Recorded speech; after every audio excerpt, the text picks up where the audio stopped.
Thank you, everybody.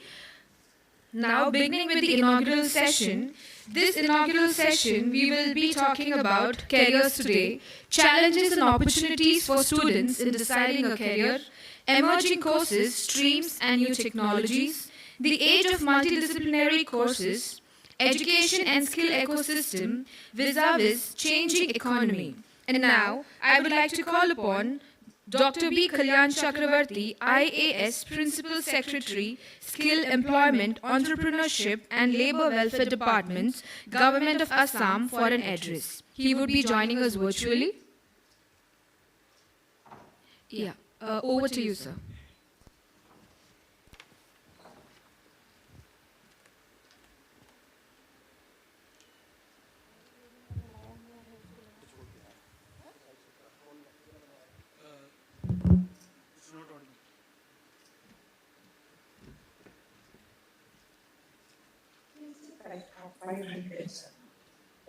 Crores. 2,400, sir, if you multiply by 20, it comes to 48. And it was 2,000. No, you can't get such figures to see now. Sir, very good morning. Kalyan sir. Around 500. Dr. Kalyan sir. I remember the figure, 500 something it was. No, but you get the figures. Try to get the figure exactly. कितना गांव पंचायत है? Try to get the figure. हाँ, telephone पे ले लो ना उनसे. Phone पे लेके मुझे बताइए. So that I can tell exactly how much it is.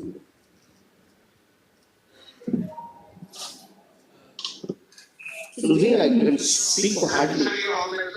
Sir, you're lying. I'm lying.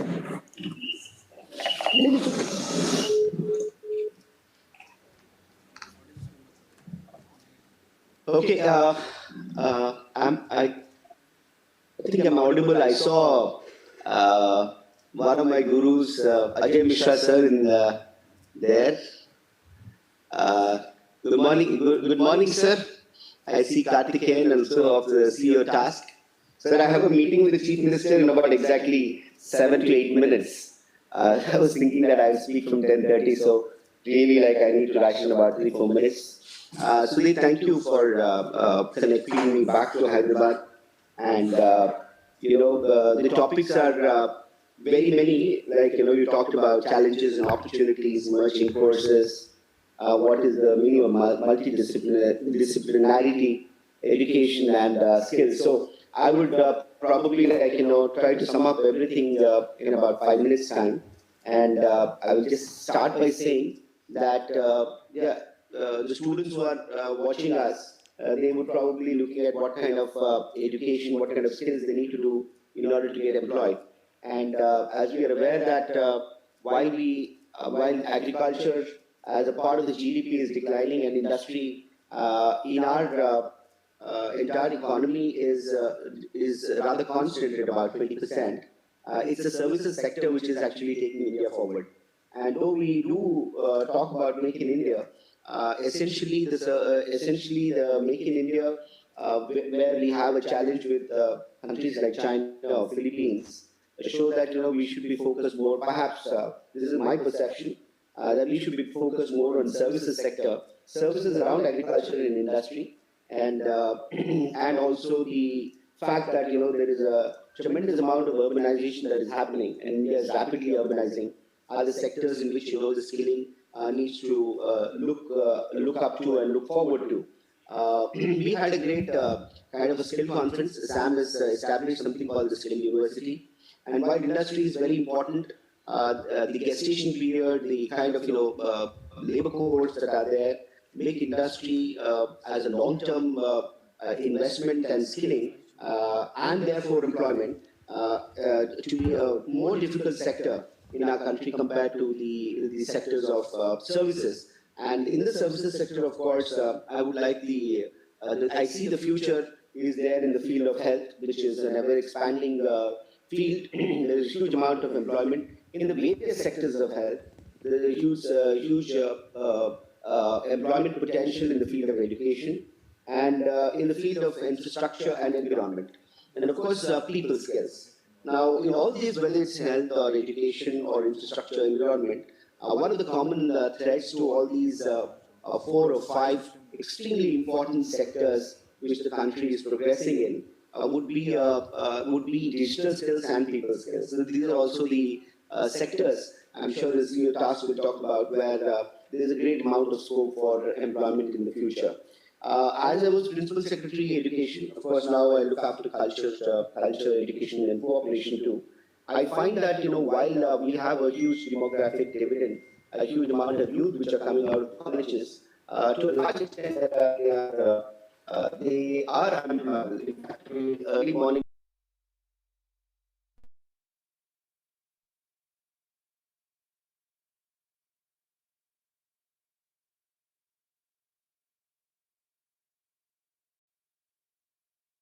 fresh graduates. And perhaps the reason perhaps for this is that the what the colleges are teaching and what really is required. It's not that we don't have employment, but the skills that are required to really hit the ground running are not there. And therefore, every government in the country is looking at how to really vocationalize education, and we see that vocational education, introduction of IT, right from class 8 upwards is under the NEP and also is now a policy across all the state governments. And we're talking about short-term skills in the ITIs, in the polytechnics, in the colleges, and inclusion of this of skilling as a necessary component of education is now, I think, being institutionalized. To some extent, there is progress made in every state, but I would request that all the students and would try and look at the skilling ecosystem. When I was Principal Secretary Education, I did not have much idea as to skilling, but the purpose of education without an employment or without an opportunity for entrepreneurship is really like, somewhat purposeless. And therefore, the skill ecosystem being an integral part of education is very, very important. And today, if you look at, urbanization, for example, in Hyderabad, you'll come across real estate offers a great scope. Or if you come to Assam, you'll find oil and the mining sector has a great scope. The insurance sector is really like expanding. The banking sector is expanding. With urbanization, you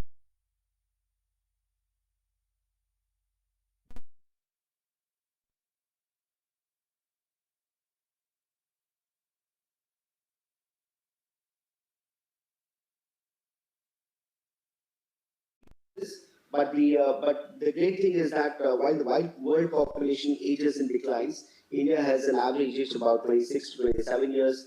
Assam, in fact, has almost 22 years, about 4 years younger than the rest of the country.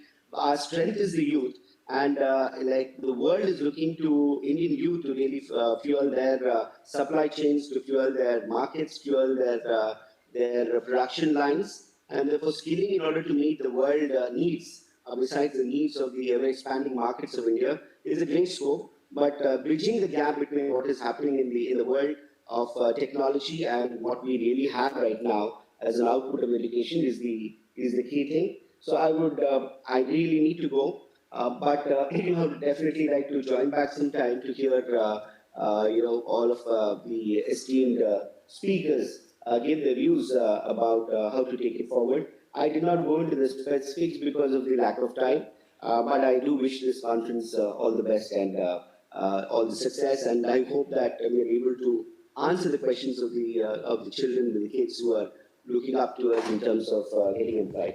Thank you, Sudhi. Thank you, sir. Thank you very much, Ajay. Yes, sir. Thank you very much, sir, for joining us and giving out the outline. And we recently did a huge two-day conference under the program chairmanship of Dr. Kalyan Chakravarti, where all the 7 northeastern states and the other states in the country have been part of, and it was a huge, huge success that we hosted in IIT Guwahati. Thank you so much, sir, for joining us. Over to you. Thank you. Further moving ahead, I would like to call upon for our next address Shri Shrikant Sinha, CEO, Telangana Academy for Skill and Knowledge. He is presently the CEO of a leading non-profit organization, champion of the cause of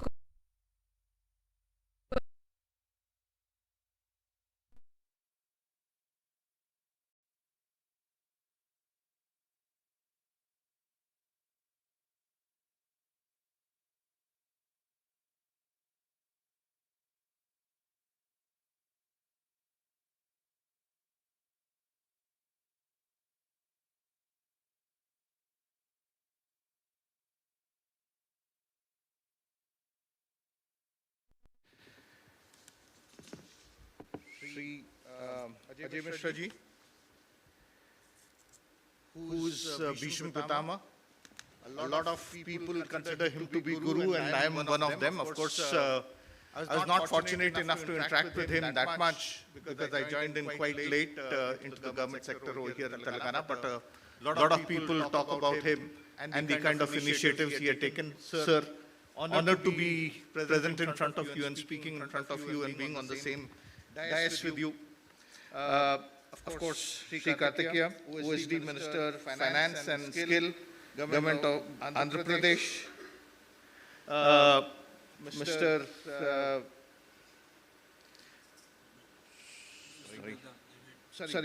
Mr. Vedant. I didn't find the names. Apologies for that.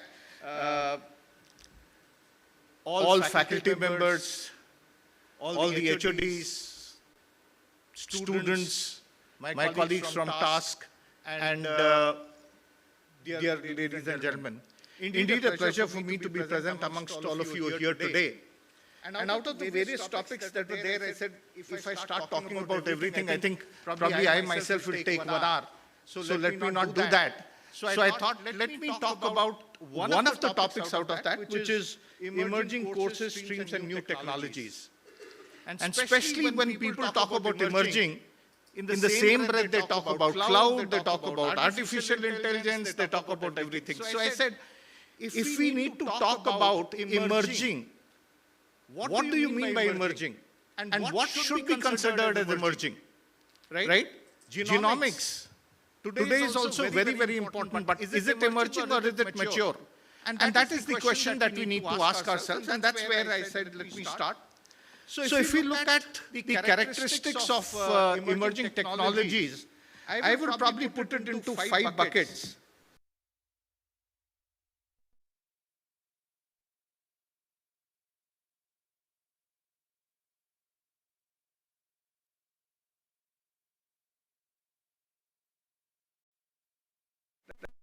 And when we talk about disruption, sorry, I don't know. Okay, 5 minutes. Okay. When we talk about disruptions, I think that's the second characteristics. Any emerging technology should be able to disrupt the industry, disrupt the things we are doing, the way we are doing the things. It should be able to disrupt that also. Uncertainty is very, very important. We don't know. Right? For example, when we started talking about blockchain, metaverse, etc., people were not sure what could be the potential of it. Whenever we talk about distributed ledger technologies, whenever we talk about any technology that has come up now, people are not sure what will be the final result. So it's like when Thomas Alva Edison was asked, what is the use of this telephone? At that time, no one knew that we would be actually carrying a telephone in our pockets and doing it, but the potential is huge. So at the beginning, when the technology comes into play, we are not sure what could be the future for it. Of course, technology has to be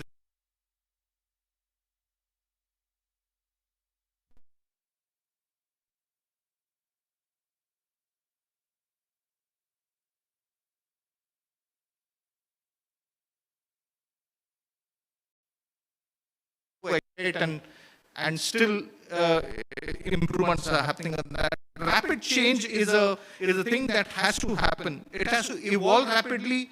There are new developments and a lot of innovations have to happen in it. Then, of course, most important, Kalyanji also alluded to his thing. For example, when you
controlled by robots, right?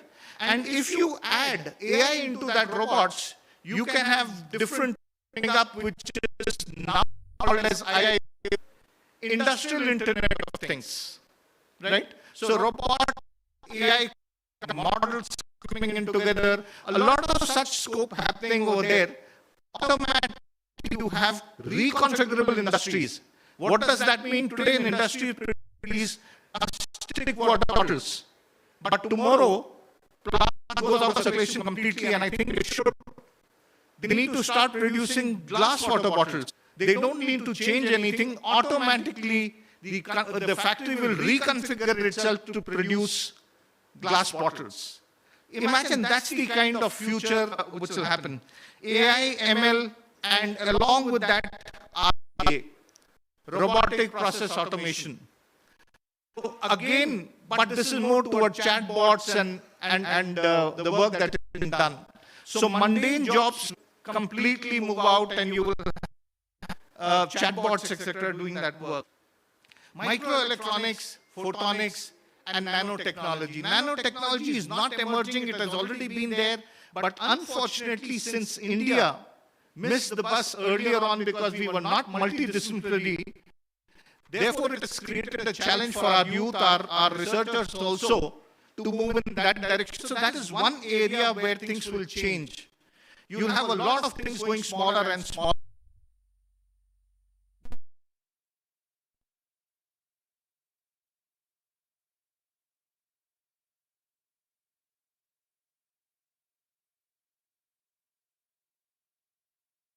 IR 3.0 was only based on a single technology, which was internet.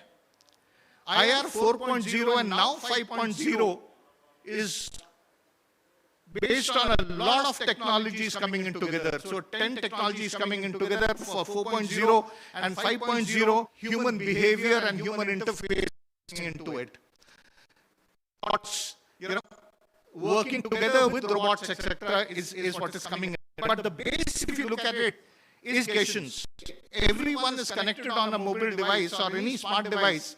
What is the base for it? It is telecommunications. It's 5G networks which are being coming up and 6G. So telecommunications and communications is another emerging area where a lot of things will change. Today we are talking about geostationary satellites, right? That we will be soon talking about lower orbit satellites. And that's where the whole thing changes completely. You could have an internet only for this, for Samajigoda, which will be at a complete different bandwidth, complete different kind of thing. Similarly, for industries, for factories, for universities, you could have your own internet working on high speeds. So it's a new, complete new thing which is coming up over there. And there are a lot of use cases. Materials. We need to have new materials. I think today, a lot of people are entering the IT industry, which are into service job. But what is important to do research, do things, identify and find new materials, because all of you are aware that today, EVs, the batteries, right, the minute they reach 140, 150 degrees, they blast. So how do you ensure, how do you get new materials? How do you remove the aluminum casing of the pack, etc.? How do you do that? What kind of materials do you use? So a lot of new material research, etc., is another area which will emerge, and we need to do it. Bioinformatics, biomedical engineering, and genomics. Again, it's another area which is moving in a very, very big way. Today, in fact, I was reading the paper and I saw that some people have used the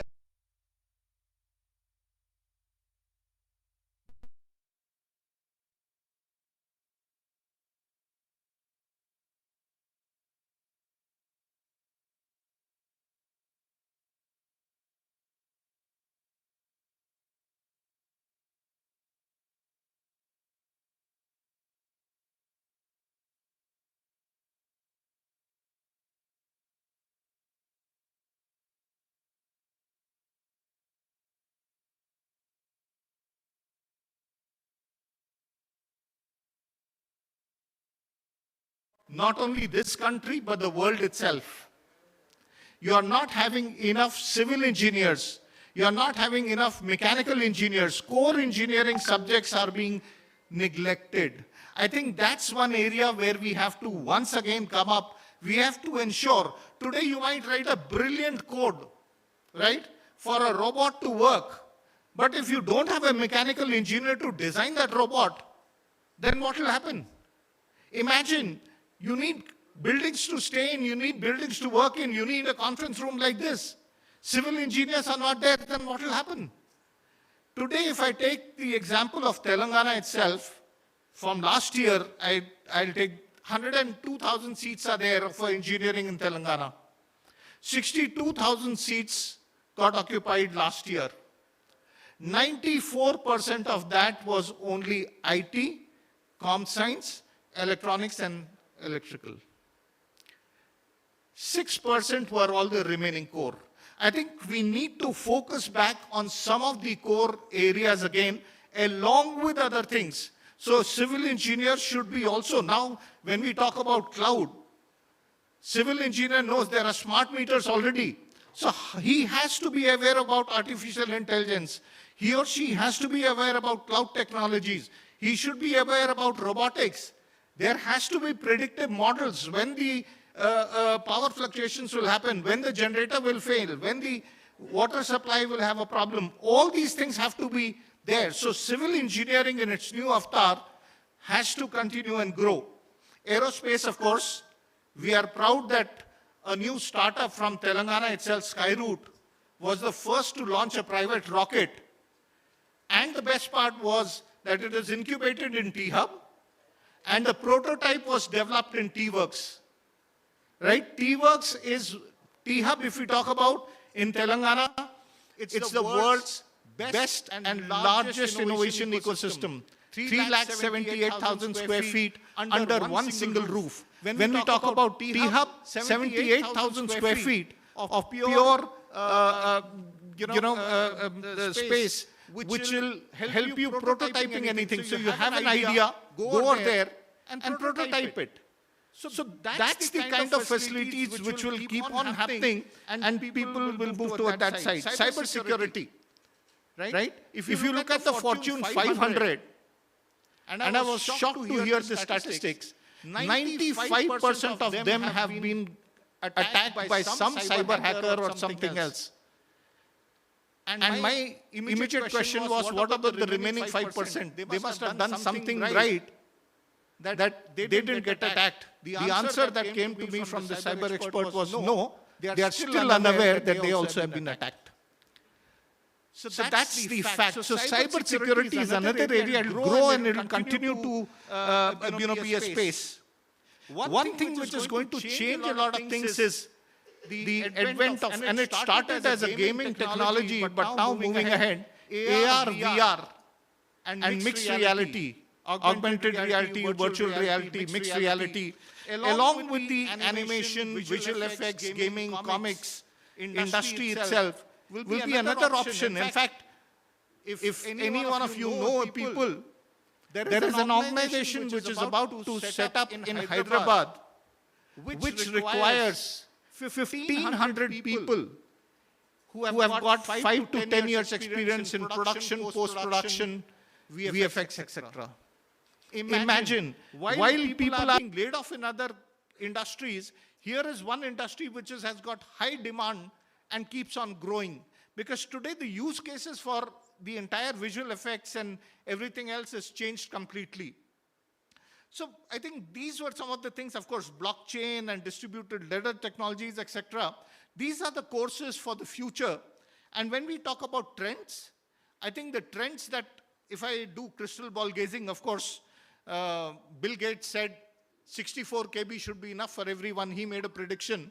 I'm also doing some crystal ball gazing and making some prediction.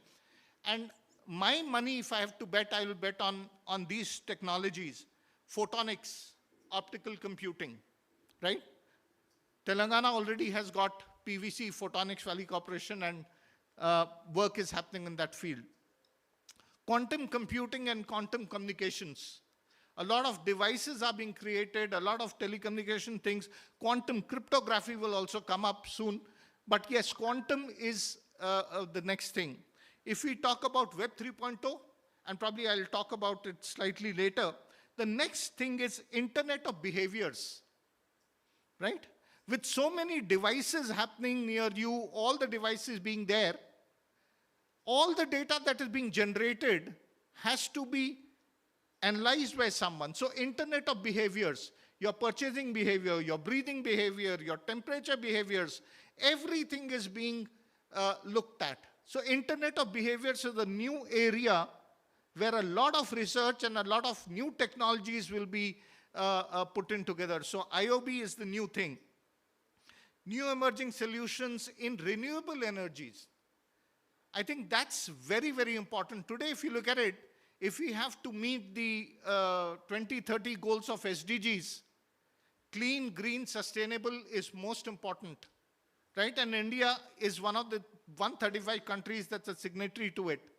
So that's another area which will grow.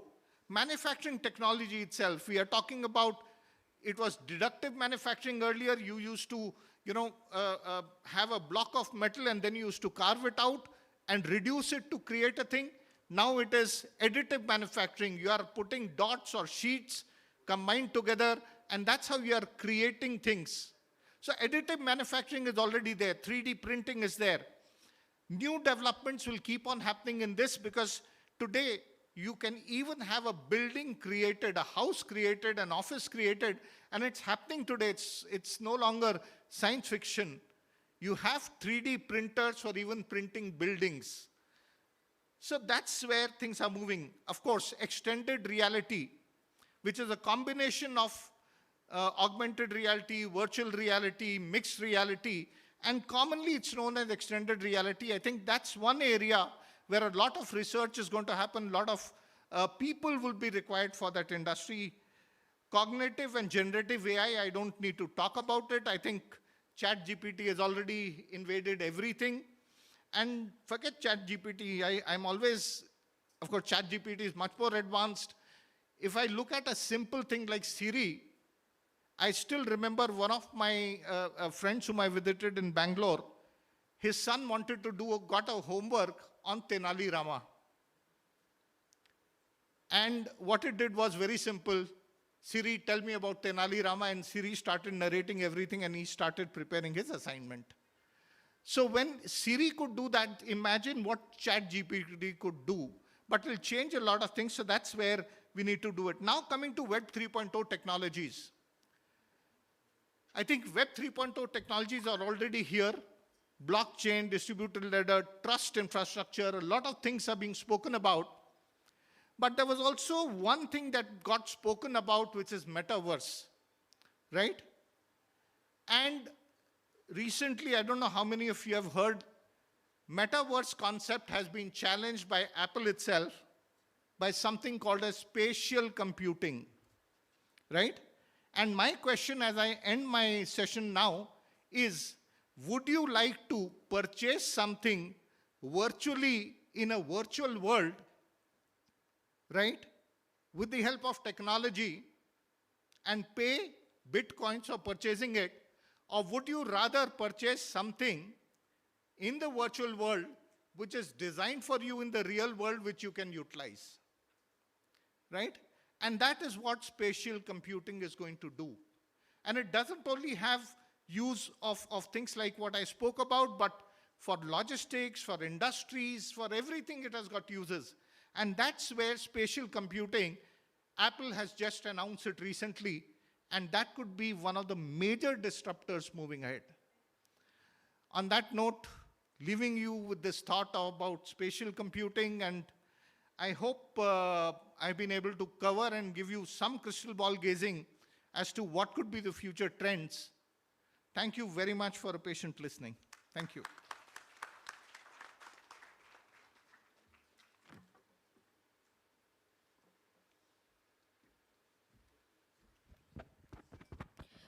Thank you, sir, for such a wonderful session.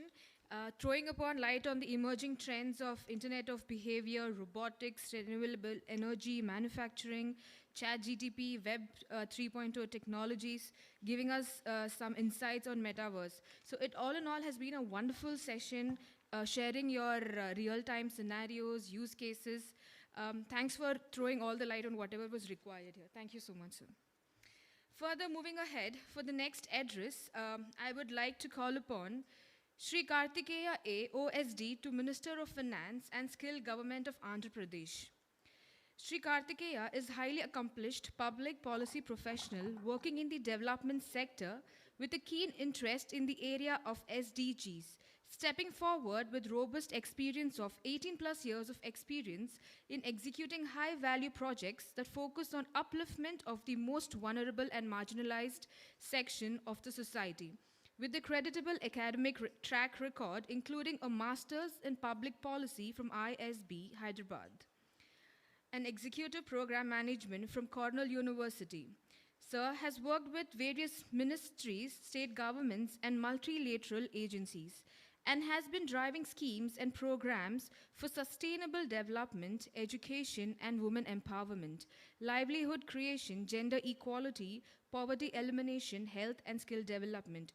We would be hearing to Sri Kartikeya right now. Thank you.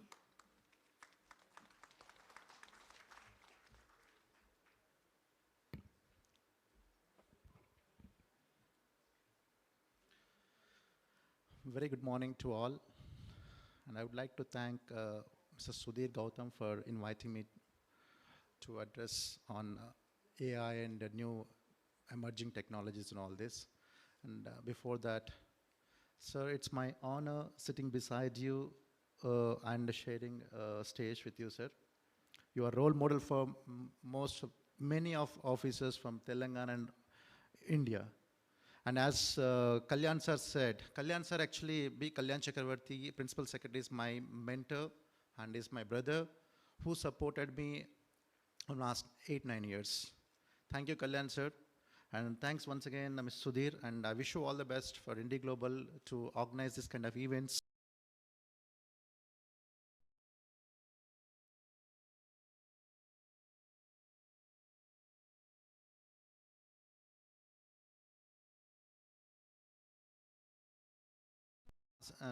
CEO task is the opening batsman of this session. He did not give any opportunity to play others. So it is difficult to play a next batsman who comes now because he already played his role completely.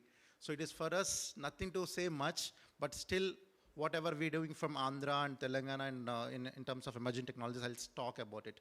Before that, I have to ask a question to all the youngsters, your students. Can we live without electricity? Anyone is there who can say yes? So same way as the professor from Stanford, who's a creator of deep learning, he said once, AI is a new electricity. So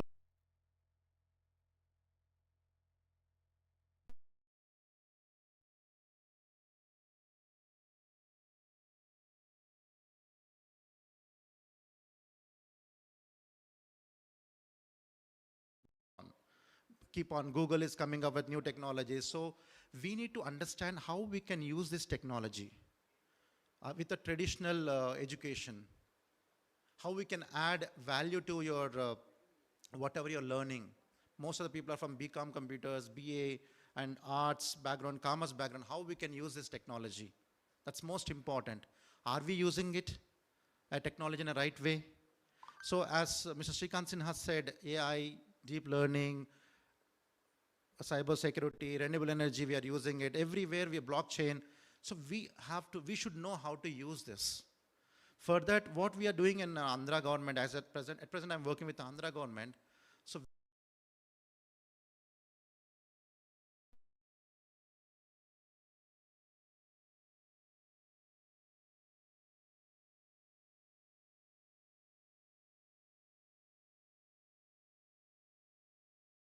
the creator of deep learning was Andrew NG.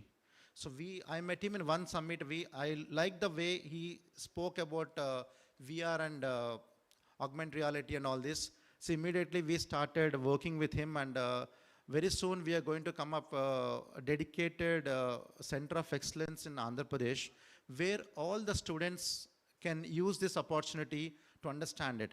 In fact, when we talk about it, AI and all this, if you know more about it, how we can use it, the technology, for example, VR. In fact, recently when I don't have experience much on VR and all this, when I met him, he showed me with the handset, how we can learn. The students can learn more, if you want to know. Earlier, we used to go to the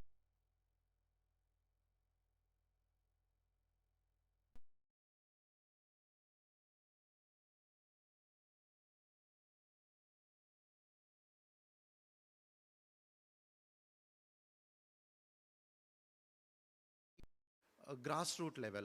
People, everyone, in fact, doctors, the students should use it.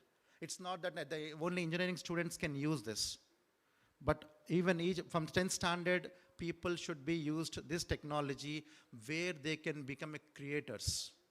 As once Mr. Peter Drucker, a management consultant, said, the best way to predict the future is to create it. If you want to create it, you should, before predicting, start predicting and create that technology and whatever you want to do it. So same way, when we're talking about skill cascading in our state of Andhra Pradesh, we are getting in every MLA constituencies, we are using these labs, virtual reality labs, where skill development children also can start using this AI and deep learning and all technologies. Apart from that, with students, we want to give this experience.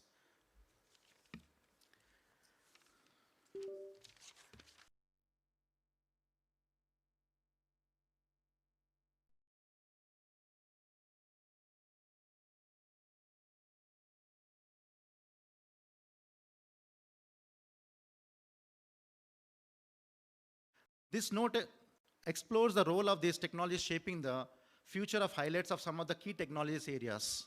Like as he said earlier, AI, how it is helping us, blockchain technologies, Internet of Things, 5G, how we can use 5G technology. Earlier we had 3G and 4G, now we have 5G. How fast it is, how swift, in terms of transforming the data. So we should know and try to get this, whatever education you have, try to add value with this emerging technologies to your core education. That will give enough value added and you can get desired outcomes for it. So with this, I would like to tell all the students and everyone, make use of this ChatGPT also there. People are saying that once you get ChatGPT, people, even AI and technology, they lose jobs. I don't agree with this. The more you get technology, the more you get opportunities. So, but for that, you should be ready to grab those opportunities. Don't go into that, no panic in that, okay, once technology comes, ChatGPT has come, then there won't be a jobs for people. The more technology comes, the more jobs are ready created. And try to go grab those opportunities to take with the added technology added to your profile, and also become entrepreneurs. Don't look for opportunities. Don't look for a job. Be an entrepreneur, create employment opportunities for many people. So future is entrepreneurship, not looking for a job. So be entrepreneur and try to create more and more opportunities by using these emerging technologies. With this, I just want to end, and I would like to thank once again Sudhir. Thank you, sir. Because Srikant Sinha is doing a lot of work in terms of task. The same way we want to share and learn more from state also, from tasks, to get into more into our state. Thank you so much.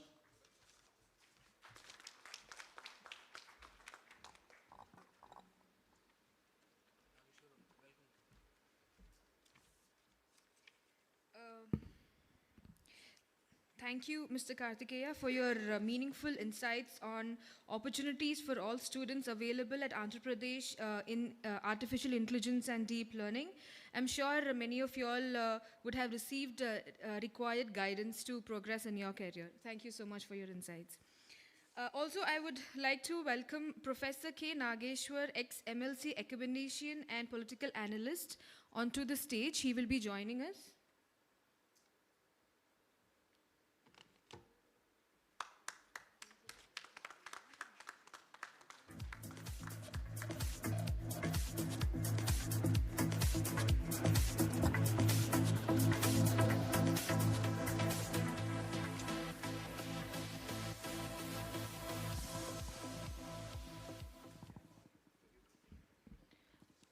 A very warm welcome, sir.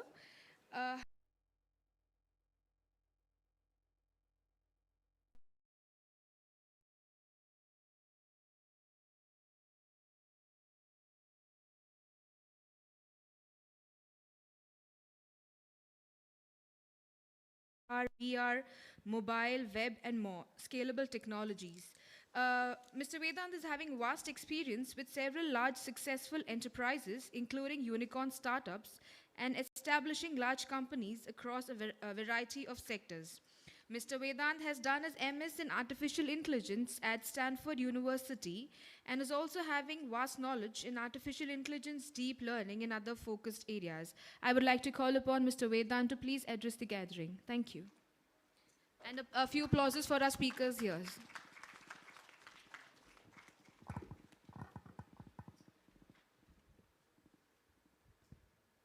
I hope you all can hear me loud and clear. First of all, I'd like to thank Sudhirji and thank our panel of speakers over here. Everyone very accomplished and doing great work. And if we have such leaders in our states and country, we can really transform India in a large way, like we all imagine being a leader. So my talk here will build off a lot on what Sinhaji has said and what Kartikeji had mentioned on how technologies are changing. Before that, I'll just shed a little light on my background. I've done my master's from Stanford University, and right now, Stanford University is the creator of all major technologies that have come for the world. So the self-driving car, first models were invented there. ChatGPT technology, deep learning, again was invented there. So a lot of inventions and innovations have come from there in the past. Google, Cisco, Yahoo, all invented in the lab with professors and students working together. So I had the opportunity to work there during my master's and part of the AI lab in research under Dr. Andrew Ng that Kartikeji mentioned, also taught with Andrew Ng his course in AI, and also taught on Coursera, which is Andrew Ng's startup, one of the few billionaire professors the world has seen. So where does Stanford get this magic? Where does it create this innovation? And how has it established an entire Silicon Valley around its university that used to be a farmland? Well, it comes to one small point, which is actually the point of the future. It's the ability to solve problems. Technology is just a medium to solve a problem. And in the broader encompass, once we look at the future, which is very different from where we are now, is an era where everything is going to change. Nothing is going to be the same. And as AI, the new electricity, is going to power a lot of these transformations in every industry, be it agriculture, climate, all our major solutions are going to come with AI and a lot of these emerging technologies. So where the new students, the new generation, and everyone needs to poise and plan themselves is to be ready for this transformation or to create this transformation. And essentially, in this mix of a lot of new terms coming in, like, metaverse, Web3, all this, there's a mix of new things being said, which are current technologies, future technologies. Well, there's nanotech, there's quantum technology, photonics. There's so much to get lost in and not be able to proceed further, where, that confusion kind of dwells in the mind of students, where they're not able to reach and accomplish their careers and start looking at more current sort of solutions, which are the software services and building these technologies. So coming to that point of a future, our future will have automation, and automation at a very deep level. But that does not mean that our talent will not have jobs. It doesn't mean that we will be jobless sitting at home just watching robots work or AI work or something like that. We will be working in tandem with this technology. And the reason we'll be working in tandem is to make the lives better and make the outcomes of our industries, outcomes of our healthcare, outcomes of different service sector, every sector that we work in better. AI as a technology is poised to bring down cost of anything we do. Because with a one-time investment, we're able to generate quality output very easily. And the second benefit is able to improve productivity, which in turn is revenue. So for anyone not incorporating AI, it starts becoming an inhibitor for their growth. They're not able to achieve growth. And because of that, a lot of industries, everything is going to change. So for us as students that are looking to be part of the future, that are looking to be part of this new future and create a lot of it, we should focus on building problem-solving skills. And problem-solving skills among technologies, whatever we learn. Starting off with AI, why is AI having so much popularity? Why is it grown in popularity very recently? It's specifically because the computer brain was created very recently, deep learning from Stanford by Andrew Ng, and that brain is the technology that is powering the self-driving car, powering ChatGPT, the cameras that can recognize you, facial recognition, all that is being done by that. That is the reason AI has actually picked up to this level. Prior to this, there was no holistic brain for the computer, but this has a potential of reaching general intelligence and building a lot of different models together that can give us that level of sophistication we've been dreaming of from technology. So where we are headed is an era where our dreams and reality are going to start blending in. What we had only imagined, that you could speak and the lights would go dim, you could think of something and that would happen. All that is becoming a reality. The days when you saw Star Wars and thought, oh, this is not possible, I cannot have a touch screen, I cannot have this. That is all becoming a possibility. And the new future is going to be even further. Google scientists have recently claimed in 7 years we would be achieving immortality with nanobots and artificial intelligence. Doesn't that sound like a dream? But that is coming true because of the application of technologies. And where I see our future youth and the upcoming generation, our focus should be in being creators of these technologies. In the future, we have a choice. Either we buy the technology and use technology from other people that have been made, or we make our own. And to make our own, we need to bridge this knowledge gap that exists in a lot of our education and a lot of what we learn, because what we are learning is what exists. We look online, copy codes, run codes, learn how to run codes, but we're not able to create path-breaking technologies that change the world. Look at Google, look at Cisco, that really redefine, create a new sector. For that, we need to bridge knowledge gaps and create intuition where we can really think with the AI and plan new transformation for industries, for sectors with AI so we can create. And that is the sort of transformation that I see in the next 2-3 years in our education curriculums, in everything we do, where we will be becoming the creators. And just coming more focused on the point of what sectors to choose, what areas to study in, and what areas should we, avoid.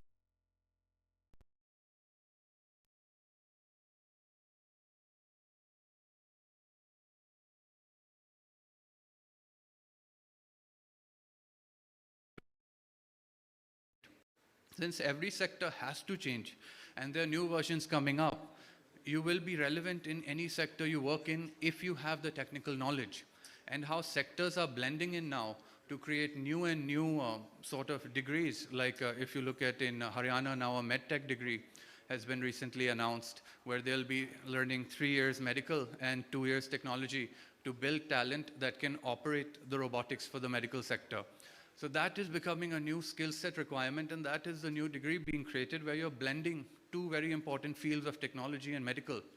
So in that manner, you will see technology becoming an enabler for so many sectors that your knowledge as a foundational person in artificial intelligence and a lot of these technologies will really position you to be part of this growth and be part of this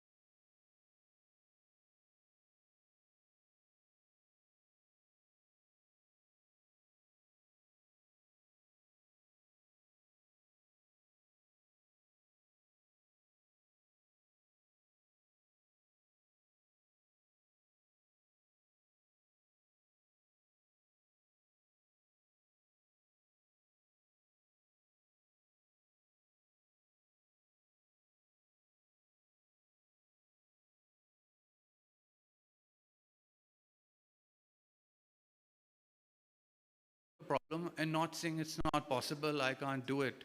That is probably the last thing a student should say. in his pursuit of learning. The solution should be that I can do it, how do I do it, and make sure you do it. And that is how a lot of these solutions, technologies have been created. If the Cisco founders gave up that HTTP was not working, we would not have the internet. If Google gave up, we would be relying on Yahoo. So the idea here is to keep creating, keep getting better, and be innovators. Create new ways to solve problems and focus on your growth as a person, building skill sets across all these disciplines, not one, but many. The more you are able to, as an individual, contribute to the growth of a company, the more your value as an individual rises to the company, to the country, to everyone. And to contribute, you need to have holistic knowledge. You cannot have one field knowledge and be like, I only write Python code, or let's say, I only write C++ code. You have to have holistic knowledge to create the complete solution, or at least guide people to create complete solutions. And this is something that now, 5 years, 10 years experienced people are doing. But what students of the future or students of top universities should be able to do is actually do this from the day they graduate. So on that note, I would like to end, and I hope this was insightful, delivering some value. Thank you.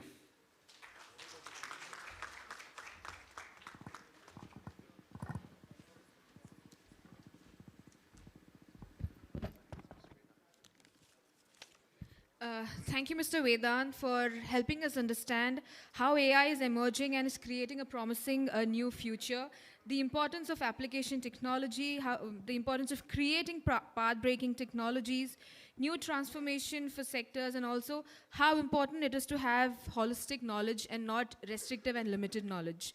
Hope it was very helpful for students here so that you can know what you'll have to do right now. Okay, moving ahead, I would now like to call upon our esteemed speaker for the event today, Professor K. Nageshwar, ex-MLC academician and political analyst. So, Sir has also served as member of Andhra Pradesh Legislative Council and also subsequently in Telangana Legislative Council as well. So, Sir, I would like to invite you to address the gathering.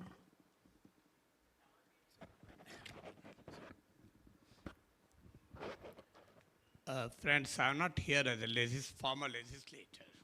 So I'm a journalist by training, teacher by profession, and I was a legislator by accident. For no fault of my own, I entered legislature. So let me here speak more like a student of knowledge, student of learning. So the first thing, as Vedant has pointed out, there should be a mind thinking shift in every student, because I have been handling students of various disciplines, various professions. I taught journalists, I taught IAS probationers, I taught a very wide range of people. What I understand from my experience for the last couple of decades is the inability of a student to appreciate the potential in you.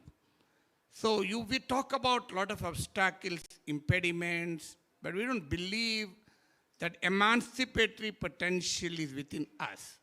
So that kind of I'm sure some of you might have seen this controversial Adipurush film. So I'm not getting into the film, but the story of Hanuma says, he doesn't know the inherent strength in him. So we have to unravel the strength among ourselves. We quite often talk, well, I can't speak English, I'm from a rural background, I'm from a semi-urban background, but let me tell you, all that is nonsense. I have come from one of the most backward districts of United Andhra Pradesh, Adilabad district, studied all through in government schools, studied Telugu medium till 6th class, but I have written in almost every English daily in the country. So nothing prevented me from emancipating myself from the constraints of society, family, life. So that is the first thing every child has to inculcate, and every mentor has to inculcate in unbelievable potential in us. And we are living in a world of opportunities. When I joined journalism, there was hardly one TV channel, there is only 1 or 2 newspapers. Today you have unbelievable opportunities waiting for you. So do not get influenced by the traditional boundaries of knowledge. Unfortunately, we live in an education system which is heavily compartmentalized, heavily regimentalized. Because but knowledge is interdependent, knowledge is multidisciplinary. As as Vedant was pointing out about medical technology. We never heard that IIT will start a medical college, or we never heard that a medical course will have a technology component in it. We never heard that the biology interacts with information sciences to create bioinformatics. So come out of these traditional boundaries of knowledge. I am a student of electronics, did my post-graduation in journalism, doctorate in political science, and I taught economics at Birla Institute of Technology and Sciences without any formal degree in economics. So my experience tells us you can seamlessly move from one branch of knowledge to the other branch of knowledge, provided you have an appetite for learning. So nothing can be impossible today. At the age of 59, I can do a law course, I can do even a medicine course also. So that is the approach and that is the mind shift that has to take place. So you need to be multidisciplinary. I'm sure every student will have interest in more than one subject. But we are, because of the economy, because of the family, peer pressure, we are compelled to enter into one thing. Next thing is never give up. As Vedant was also pointing out, never give up. I have not listened to other speakers. I can't really draw example from them. So he was giving you the example of never give up. So because sometimes you may fail, second time you may fail, third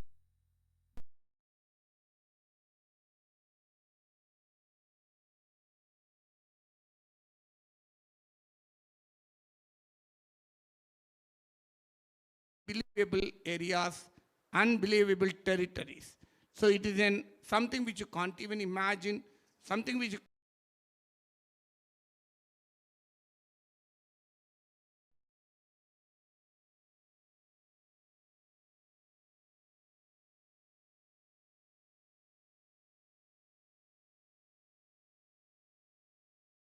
as a computer superhighway internet. I never imagined that things will be something like this. So the pace with which the technology impacts society is mind-boggling. It is unbelievable. I started my own YouTube channel 4 or 5 years back. I never imagined that I will reach 1 crore people every month, 1 crore views. So this is the potential with every student has to imbibe in it. So you need to develop a new economy is emerging called the passion economy. Your passion becomes a business opportunity now. You may be good at cooking, you may be good at decoration, you may be good at singing, you may be good at many things. But unfortunately, the world has not given us an opportunity to convert our passion into a business opportunity.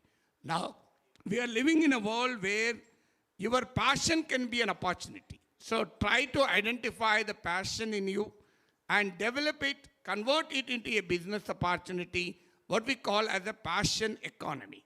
Creative economy is expanding. I have a student who did his engineering from BITS, Pilani, and subsequently did his MS. I met him after 5 years recently.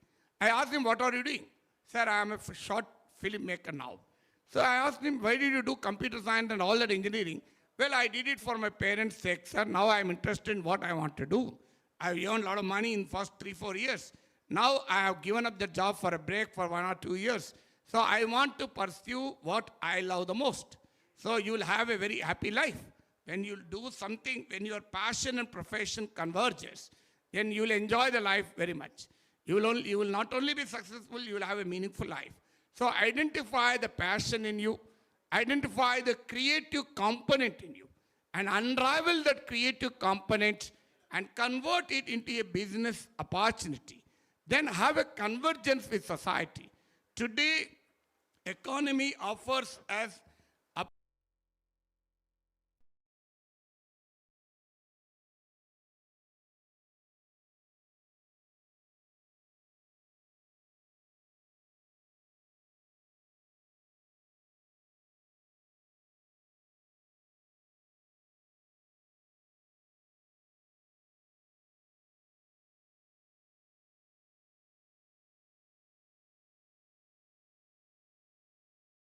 become, what you aspire to become, and the larger societal requirements. Technology alone doesn't help.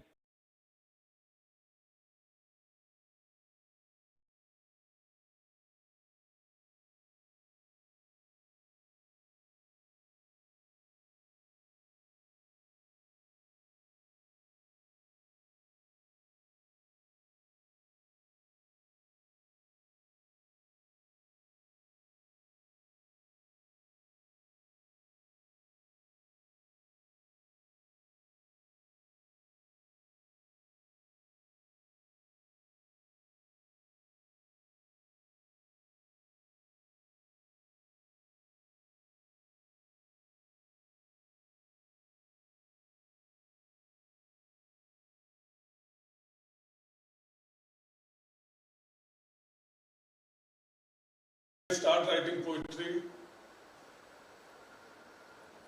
3 years back. About 40 published in newspapers in the last 2 years. A political science student. I gained some expertise in the government in the renewable energy space. I started advising people, but then today I am working for charity organization, social service, by name Red Cross, associated with, as I mentioned, cancer awareness sector, also art promotion.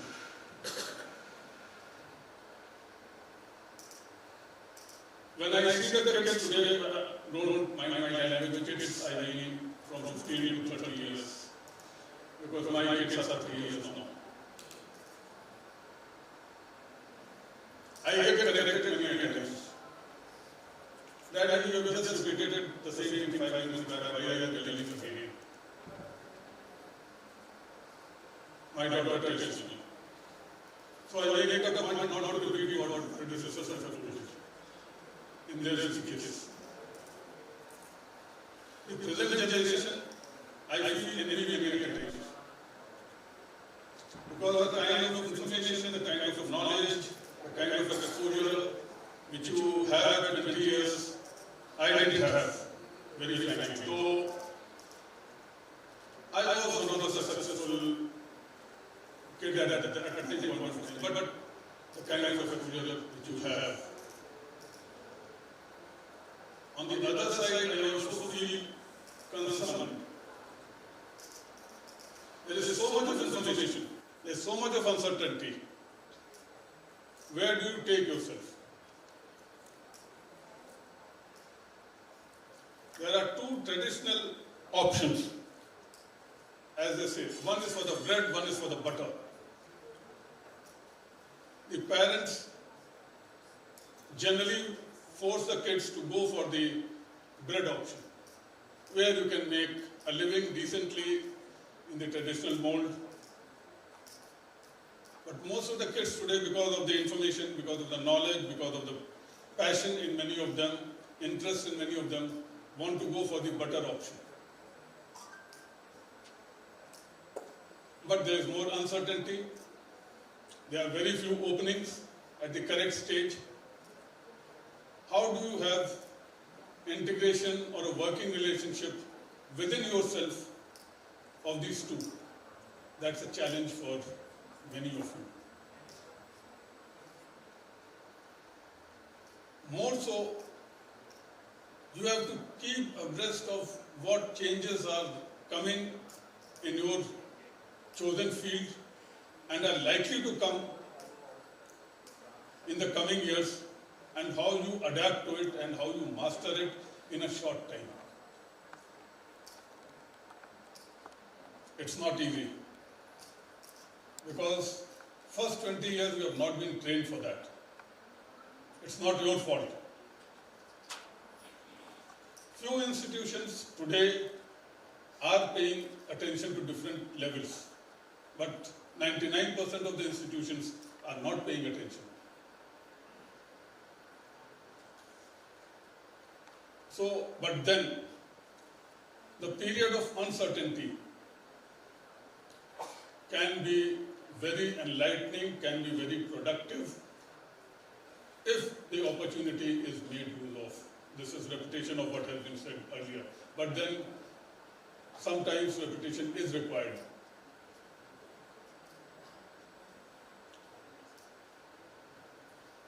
New fields have been mentioned by the speakers. I will tell about the field in which I take interest. Renewable energy. Next 10 years, as per studies, more than 1 lakh jobs are likely to come in renewable energy sector.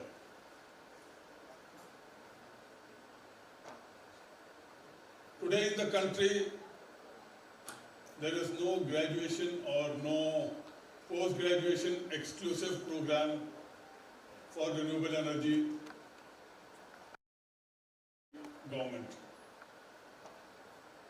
Many students are doing research, PhDs are being done. But if you talk of post-graduation, rare. And it will only grow.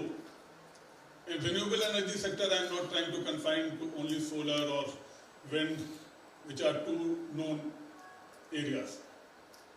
But then hydrogen, green hydrogen is coming. The potential for it. These are things which interest, but then how do you combine your bread and butter? Like mentioned by our dean from RV University, we find bright technology students after 10 years doing organic farming, a few of them here, and making a living out of it. See, that is important. Making a living out of it. So your interest, your passion has to be sustained during the difficult years. See, that is important. The kid would have had interest in organic farming or farming, but he was forced to go for engineering. He spent few years after that. When he has grown above the diktats of his parents, he finds his passion and happiness.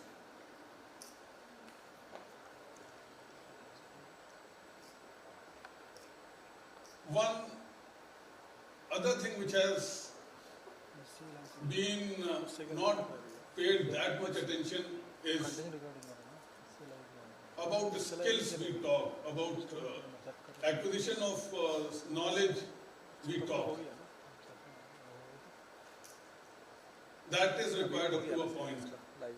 But what about values? Values doesn't mean only honesty, commitment, integrity.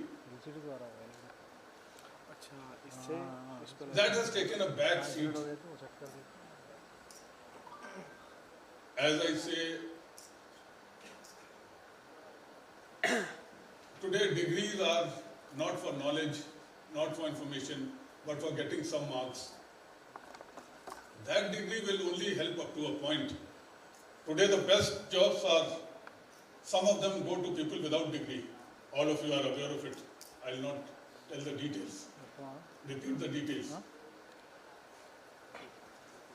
Have you got some skills while you are pursuing your degree? That is important. The liberal arts. I advise youngsters, if you are able to write in any language, one page with your hand, without autocorrect, that is a skill today, which was a norm, a common thing 4 decades back.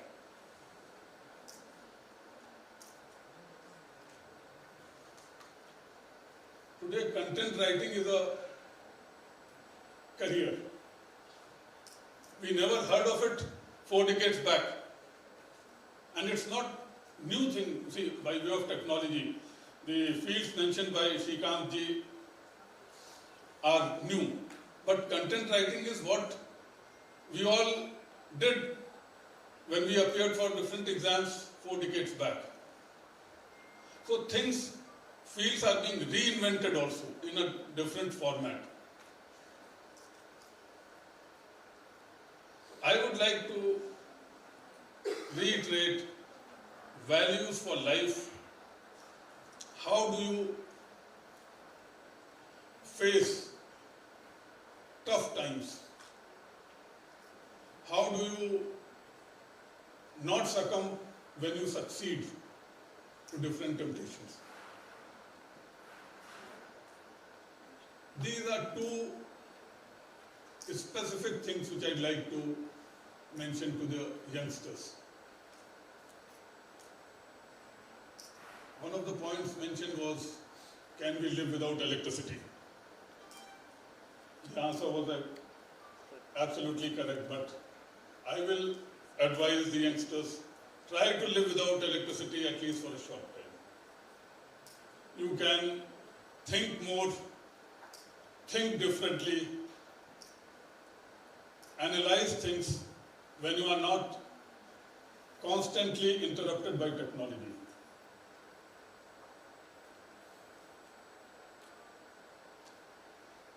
Information overflow, try to have some discipline in you so that you don't be wasting your time in the information overflow sector.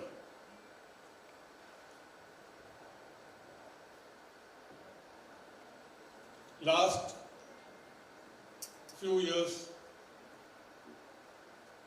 I am lucky. I go to places where internet and phones don't work. I stay there for 3-4 days. Going alone will require much discipline of meditation, introspection, etc. I don't do that. I go with a few friends that stay place in remote area, not remote area very far off in the Himalayas, maybe 600-700 kilometers from here. The only communication with outside world is a landline phone, which is used only when we have to go out to bring a taxi or a vehicle. But then, with your friends with whom you can spend 2-3 days, it's a form of, like youngsters say, chill out. Chill out not in the way we are accustomed, the way it is being forced on the youngsters in the pubs and restaurants, but where you energize your mind, your thinking process for future. Please try it. It is difficult because at your age, I also did not take holidays. I am being very honest. So youngsters today feel a holiday is loss at work.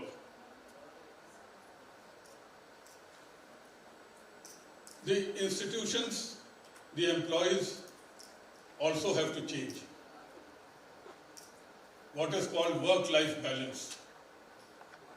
Some companies are doing it to some extent, different to different levels. So, I will summarize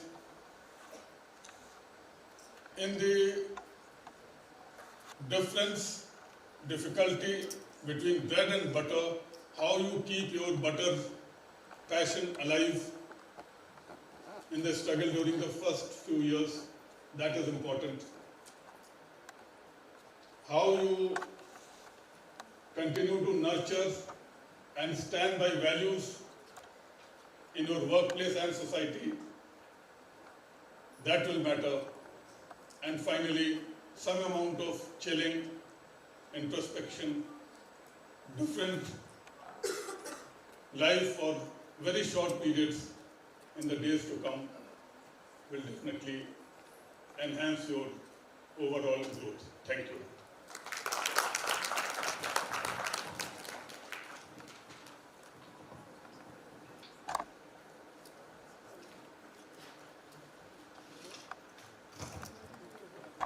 Thank you, sir, for helping us understand how important it is to be abreast of the dynamic world and how uncertainty leads to innovation. Thank you so much for such wonderful address. Also, I would like to mention that our university partner is RD University. Request if the video can be played, please.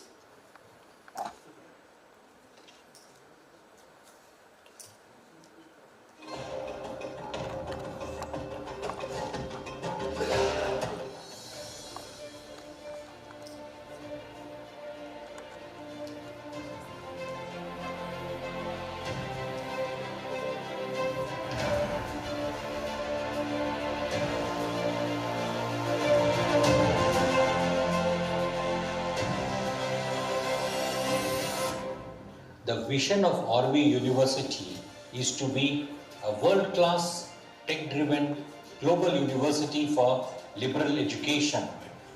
RV University strives for excellence in teaching, research, capacity building, and community engagement. It offers 45 programs across its 6 schools dealing with liberal arts, design, economics, business, computer science engineering, and law.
We have outstanding faculty members who believe in innovative pedagogy, experiential learning, and inculcating new age skills. They are part of a RV University's vibrant academic environment. Our collaborations with top universities in the world, industry, think tanks, open or create a range of learning opportunities for our students.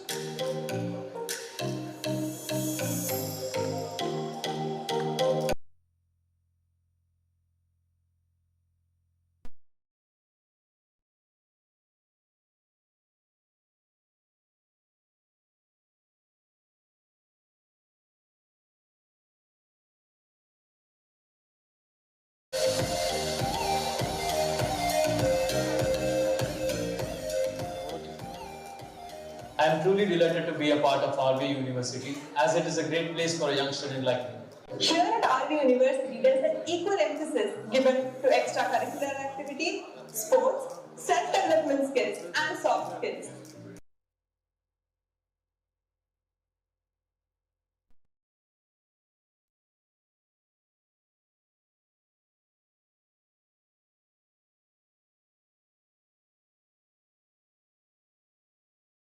I've strengthened and developed many such skills which I can utilize in my career as well.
Thank you. Thank you. Moving ahead, I would now like to call forward Mr. Sudhir Gautam, CEO and Editor-in-Chief, IndiGlobal Media, to give away the floral bouquets to our esteemed speakers. I would like to call forward our special guest for this conclave, Shri Ajay Misra, retired IAS and former Special Secretary, Telangana Education and Energy. Next, I would like to call upon Shri Shrikant Sinha, CEO, Telangana Academy for Skill and Knowledge.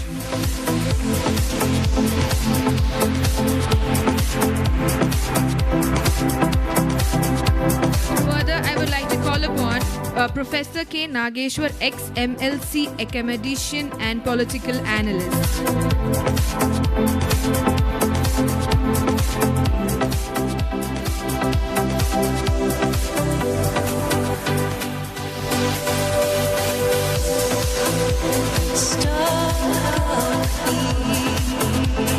Further, I would like to call upon Shri Kartikeya, AOSD to Minister of Finance and Skill Government of Andhra Pradesh.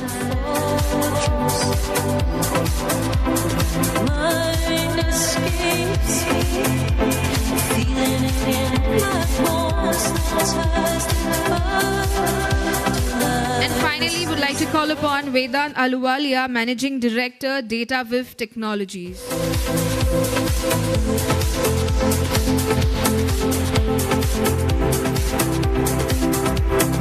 I would like all the speakers and our esteemed guests to please move forward for a group picture.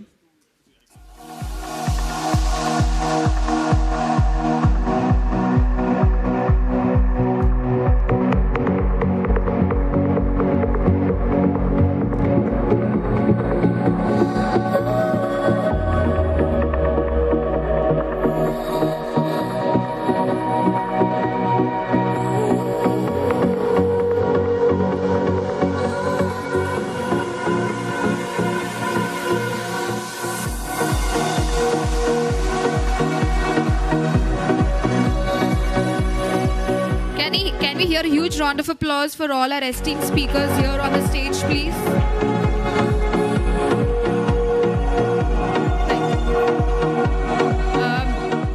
So now we will be taking a break for about 15 minutes. We have the fair at that end, so I request everyone to please visit the fair, and we'll break for high tea and join back within 15 minutes. We'll be back here by 12:45. I request everyone to please be here back into the hall by 12:45. And also request everyone to please visit the fair, which is at that end of the hall. Thank you. And we have an expert talk in the fair, so which is at that end of the hall. So everyone, all the students, all the delegates who are here, please move towards the that hall where the fair has been arranged. Thank you.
Check.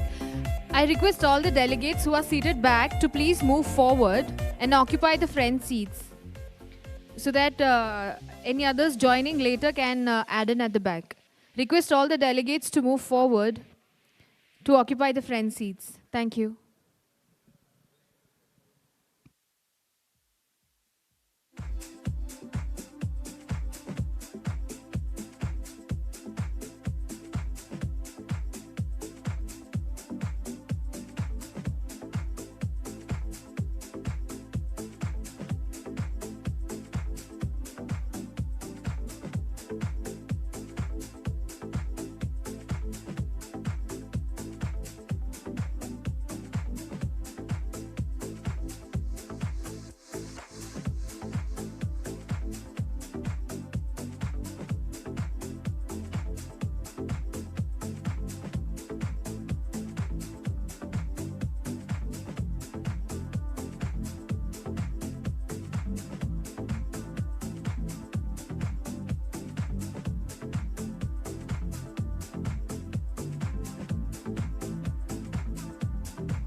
Welcome back to the IndiGlobal Career Conclave and Fair 2023.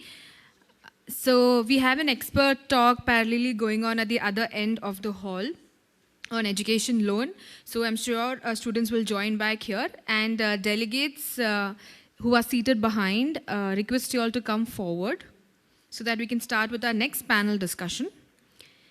Okay, so our panel discussion for today's conclave would be on skilling and jobs, where the focus would be on discussing role of universities and HEI in skilling, incubation cells in education institutions, innovation ecosystem, collaborations in skilling and research. And for this, I would like to call upon our speakers onto the dais, Professor Abhirama Krishna, Director General, Badruka Group of Institutions. Can I hear some applause, please? Further, I would like to call upon Dr. K. Sri Harsha Reddy, Director and Professor, Institute of Management Technology, Hyderabad.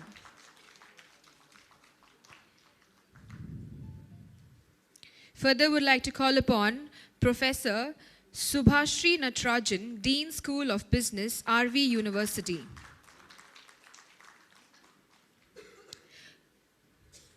Can I take the pleasure to call Professor Sarbesh Mishra, Dean School of Executive Education, Placements and Industry Relations, NICMAR. Also would like to call upon Shri Karun Dubey, Head Business Intercell, Career Mentoring. And finally, I would like to call upon the moderator for the session, Shri Shrikant Sinha, CEO, Telangana Academy for Skill and Knowledge. Can we give the cordless mics to the speakers, please?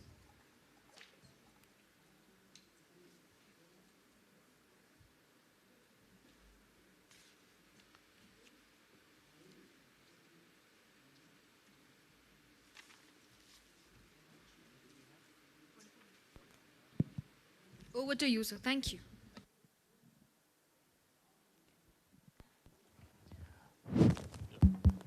A very good afternoon. Welcome back after the tea session to this panel discussion. And for this panel discussion, as the speakers were introduced, I've got a very diverse panel over here. We have people from the industry, we have people from universities, we have people from colleges, and of course, I am the bridge between all. I am from the skilling ecosystem, and that's how the whole thing is planned. The experts over here, I would be asking them questions, and I request them to keep every answer limited to 3 minutes, 3 to 4 minutes. And of course, the question I ask someone, in case anyone else would also like to talk about it when their turn comes, please feel free to do that. But then 3 minutes is the limit. I think without any further ado, since 45 minutes have been allocated to us, I would start by asking the first question itself, which is on skilling in higher education institutions. Whenever we talk about universities, colleges, etc., we used to talk about education. Of course, education today is a much misused word. And why I say that is because when I was in college, I still remember our professor used to come. He has to have a slip like what I'm holding in my hand, and take that, turn around towards the board, which was a green-colored blackboard, as we used to call it, and start writing on it. And unfortunately, the thing that started from Socrates' time had not changed until recently, when actually the pandemic hit. And that is where education has started changing today. And a lot of new things have happened. Changes in education has got accelerated in a different way. People are talking about authentic assessment. People are talking about hands-on experiential learning. And a lot of new terminology has been got into education now. And that's where I think our session today is very important to get a perspective that how are higher education institutions actually moving towards skilling? Because industry always say that 85% of the people being produced today by education institutions across Southeast Asia are not employable. So universities have started playing a role, higher education institutions have started playing a role. So let me start, and let me start with Professor Sriharsha Reddy itself, right? And probably because he's closest to me, so I'll ask him the first thing. How is skilling being viewed in an institution like IMT and other similar business school and technology schools? Thank you, Srikant Sinhaji. Very good afternoon to all the audience here. At IMT Hyderabad, which is one of the top B schools in India, only one of the 2 B schools from Hyderabad ranked in NIRF. We have a 40 years of legacy work. Knowledge, skills, abilities, and we have added experience to this. So the moment student enters the program, a 2-week induction program is conducted to give them the broad perspective of 2 years journey, where the sessions will not be delivered only by academicians, but also the industry practitioners from all walks of life. For a well-rounded, comprehensive learning, we need not confine ourselves to only the domain of the program which we are offering, be it management, engineering, hospitality management, architecture, and so on. We need to give inputs in diverse areas, right from induction to the absorption to the corporates. So all the while, if the focus is on not just on skills, I mean, they need to have basic domain expertise, whichever higher education program they are pursuing, appended with skills. Skills can be imparted or demonstrated not just by academicians, not just by professors. It has to be curated by professors as well as the industry. That's where the industry-academia interaction comes into the play. And finally, if we are preparing students for jobs, I mean, jobs keeps changing. Currently, if you see, the change is so rapid, what is happening yesterday can become redundant today. So in that context, we need to prepare students for careers, not just jobs. So one example, a couple of examples I would like to share. One happening at IMT Hyderabad, and 2 with an association which I am associated, Hyderabad Management Association. We partnered with companies like Advance Auto Parts, which is an NYSE listed company. We partnered with Wipro. We partnered with HCL Tech at program level. Of course, we have partnership with 100+ corporates at component level, be it industry mentor-mentee program or internships or placements. But with these 3 companies, right from admission stage to absorption stage, we are trying to involve the corporates in the entire student life cycle, which is very difficult to practice. But if the universities can adapt this, that will be the game changer and huge value proposition to the student. Second, which we are doing with Hyderabad Management Association, it's called Industry Readiness Program, where a simple 42-hour module was designed, and this is offered to BBA final year and MBA final year students to equip them with the basic soft skills. It's divided into 3 modules: basic soft skills, second one, employment readiness skills, and third one, exposure in emerging areas like digital transformation or sustainability across sectors. And this is offered at only rupees 500 for, I think this is the 4th batch which is going on now. And it is blended online and face-to-face. And we roped in a corporate entity called Bambino, and they were subsidizing this program. If an association can do this, I think institutions can adapt to this kind of strategy where investment is very little, but impact is huge. So I'll just park here, Sinhaji. Thanks for the opportunity given. Thank you. So moving on to you, Professor Abhiramakrishna, you have a long-standing career into skilling.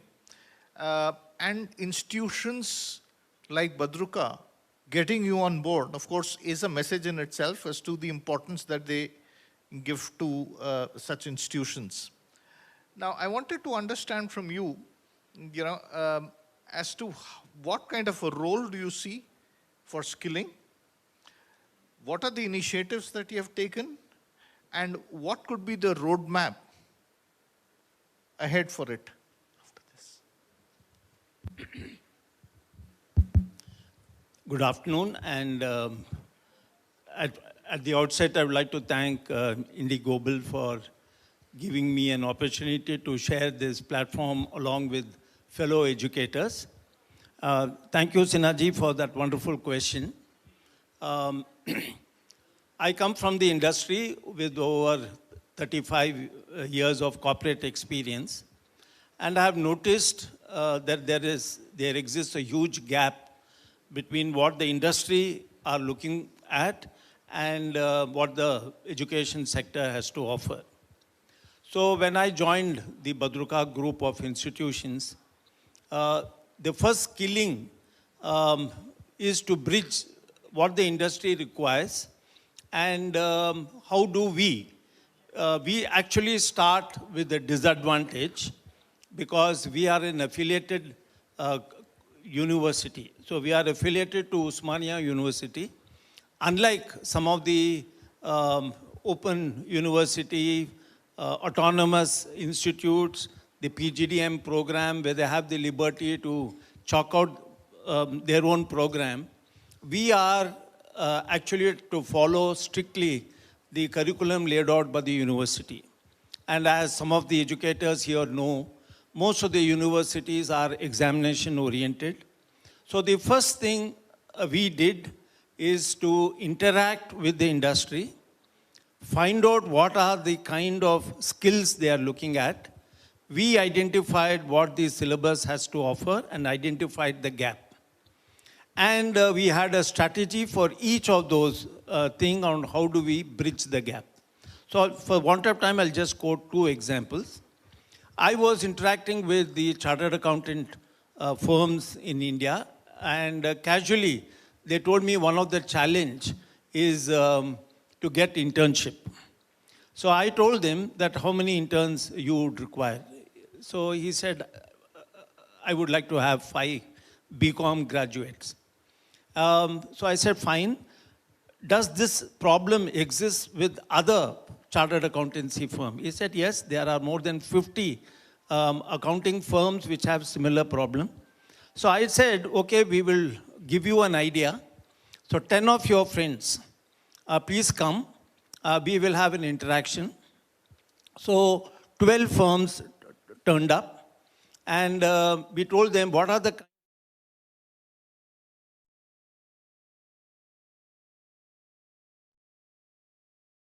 designed a program consisting of 200 hours.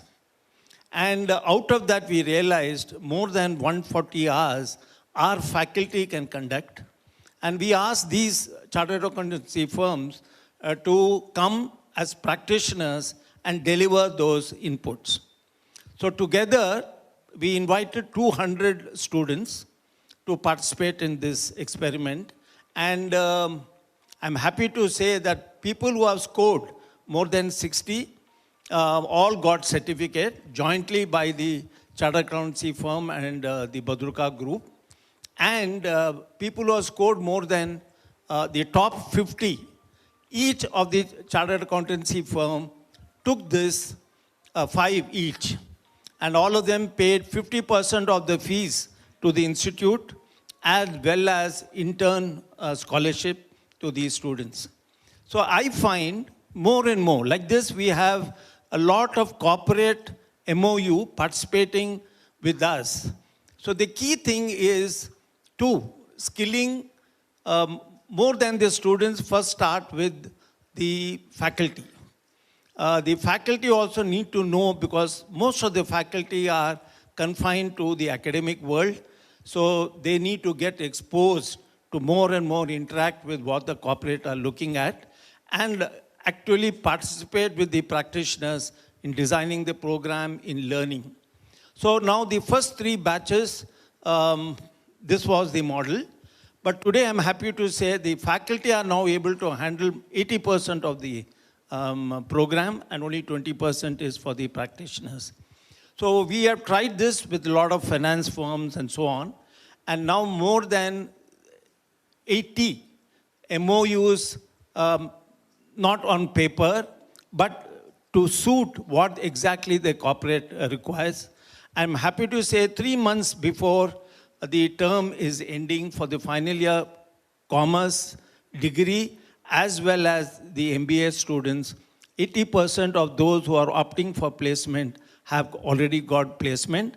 And year on year, the salary mean is also increasing tremendously.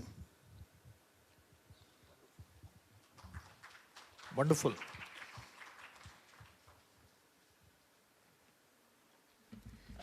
Sorry for the interruption, but we missed calling one of the panelists for this session. I would like to call upon Shri Kartikeya A, OSD to Minister of Finance and Skill, Government of Andhra Pradesh, to please join this panel for the panel discussion. Thank you.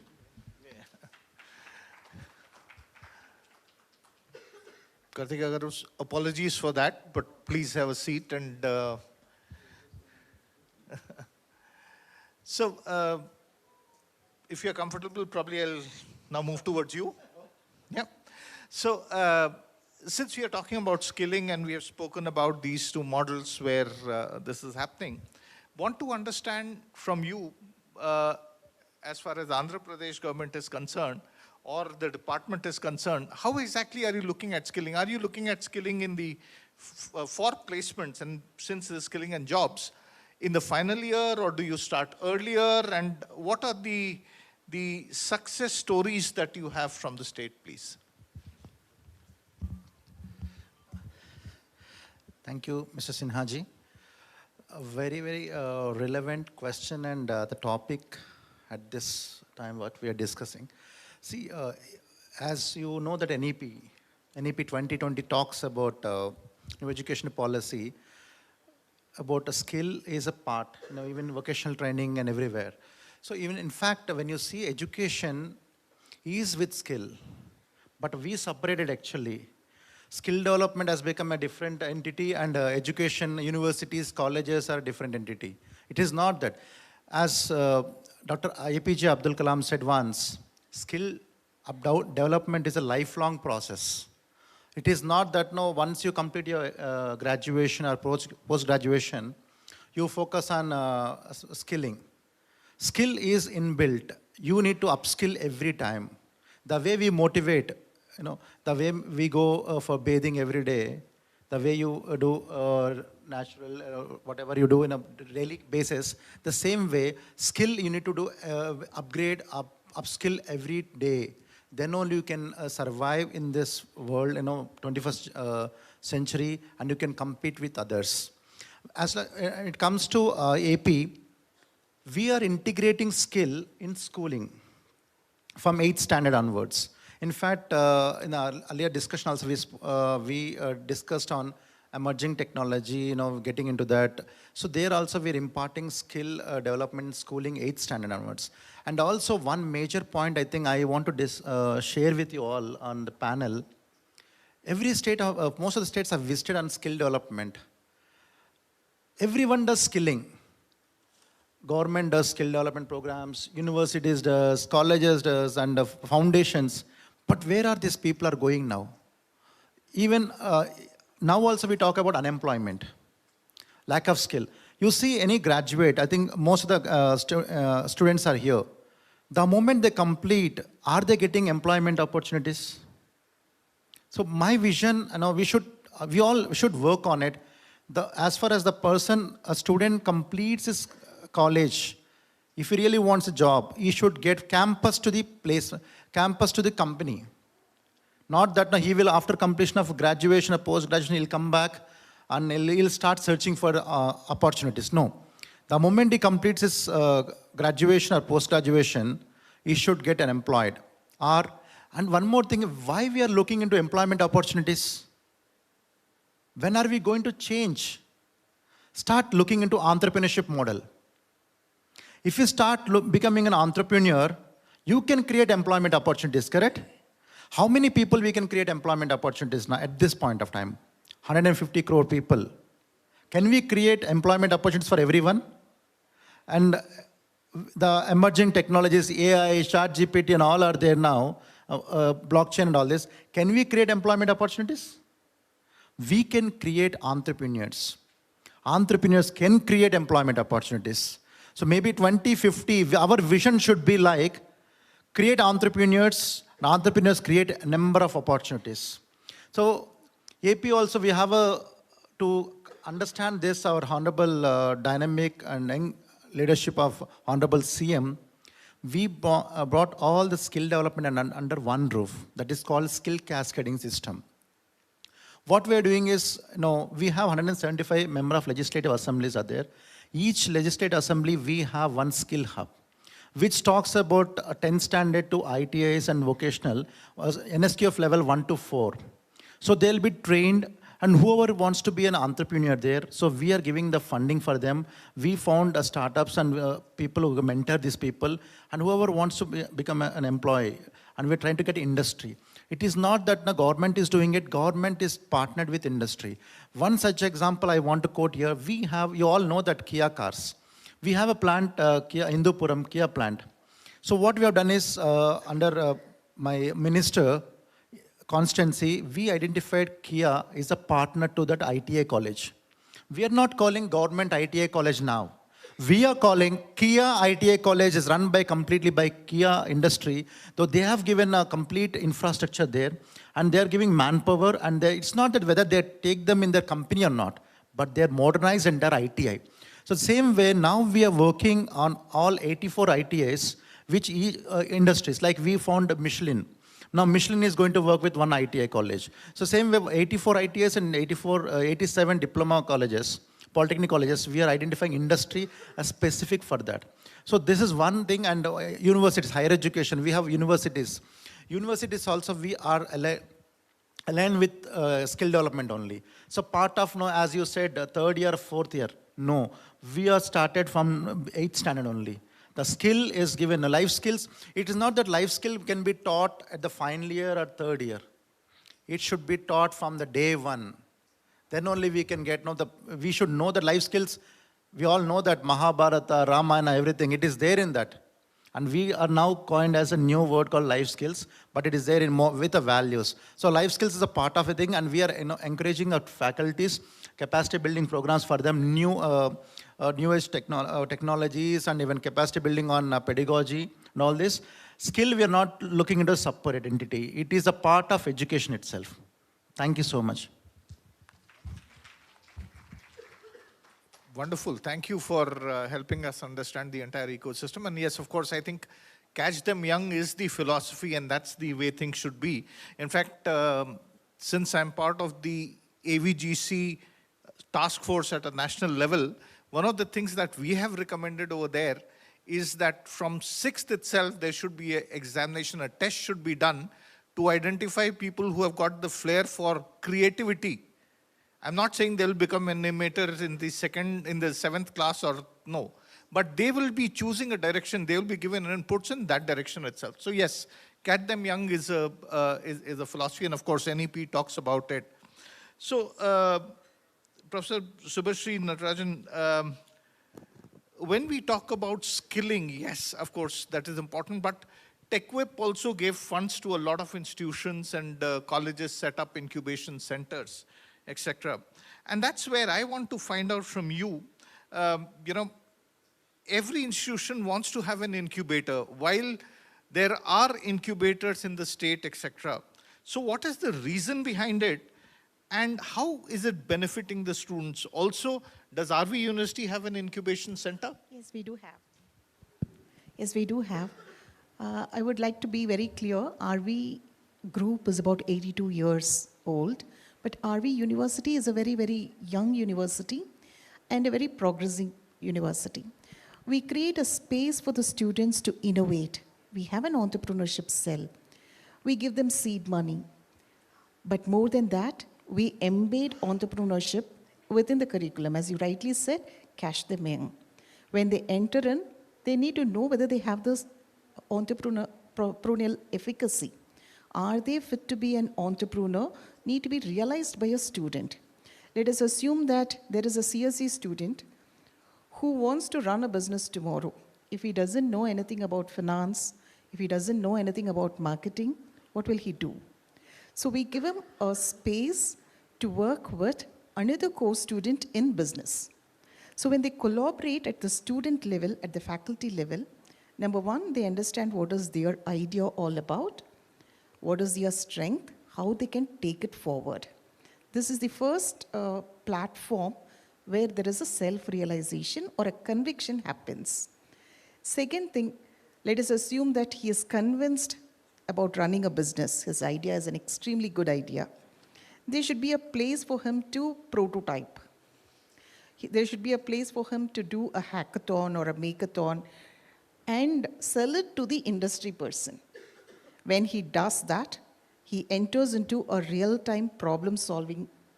He encounters the industrialist, understands what the problem is, creates a solution, finds out where he has gone wrong, which strategy works, which doesn't work. So, full experience for him, a complete end-to-end experience for him. We don't create only commercial entrepreneurs. We also have social entrepreneurs who are in need today. There is a slot given in their curriculum. For about 2 months, they should compulsorily work with an NGO or with any social project. Find out what is a real-time problem that is there in the society, come out with a solution.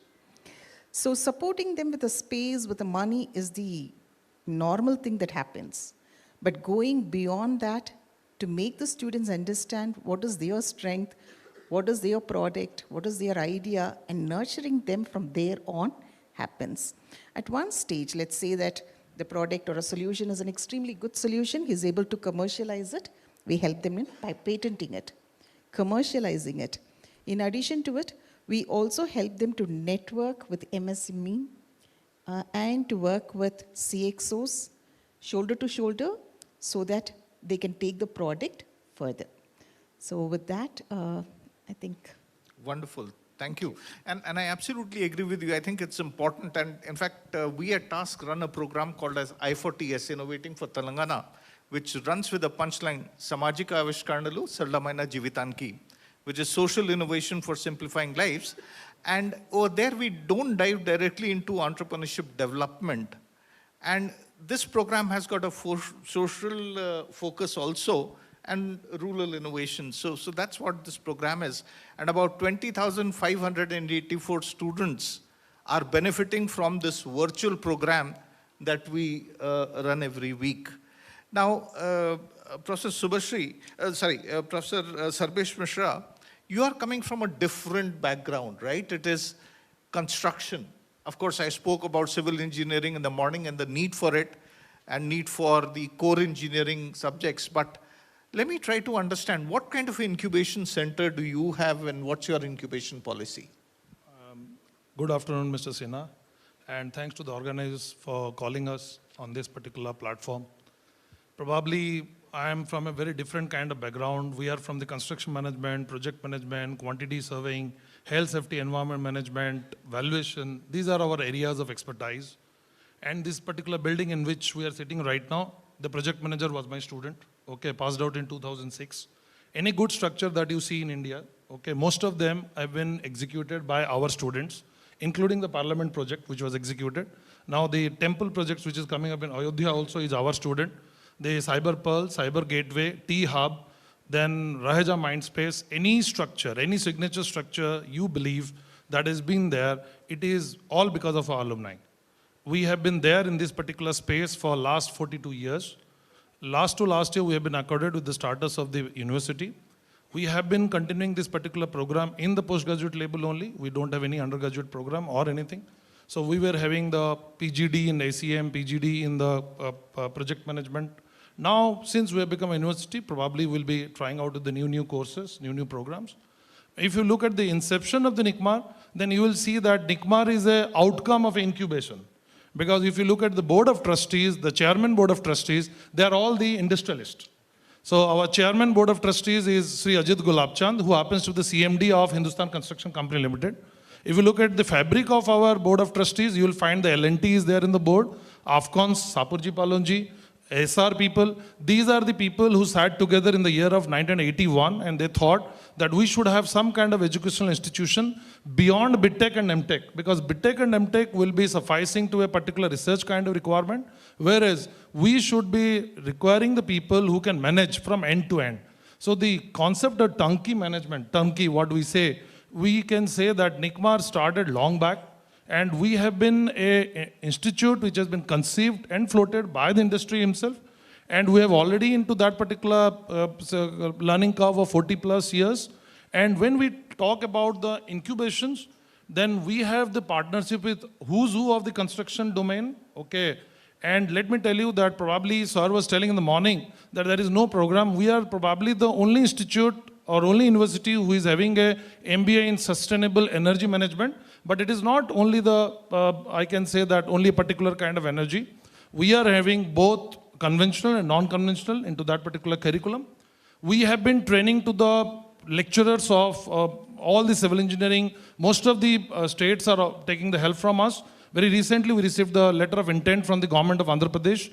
Our training calendar is full right now. So we'll be doing for them. We have done it for the government of Telangana. We will be doing it for we have done it for the government of Odisha. We have been upskilling the lecturers because that is where I believe the first part starts. And our institute or our university, because again, I am there in my university for last 17 years, which has been transformed to the university.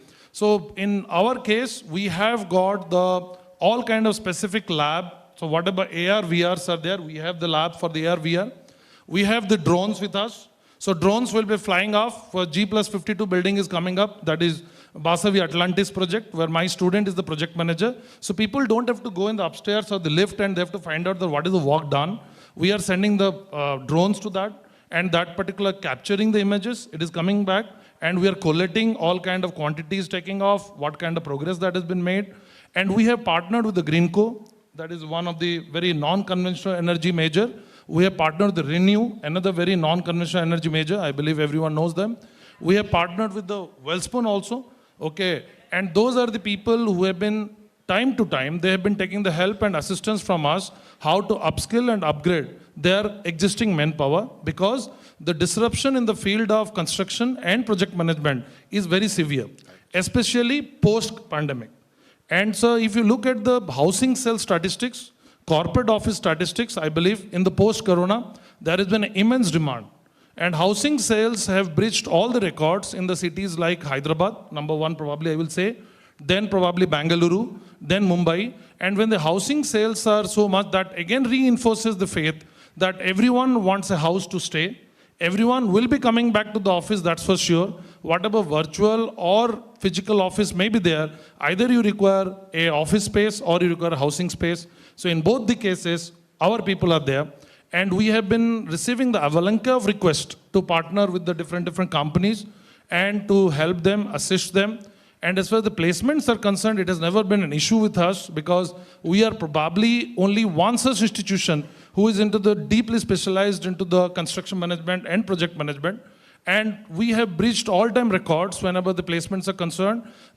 We have in fact said no to many companies that we don't have the students available, right, because our students are always, as far as the skill is concerned, our students always fills that particular gap. And people have realized again and again that our students are better than that of the engineering graduates or master's graduate, because our curriculum is embedded with all kind of IT infrastructure, all kind of physical infrastructure. And we operate in the Shamirpet here with the 52 acres of land, around 6 lakh square feet of area. And we are currently having only PG programs, okay, where only 300 intakes around we take. And we are also having our big campus in the Pune, okay, that is our mother campus, we can say. Our Director General, Professor Anil Kashyap, who is from the University of West England, he has assumed the charges last year, and he has been taking a lot of new initiatives where we are getting to know all the things that is happening around the globe. so that those immersive kind of experience can be given to our students from the campus itself. Wonderful. Thank you, Wonderful. Thanks. So let's move on to the only representative from the industry. And I think there are two things that always our students keep on asking. What does the industry want from me? And what should I skill for? Right? That's one part of it. Second part of it, if I look at my colleges today, 50 to 60% of the students that are in our colleges today, their parents have never been to a college. And that's where career choices, mentoring, etc. becomes of big importance. So help us understand the answers to the question and what does InterDiscel do as far as mentoring is concerned. Thank you, Sinaji, and thank you all for the opportunity to speak in front of the bright minds from the education industry. So let me just put across what is missing, or maybe the debate what we have started is skilling and upskilling and what the industry wants. So let's be very clear that the industry is changing in a very rapid manner. So 3 years, 4 years back before the COVID, AI was not there.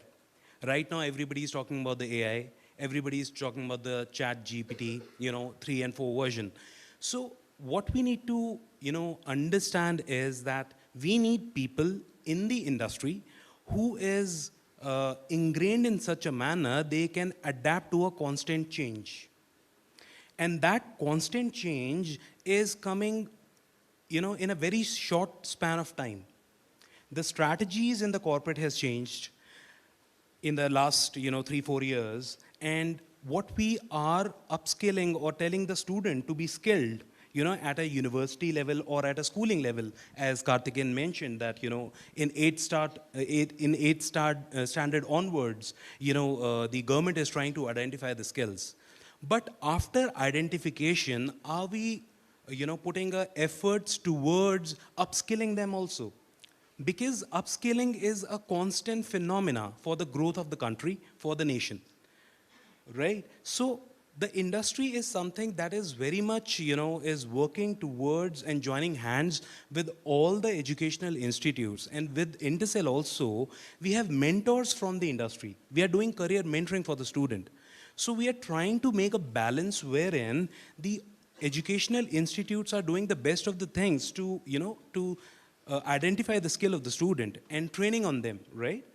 But there has to be a constant, measures from the educational institutes in order to tie up with the corporate to understand that how the shift's gonna happen. For example, the chat GPT, the student who will be passing, this year or next year, he should be trained well how to use the tools to work on a chat GPT model, to implement into an industry.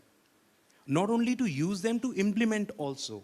As sir also rightly mentioned that he's been using drones, or his team of students is using drones to take the imagery. So it's like a technology that has been stitched together in terms of using it in the right form or in a correct manner. So this is something that we have to think. And this is where the mentors are helping the student to make them understand that, look, this is an industry shift, and we have to be prepared very well for the upcoming things and innovate and apply the skills there. Yeah, thank you. Thank you.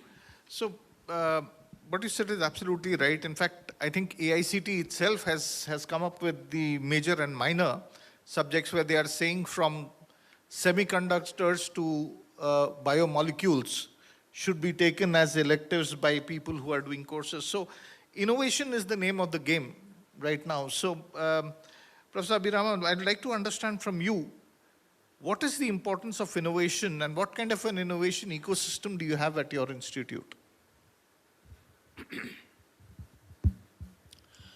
That is a very interesting question. Before I just answer this, I would like to also acknowledge TASK as a partner for skilling. So we have tied up with your TASK organization, and I think they are doing a phenomenal work. And I see some of our students and faculty in the participants here. So I'm sure even this seminar will be very, very useful to all of you. Coming to innovation, we feel like I'm very much impressed with Kartika. He said start at 8th class. But I believe the creativity and innovation happens at LKG, UKG. And by the time the students come to 1, the creativity is killed. I believe that all students are born intelligent till they reach school. And once they reach the school, they are regimented, they have to follow a particular thing, and most of the innovation is killed. And at the college level, we feel that creativity is almost dead, except for a couple of students. So what we have done is to make them relearn some of the good things like creativity, because creativity is one of the prerequisites of innovation. So we set up the entrepreneurship cell, and we have given them a lot of inputs, and we got a lot of encouragement from a T-Hub, CONCLAVE, Confederation of Women Entrepreneurs, and CII. They have their own hub for encouraging women entrepreneurs, as well as a leap. So a number of such organizations are partnering with us, and we set up the Innovation Hub. And a couple of government support, as well as companies like Adventure and everybody participated in funding some of these interesting ideas. And we incubated 2 successful ventures. One of them wanted seed capital, second round of funding within 5 months. But when we wanted to give her the money, she said, no, I don't require. I've already broken even, and I'm now making profit. So, and she started this in during the COVID, 2 students. And there is another person who did a very creative work in the mineral water bottling design. And we are very happy that Telangana government has personally encouraged us. Mr. Jayesh Ranjan, secretary, had come to our college to inaugurate the Innovation Hub, met these students, inspired them, and that, I think, was a very great effort. So we are not happy with producing a couple of them. Also, we feel that most of the Indians are risk averse because most of the parents are told, chase after bread, butter can come later. But failure is what I say, till one of the speakers in the morning said, you fail only when you give up. So failures are stepping stone to success. So just to summarize, there's a lot of unlearning that has to happen if creativity and innovation has to thrive. And in our small effort through the Innovation Hub at Badruka, we are trying to reinvent that. Thank you.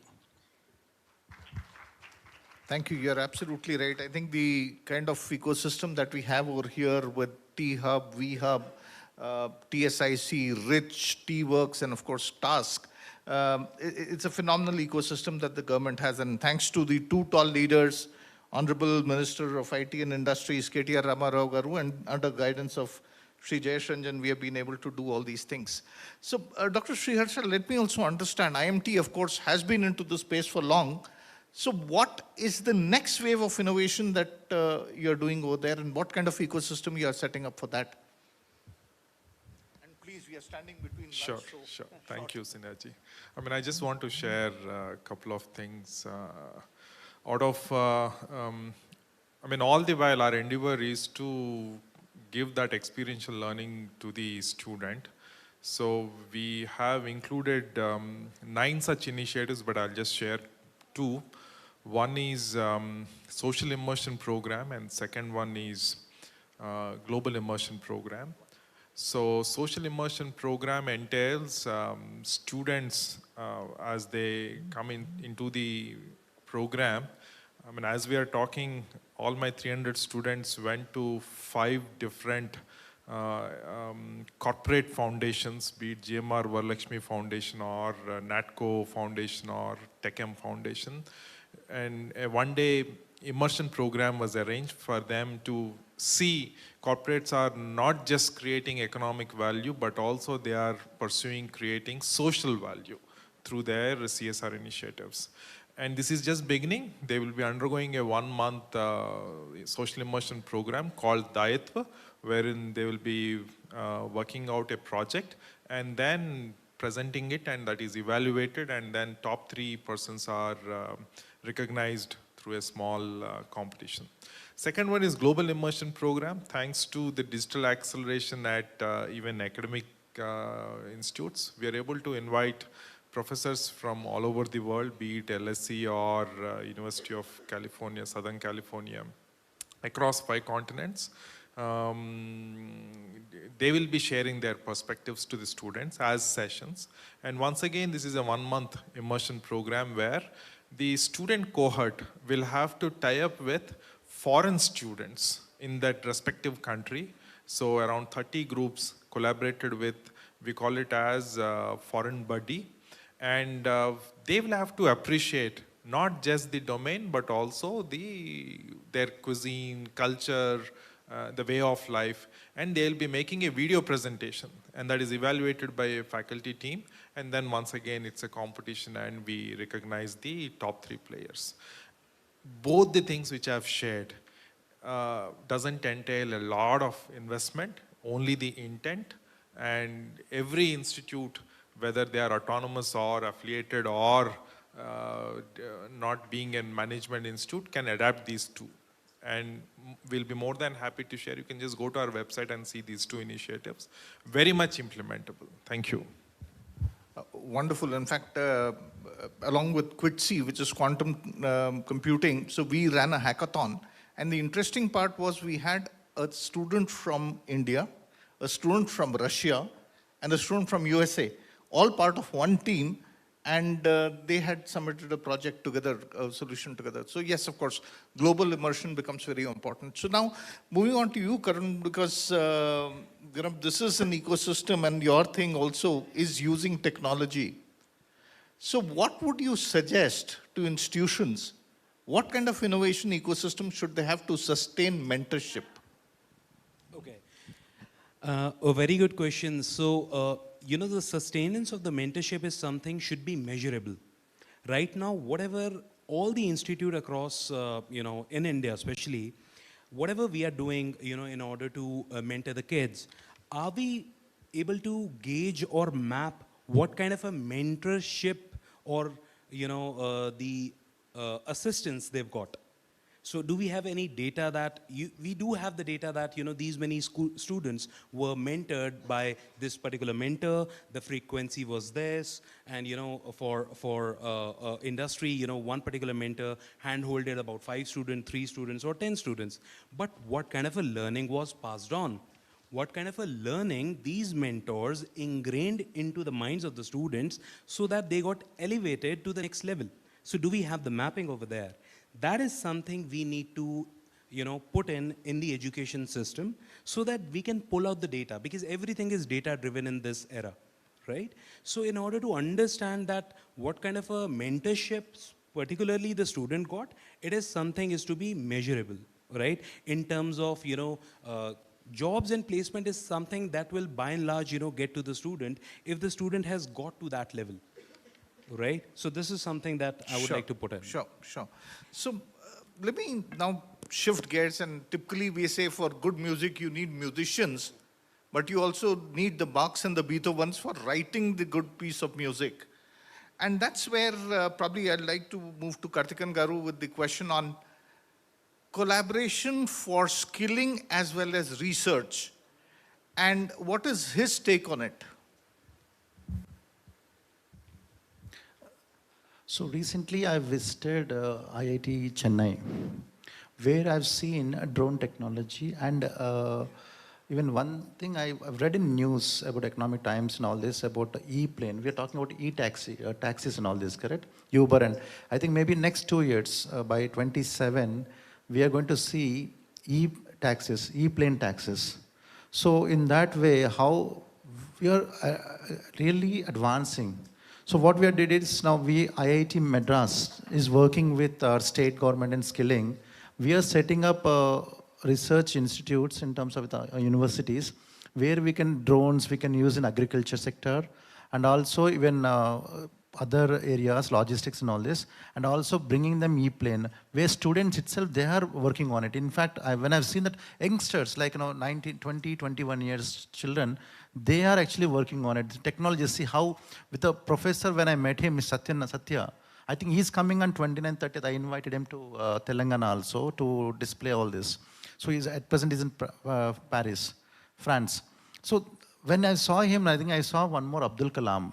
The way he's actually, working with his children and, giving them guidance. The same thing with the moment I met, then we had an understanding with them. We started working with the IIT Madras in terms of research, bringing all this. And yes, research, as once Nelson Mandela said, education is the strongest weapon to change the world. If you want to see the positive change, we need to bring together education and skill development. This is what I want to conclude. Thank you. Thank you. Professor Subhashri, let me move to you. RV as a university has been into existence recently. It's a new university. It's a STEAM-based kind of a university, right? Where liberal arts are also being offered along with engineering courses. So what are your initiatives where it is not only skilling, but you want to move it up to research? Research is an integral part of education. Unless or otherwise a teacher brings research inputs to the classrooms, it will not be enriched. So it's the prime duty of the teacher or the professors to get to understand the subject in depth. It could be through an industry immersion program, or it could be through a case study that he writes. He takes it to the class, discusses it thoroughly, takes the input or the perspectives of the students, and then only writes a paper, number one. Number two, when it comes to research part of it, what is happening in India alone is not sufficient. So we need to collaborate with other institutes within India and abroad and take their inputs also to the table so that whatever we are writing is sustainable and it is worthy a discussion, number two.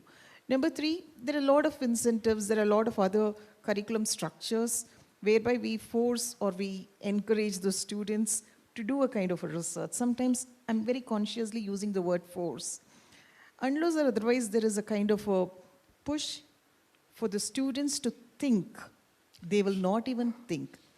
There is a need for us to understand that why am I asking this question?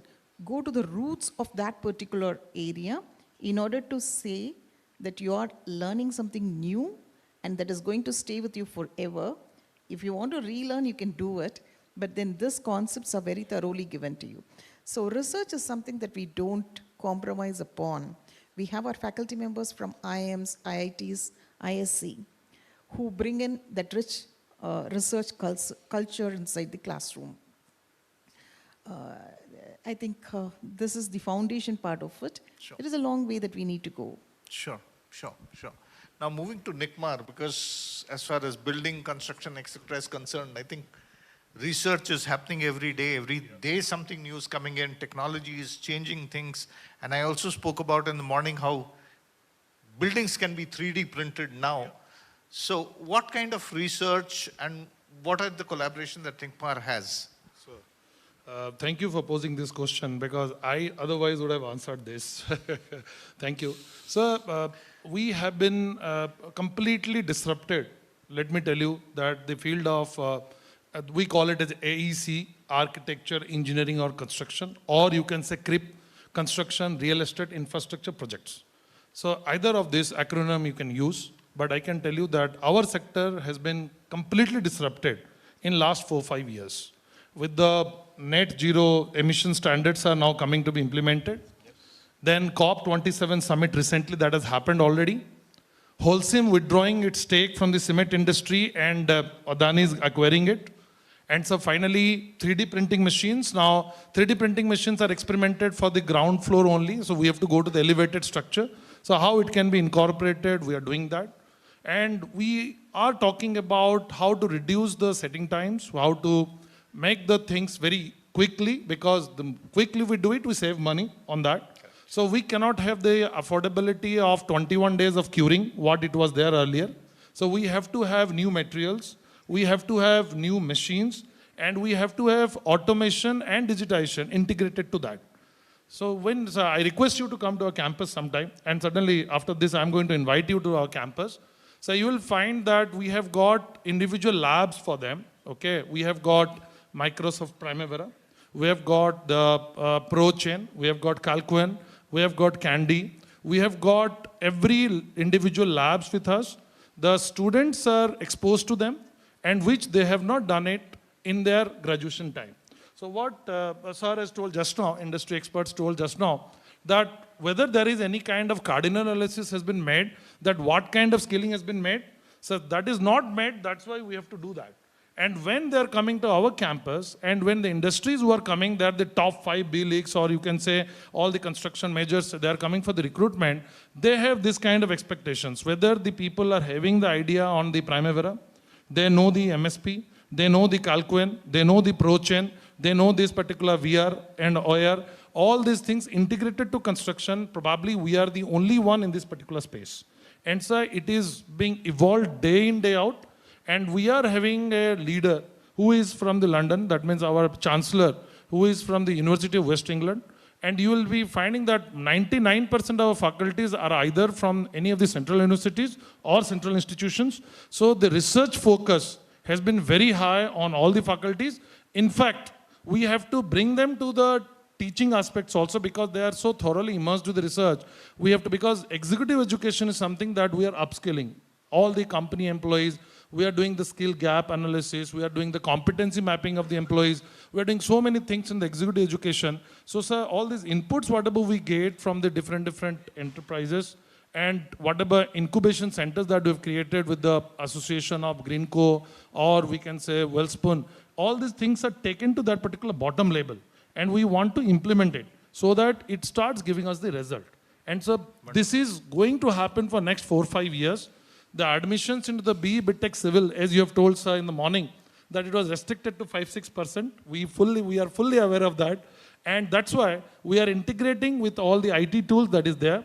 People should not have any kind of belief that the civil engineering is an isolated case. There is no possibility of any kind of IT integration. No, IT integration is being done, and it is being done in a very great way. Please come and see it and believe it. That's what I can tell you. Thank you. Thank you. So, very interesting discussion we have had. Do we have time for questions? 2 questions? Okay. 2 questions, only questions, no suggest conventions, etc. We can talk over lunch, but please, 2 questions, make it brief. Introduce yourself, and in case you are asking to a particular panelist, then please do that. Thank you very much to all the panel members, Sinhaji and Kartikeya Garu, Abhiram Garu and all. I'm Syed Junaid, Head of Admissions from Roots Collegium. Sir, when we are discussing about skilling and upskilling, and in an era of disruption in the future because of AI and automation, there was a convention held in 2019 who was a part of AVCG task force at the national level. Sir, I have gone through the recommendations your committee has submitted to the government of India, in which section 2, of course, that talks about more the importance of skilling in AVGC sector, right, sir? And it is believed that, your policy says that, of course, your recommended, your recommendations say that. Point number 3 of section B, you claim that there is almost 20 lakh new jobs would be created in the AVGC sector in next decade. Am I right, sir? Yeah, Yes. I don't remember the exact statistics, etc., but yes, there are a huge number of jobs. And the reason why we have actually said that, because I can now understand what is your question. Fine. It's those number of jobs that you're talking about and skilling for those jobs. Of course, sir. I would love to talk more about the gap, right, sir? Sure. So come to the question, please. Right, sir. Thank 20 you. lakh jobs you're talking about, and at the same time, point number one says that the importance of creating curriculum and at the UG and PG level in India, where it's already available. For example, JNFA is one of the university which is offering formal education in AVGC, I mean like animation, visual effects, gaming, and other allied disciplines. So let me tell you one thing, sir. For example, if we take the statistics last year, Can you come to the question, please? Yeah, last year in JNFAU, under JNFAU, there are only 10 institutions which are affiliated, which are offering animation and visual effects and gaming courses, right, sir? So each institution is having almost 50 seats intake, right? So it makes almost 1,000. So this year, almost 2,95,000 intermediate students have passed out. Let me tell you, last year, the total students who have got into the university is only 293. I'm sorry, it's an unfortunate situation where government speaks a lot on the paper, but when it comes to implementation of the policies, we are No, you're absolutely right. See, basically, if you look at it, the gap that was there was filled in by arenas and Max, etc. of the world. So that was first thing, right, which is happening. Sir, that's casual education. I really No. See, point is when you're looking at the industry, whether it's casual or it is a formal, they are not bothered about it. They look whether you can deliver what you need to deliver or not. That's point number one. Point number two is, why do we need to have a student complete his BTech and then realize that I should have gone into gaming instead, right? Point number two. Point number three is, yes, there are institutions such as, GNFAU, etc. And I had sessions over there where I had to tell them what kind of career opportunities exist for these students. No, absolutely. Yes. NICMAR also. Correct. No, so that's where it is. I think what is important is today, if you look at any kind of a student, he would much rather become an IT service industry professional. And here I'm addressing all the students also, right? What stops you from thinking that you can launch a rocket, right? You can launch a rocket also. Why don't you think on that? Why do you want to end up in the service industry itself? So you have just taken an example of animation, gaming, etc., right? Today, if you look at it, doctors are using AR, VR headsets in case you are suffering from asthma, right? You wear a headset, they will simulate a thing where you are exposed to dust, smoke, etc. You will not be coughing. It's a psychosomatic kind of a condition, you will get cured. So imagine where all this thing is being used. And in case you have students, in fact, one of the questions that I asked at your stall was very simple. When did you start this animation course, etc.? You know why?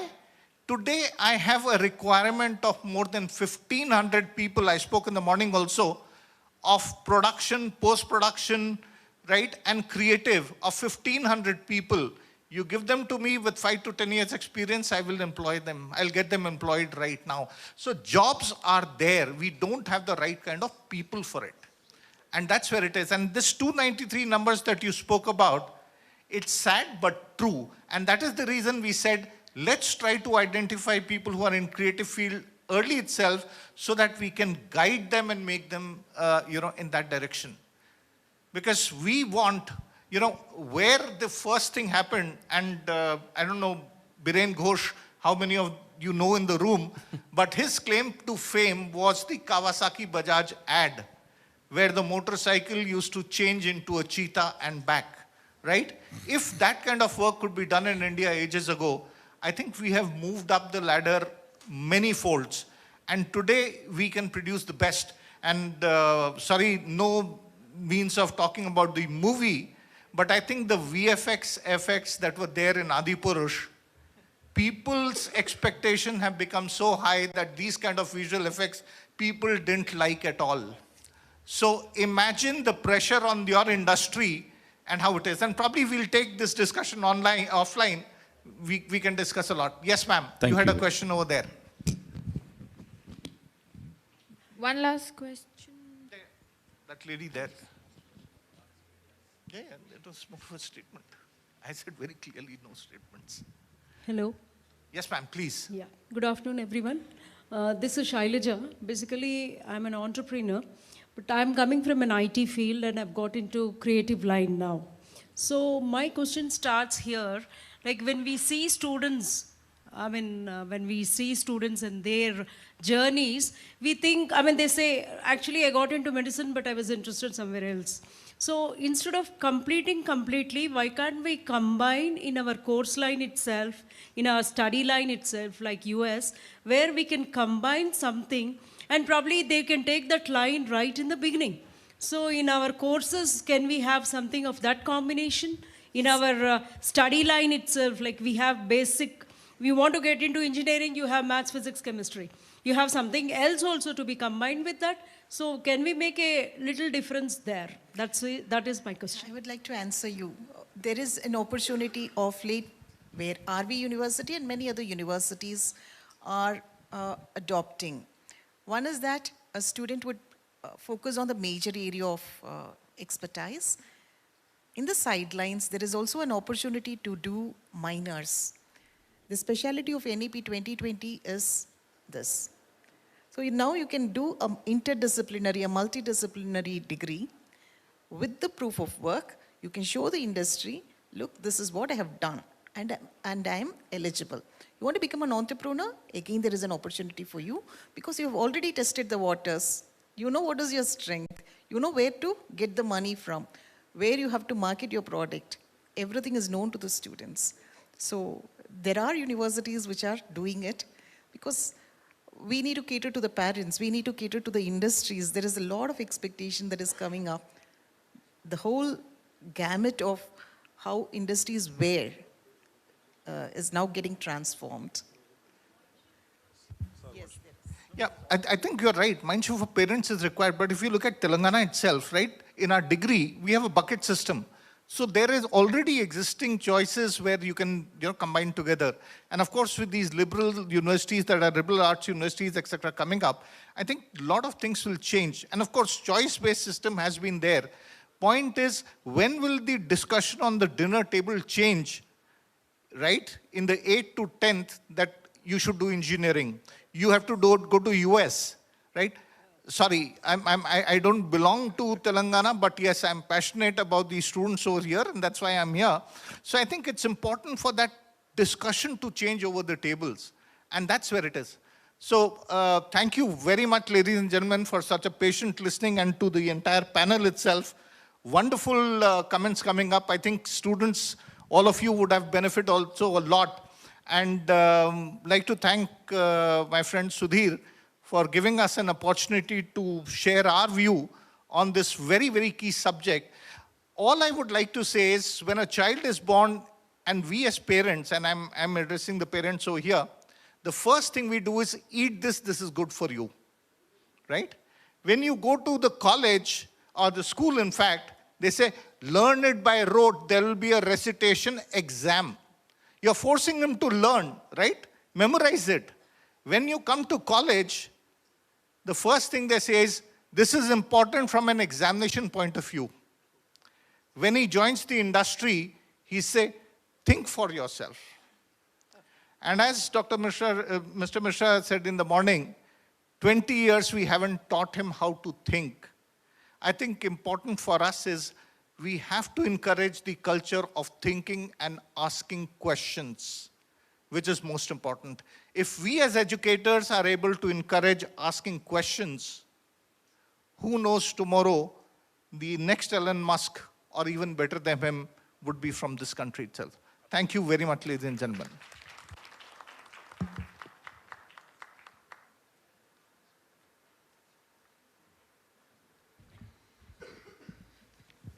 I'm highly elated to hear this part of the panel discussion. I mean, here we're talking about the real problem that we deal with, youth understanding and, turning out to be those responsible biggies in the industry. So a huge round of applause for our panelists here, everybody. And for giving away the mementos as a token of appreciation, can I call upon our moderator, Sri Shrikant Sinha, to please come forward so that he can give away the moment of appreciation. Can we call upon Professor Abhirama Krishna, Director General, Badruga Group of Institution, to please come ahead? Can I hear some applauses, please?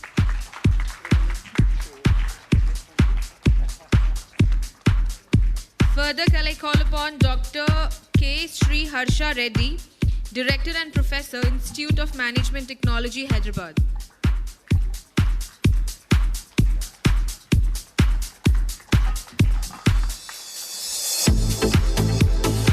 Can I further call upon Professor Shubhashri Natarajan, Dean School of Business, RV University.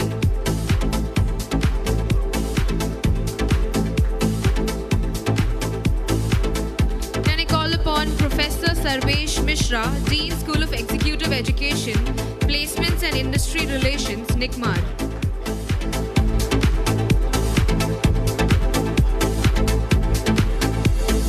Would like to call upon Sri Karun Dubey, Head Business Intercell, Career Mentoring.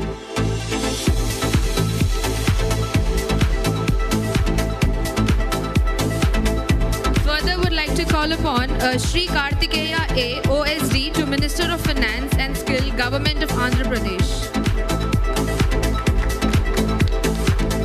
I would like to call upon Sudhir Gautam, CEO and Editor-in-Chief, IndiGlobal Media Network, to give away a token of appreciation to our moderator, Sri Shrikant Sinha, CEO, Telangana Academy for Skill and Knowledge.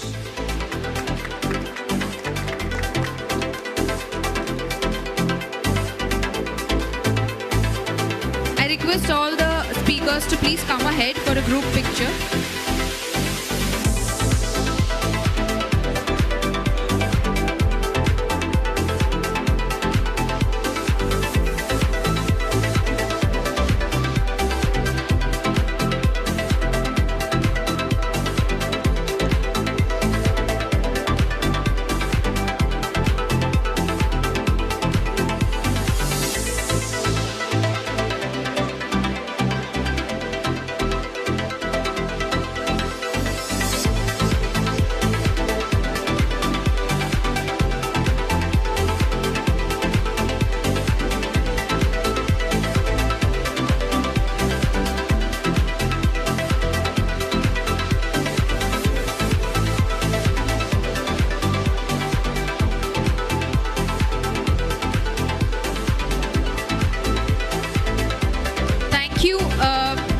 Also, I would like to make a small announcement.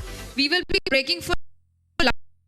I request everyone to please come back by 2:45 so that we will be having one panel discussion and we'll be having an awards ceremony. So I request everyone to please finish with your lunch and head back to the hall so that we can have few interesting sessions and an award ceremony. The lunch would be served at second floor in Kismat. You can move to second floor at Kismat. Thank you, everybody.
starting with our next segment right now. So we will be having a panel discussion on multidisciplinary approach and employment opportunities, which will be throwing on some light on a few topics, which would be future career prospects of core branches, mechanical, civil, electrical versus computer science courses, multidisciplinary approach as envisaged in NEP, changing job roles in New World Order, bridge between past and future, the crucial role of conventional and future-based programs. Opportunities for higher studies in multidisciplinary programs for students after class 12th. So to discuss on these topics, I would like to call upon our moderator for this panel discussion, Dr. Ram Deshmukh, Director Placements and Training, SR University. A huge round of applause for our panelists and moderator, please. Further, I would like to call upon Professor V. Uma Maheshwar, Director Research Development and Consultancy Center, RDCC, Osmania University.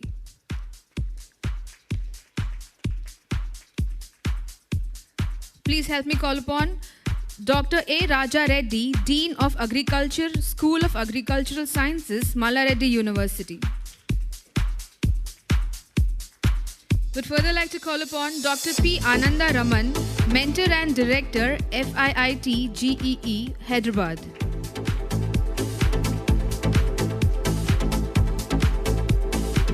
And along with all of these, the final one joining us would be Dr. Daya Shankar, Dean School of Sciences, Woxon University.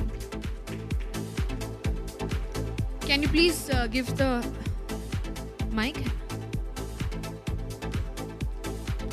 to our panelists?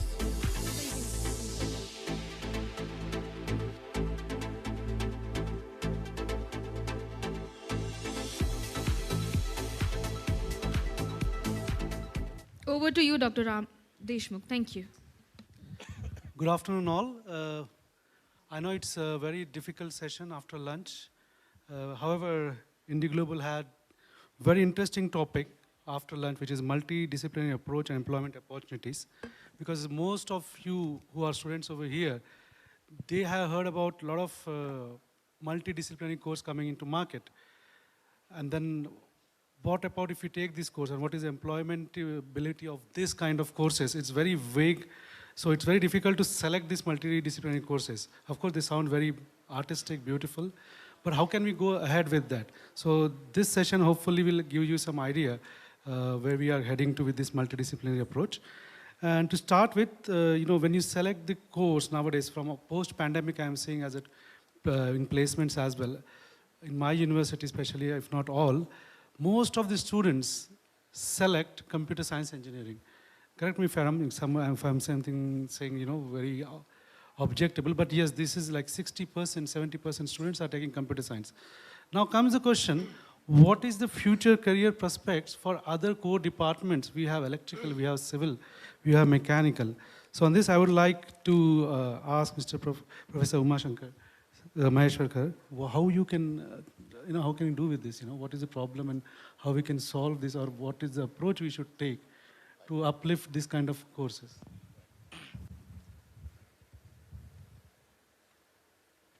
All of us know that whenever engineering admission starts, whether in IITs, NITs, or engineering colleges in states, students opt for a CSE course as a first priority. We have seen for the past decade and so, people are always marking towards CSE courses. No doubt, CSE will give a skill set to the student who is doing engineering in CSE. Once he graduates from the college, he is in a position to get into top-notch software companies, getting into developer roles. But if you look at the percentage of students getting the lucrative job offers, it's not even 3%. And the media, the colleges, in their websites, they always talk about only those top 3% who are going to big jobs. They never talk about the average pay package or the lowest pay package that the students have got. Computer science engineering has come into existence from 1990s, to be precise. and the Y2K problem has enhanced requirements in the area of computer science. And now, with the exponential growth in the technologies, we need people who can use the programming to make the life of everyone on the earth happy. And the main reason for us to move forward in developments is not because of CSE, it's because of the core branches like mechanical, electrical, civil, electronics, chemical, and so on. They're all called as evergreen subjects. If you look at how we have gathered today here, you all travel in a car or in a bus or in a train, you come here. So all those vehicles which move on the road, on the rail, in the air or in the water or on the water, they are all made by mechanical engineers, designed and developed. If you look at this ambience of this hall, even though this is peak summer, we are all comfortable because air conditioning is there, air conditioning, human comfort air conditioning, that is designed and developed by mechanical engineers. And you look at the lighting, okay? The ambience that is created is actually, we need a lot of power. These hotels, resorts, or if you look at malls, they all need a lot of huge power intensive entities. Where is the power generated? In the power plants. How is it distributed? Electrical engineers. And the electronic appliances that we use, electronic engineers. Mobile phones that we use, electronics and communication engineers.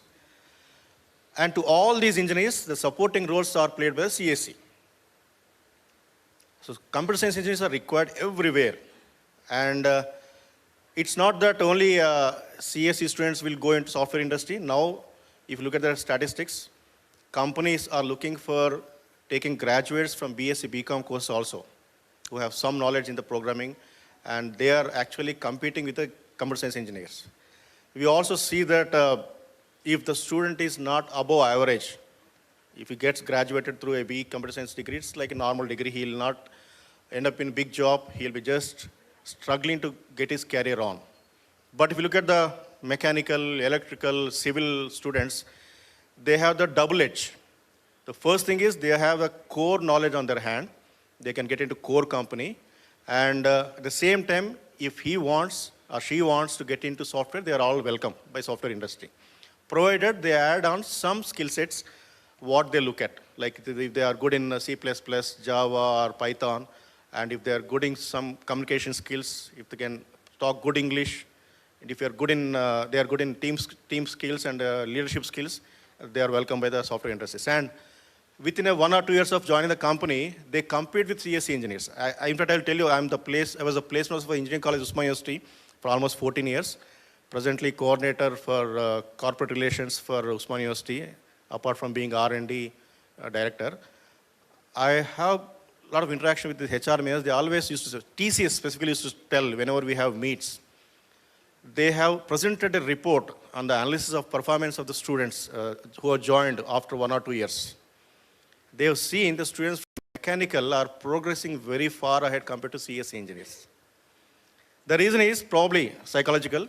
CSE engineers, they come with a lot of confidence that I am the king in the software area, I can do well.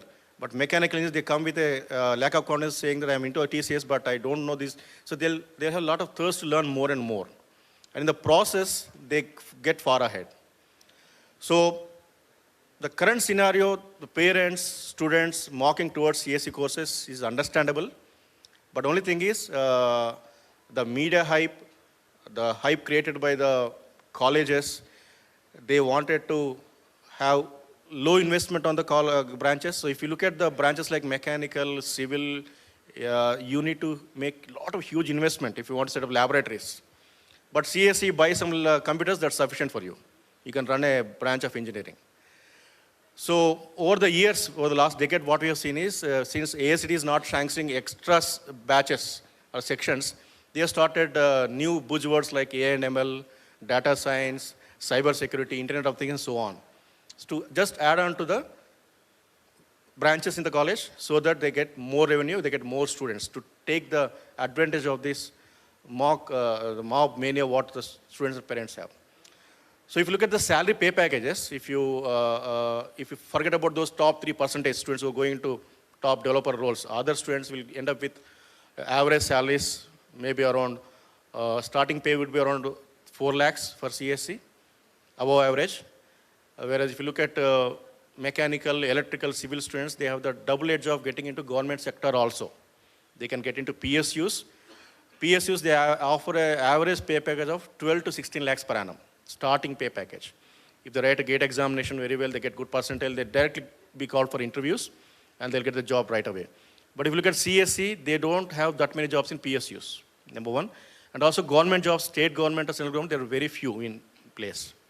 Now, if you look at the working life after they join the companies, the CSC guys should definitely be always on the learning path, and they always are in the competition mode. If they stop learning at some point of time, they may get a pink card from the company. But look at mechanical, civil, electronics, they go with a lot of knowledge into the company, and if they get into one area of expertise and they gain experience, they become expert, they'll be demand in the industry. So without hesitation, if some students or parents have this idea of getting into core companies, without getting into core companies, there's a lot of bright future. If you look at the future prospects of automobiles in India, aerospace industry coming up in India, if you look at 3D printing, that's going to come up in very big way. You talk about machine learning, AI, all these things, you need core engineers getting into this. So I'll stop here. I'll add a point sometime later. Yeah, I mean, I completely agree with you. You know, when somebody says I'm going to core and my jobs are less, because as a placement officer at SR University, parents come, sir, when my son will get core job? I said, what do you mean by core job? There's nothing called core job or software job. I mean, I just asked one question, like software industry, TCS services or Wipro, they say like they are hiring electrical, mechanical, civil. Have you heard why they are hiring? Do you think they don't get enough CSC? Because the logical skills which these people have is so strong, and of course, they will have electrical projects. If L&T is doing some project, it is given to TCS, okay? So these projects, they need civil engineers to build the design or develop the algorithm for that. So only with plain CSA, you cannot develop algorithm because you need some logic of structures if you are doing civil, yeah? Some logic of flux if you are working with electrical. So that's why these companies hire these engineers. So I will never say that is a core jobs or software job. Jobs are jobs equal for all. Thanks for throwing some light on that. Now coming to another multiple disciplinary approach. Now it is a buzzword and a lot of work is being done in this area. And these all come due to NEP. So I would like to ask Anandaramana, what NEP is envisaging on this multidisciplinary approach, if you can throw light in detail. So starting from what NEP is, because quite a few people don't understand what NEP is, it will be helpful. Good afternoon to all of you. I hope everybody had a good lunch, and I hope you all have listened to Dr. Umameshwar sir has said just now. I'll be just continuing with one very important thing that's of concern and important to the entire nation now, the national education policy. You know, we all have passed through a system where we have taken exams after class 10th, after class 12th. Then some of us did our BTech, some of us went for the graduation, post-graduation, and so on. Now, the government of India, you know, when we studied all these courses, if I ask any one of you who is sitting here or any one of the panelists here too, if I ask you what you studied in your 11th and 12th, the answer is either I have done maths, physics, chemistry, I have done biology, physics, chemistry. If somebody would have come from some CBSE school which offered both maths, bio, physics, chemistry, but you would never see anyone saying, I did maths, English literature, and chemistry. There was no option. You know, like for example, we often see this in our careers. When many of you who might have graduated with math, physics, chemistry, you might have gone into a BTech course, later on you went into a job, and then suddenly on one fine day, you are given a task to address 100 people.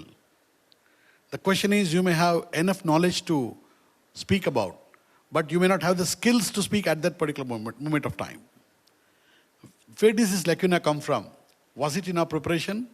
Was it the way how our education system progressed? So to fill these gaps, the government thought over a period of time. And to fill these gaps, they devised a new policy. And this new policy comes as a part of 4 stages, 5 plus 3 plus 3 plus 4. 5 is the number of years which is called the foundation course, right? And then comes the preparatory for 3 more years. Then comes the middle course for 3 more years. Then comes the secondary course, which means now, earlier we used to have an exam every year. You know, you can imagine some of you who are parents, you can imagine the preparations that you have to prepare to ensure your child does well in first class exam or second class exam. Now, the government has changed this policy. The new policy dictates that exams would be conducted only after class 2nd, that is at the end of first 5 years of education. Then, after class 5th, then after class 8th, then in class 12th. Now here, the core thing that is being trying to develop across the country is that once this kind of system develops across the country, the undergraduate courses also are going to be reformed. For example, earlier you used to think about a degree with 3 years, or B.Ed degree was for 1 year. Now, to become a teacher also, you need to have a 4 years training program. After your class 12, it's a 4 years training program, which includes part of your grad as well as the specialization in education. So unless until you are not qualified at this particular level, you will not have an opportunity to become a teacher. That means teachers, many of us have become teachers because we didn't have any other choice. But now the new system provides opportunities for people who have passion towards teaching to choose that at a very early stage. That means you are really able to focus on the ground level realities that students will face, the kids will face, understanding the psychology of the kids. And the second part of NEP, this was with respect to what is NEP. The second part of NEP is, I always, I myself am a doctorate in chemistry, so when I think about, I always used to ask students a question, many of you who are sitting here have passed your class 10, so you all know there is something called electron, proton, neutron. One question I always used to ask my students was, where is electron? Everybody knows the answer. They used to tell electron is outside the nucleus. Then the next question I used to ask was, what happens if it is present inside? People know that it is not inside, but they don't know what will happen if it is inside. Because we are we study the same concept in class 8, 9, but at the end of the day, we don't know why it cannot be. The NEP system will help the student to undergo this kind of research kind of thinking. The thinking perspective has to change. And obviously the thinking can change if it is a multidisciplinary aspect. Because why it is not inside, why electron is not inside, it cannot be answered only if you know chemistry, only if you know physics. It cannot be answered only if you know math. It's something which is combination of all the subjects. And in the future, one more interesting thing is, there is a course called Biological Sciences Undergraduate Course, 4 years research course in IISc Bangalore. Biological Sciences. Does anyone know what is the minimum eligibility criteria? It says, you should have studied maths till class 12th.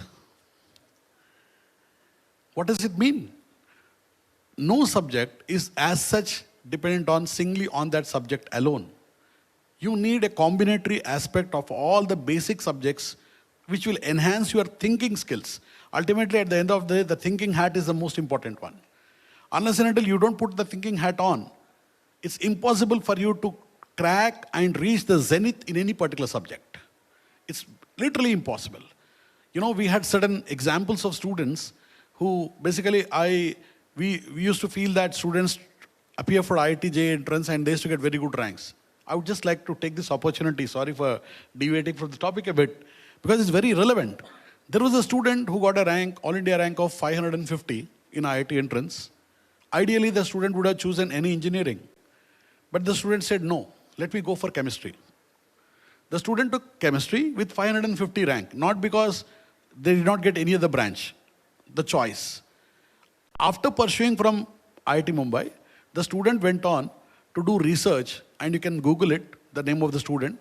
The student has detected a fluorescent paper which can detect explosives. That's the way how science will take you. That's the way how interest in a core subject can guide you. And mind you, the students studied in IIT. Normally, we associate IIT with something like only engineering, crux of engineering and all. But there are many examples like this. People who have gone into IIT, they went on to choose what subject they wanted and they did very well. And NEP is giving one more feather, one more added thing here. It is not just allowing you only to choose math or science. It is allowing you to choose many other topics among your interested topics, which can correlate with math and science tomorrow. I would just basically tell you one more example of a computer science IIT graduate. A student passed out from IIT Madras in 2014. Okay, computer science engineering. He was hired by a US company. His salary was about 2 crore per annum. He worked for 2 years. He quit his job and he went on to do research in biomedical engineering. I was just about mentioning to, what Sir said. Wonderful point Sir has mentioned. It's not about which field you are in. In every field you need everybody, but you need to be at the top. It is not that branch which will define who you are. It is who you will define what is the branch, importance. Because importance of all these branches came because of individuals who excelled in that field. NEP is a wonderful platform because in our country, the education system till class 12th is as such that you have no options. Either you take math, physics, chemistry, or you take biophysics, chemistry, or you take civics, economics, commerce, you take maths, economics, commerce. No, not the case. After class 8th, you choose the subject. Which subject you want to do. There can be a system like minors and majors, which were earlier there in the various, somebody was studying graduate courses. There used to be minor, there used to be major course. Most of the US universities have that. And it's very important. Why you suddenly see that, when you talk about somebody doing research, we often talk about people who studied in India, went abroad, excelled in research. The idea of NEP is to ensure that people who studied in India, stay back in India, excel in research temperament. Because why, if you go to any US university, you'll see that there are multidisciplinary courses. You just don't study only one particular area. You are exposed to many things. Your horizon will improve. That's what the NEP is planning to bring in. And that's the greatest change that NEP is planning to bring in. I hope this will give a great opportunity to every student, not just who are situated in towns. One more important thing we should talk about India, NEP, is that we are a country where majority of our population is in a rural background. I would say semi-rural background, rural background, not in a towns. And education has to reach each and every child. Unless and until this kind of qualitative thinking does child at an early stage, it will be practically impossible. We will always be catering to a certain section of population only. And this is the reason why NEP was introduced, so that teachers are very well trained. These experts are posted across the country. Now you see, if anybody is given an option, where would you like to work? Somebody would say, I would like to stay in a city, close to everything. But now with this training, everybody will get training, everybody will get exposure. The entire nation's population will get a very good exposure. That's the broad spectrum of NEP. I would like to rest with these topics. If any further questions, I'll answer later. Thank you. Thanks, Dr. Raman. It's quite an eye-opener for all, maybe, what NEP is. And I would like to add to that, for your story, I have one story as well, sorry. When I was doing my PhD in Cardiff University, I was in final year and a student joined from IIT Madras in electrical engineering. He was doing nanotechnology research. So he was doing research, I left, I went for a job. After 8 or 9 years, we again met. I said, oh, you will be doing a lot of big stuff in nanotechnology. It's happening subject. So what are you doing now? He said, I'm working for JP Morgan investment banking. I was like, what the hell? I couldn't relate at that time what he's doing. And he's doing very well. He's a multimillionaire now.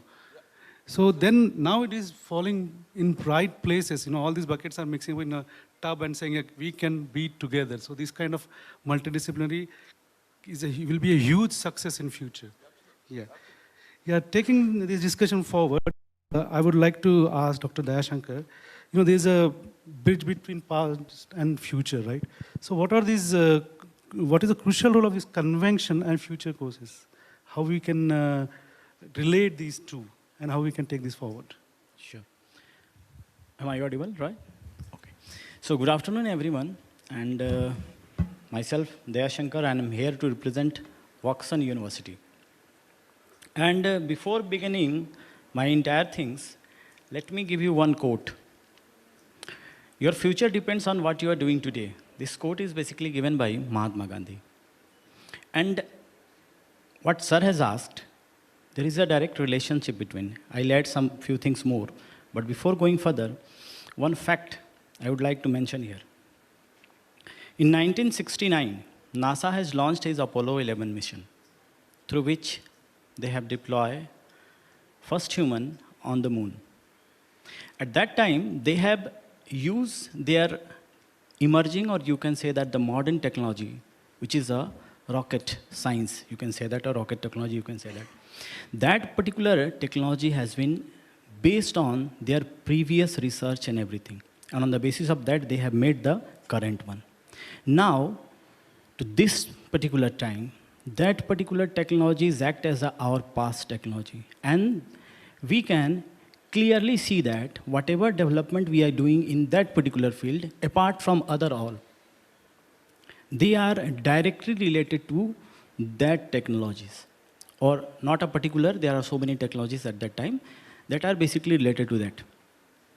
Now, coming to our initiatives, what we are doing basically, let me go in the depth so that I'll elaborate these things, how the past is basically influencing our future based on certain courses, or you can say that the innovative courses. Nowadays, we are hearing lots of words: entrepreneurship, innovation, skill. There are lots of words. In the technology domain, you can hear some AI, ML. These types of what we are hearing. But we have to keep in mind, these are not basically a technology. These are the tools. Technology which we have, as sir correctly mentioned, that we have so many conventional things, mechanical, civil, these are the core things. And the entire system of this outcoming or futuristic technology are basically made on this.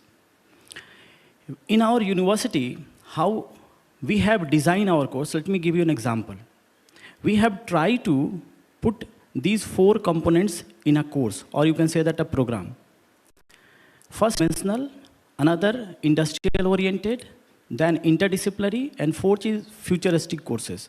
If these 4 are present in a single program, then we are saying that, okay, now we are going to deploy these things. Now let me give you an example. BSc, if we say that BSc, people are saying that, okay, now the conventional things comes into the picture. BSc in physics, BSc in chemistry, BSc in mathematics, computer science, and lot more things. How we have experimented, let me give you an example. Suppose we have launched a course, which is a BSc in computer science. So the name of that course is basically BSc Honors in Computer Science with Neurocomputing and Brain-Machine Interface. This is the name of entire program.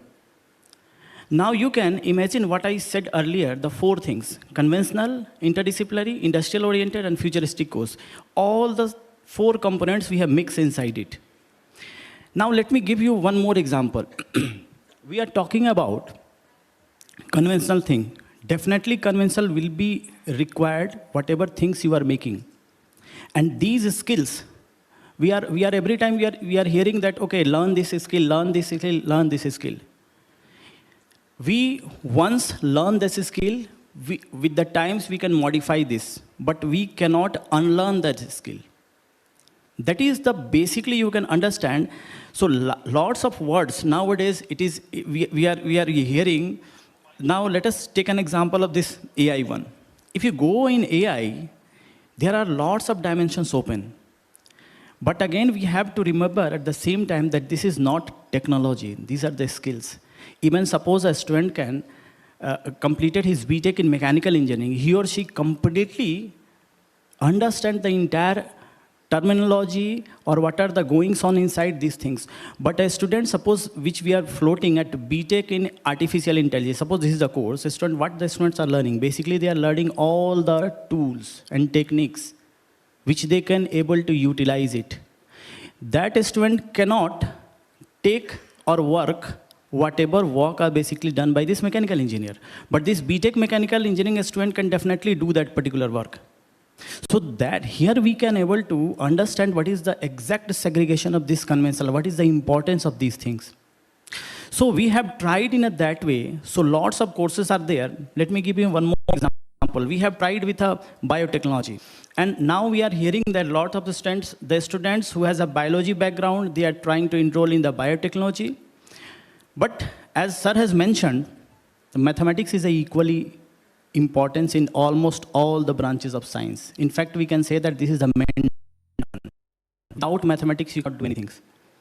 This I am telling, as my background is purely from IIT, I did my engineering and everything from IIT. I can say that despite of being an engineering background, I am in the favor of this science, because science, and that is the applied science. Everything comes from that particular thing. So in a biotechnology, we have reinitiated, you can say that they innovated, that we have launched a BSc biotechnology with clinical biotechnology. This is another different prospect. What we are trying to do, we are trying to initiate that type of courses which is future-proof or futuristic course. Suppose a student can, or he or she can complete this particular course and they wants to do their master's or PhD, they can do that particular master's and PhD in their core field. Core field, that means the conventional one. That is the biotechnology. We have not touched entire thing, that are untouched. But along with that, we have added with. And that is basically, you can say that the skill-based or futuristic course. So like that, we have initiated, we have done lots of things. Now let me tell one more thing. Now, I'm entering inside one particular course and give you an example how we have basically created as a future-proof courses. We have two aspects. One is, or the segregation of group. One is job seeker and another is job provider. We have given these things or created this entire cohort, semester-wise you can say that, in such a way that based on the individual choice, whether he wants to become a job creator, he can make it. That means entrepreneur. And if he or she wants to go inside a research type of things, higher study, or some employability part, he or she can also go inside that. So we have designed this course in that way. How? So we have entire courses, we have divided into two parts. Either of that courses, because these are the very extremely advanced courses, which I am mentioning here. Some of the courses, there are a lot many courses, 25 courses we have launched, and these are extremely advanced courses. So the pattern is like that. The half of the things, as I was hearing the first panel discussion that was going on, there is an industrial and academia interface or interactions they were mentioning earlier. So we have initiated these things from the first semester onward. We have, as per the UGC, there is a provision that we have to keep some industrial expert. They will come and they will teach the entire thing. That is the practicality part of this entire thing. And the name is, we are coining that name as a professor of practice. So we have kept some of the advanced courses, like neuroscience or computational neurosciences. These type of subject is basically taught by the experts. Academician, as academician, we know theoretical background or somewhat. To be very frank, there is an extent of knowing of the academicians. But apart from that, industry definitely plays a major role inside it. So we have kept as a professor of practice. Now from the academic background, that is also required. We have kept as a distinguished professor. So we have created a pool of these two so that in a future, suppose a student wants to do a research or higher educations, they can fulfill or they can join with this distinguished professor's part, and along with that, if they want to launch a business or they want to do a further research in particular area, with the help of this professor practice, they can able to do it. So these are the way through which we can able to create it. Now I can say that this is not this particular, but we have to choose our entirely future prospects based on the present one, and we have to decide what type of things we are going to do in the future. Thank you. That's quite an interesting thing. Actually, if I can correlate and make it in a simple words, if you don't know ABCD, you can't write words. Am I right? And now you can write no words, then you can write sentence. But now futuristic is like, at that time was ChatGPT. Now you don't have to write anything, just ask question. So yeah, I mean, quite an interesting thing you have done. I want to ask Mr. Raju Reddy, what are the opportunities for higher education in multidisciplinary for 10+2, like intermediate students? Because there are quite a few here, they want to understand this. So can you please throw light on that? Very good afternoon to everybody.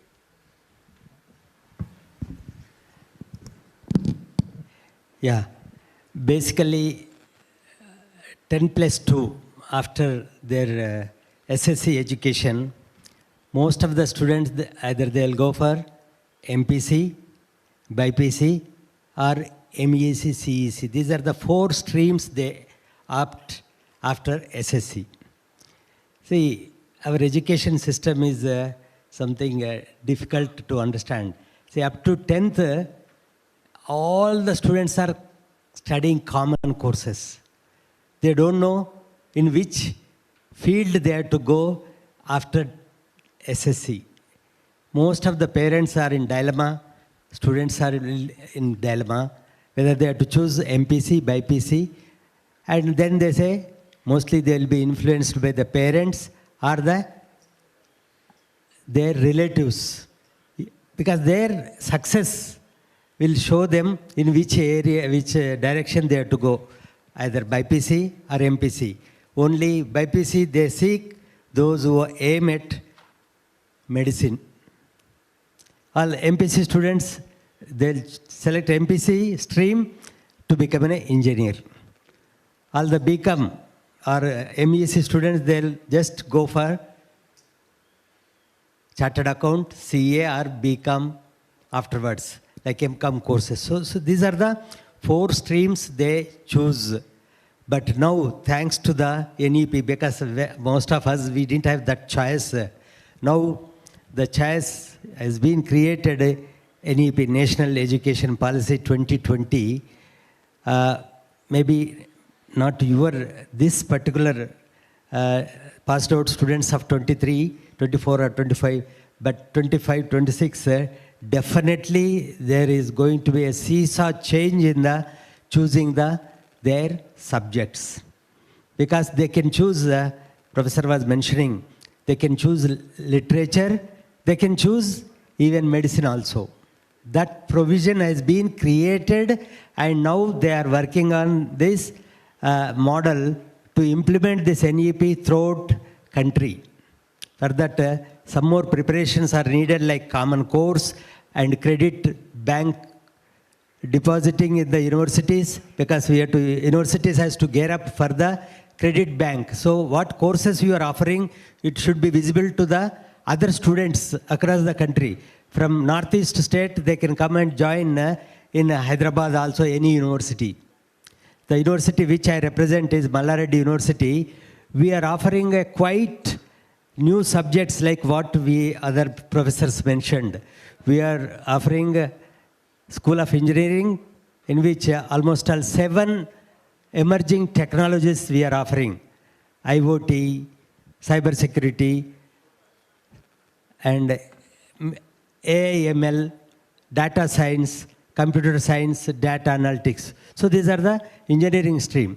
And coming to the agriculture, after BPC, you can choose agriculture.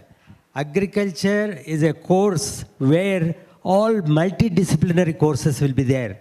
An agriculture graduate will study economics, maths, statistics, biochemistry, microbiology, biotechnology, and economics and agribusiness management, supply chain, and all these things. So what are all other students doesn't study, agriculture stream students will study these many courses.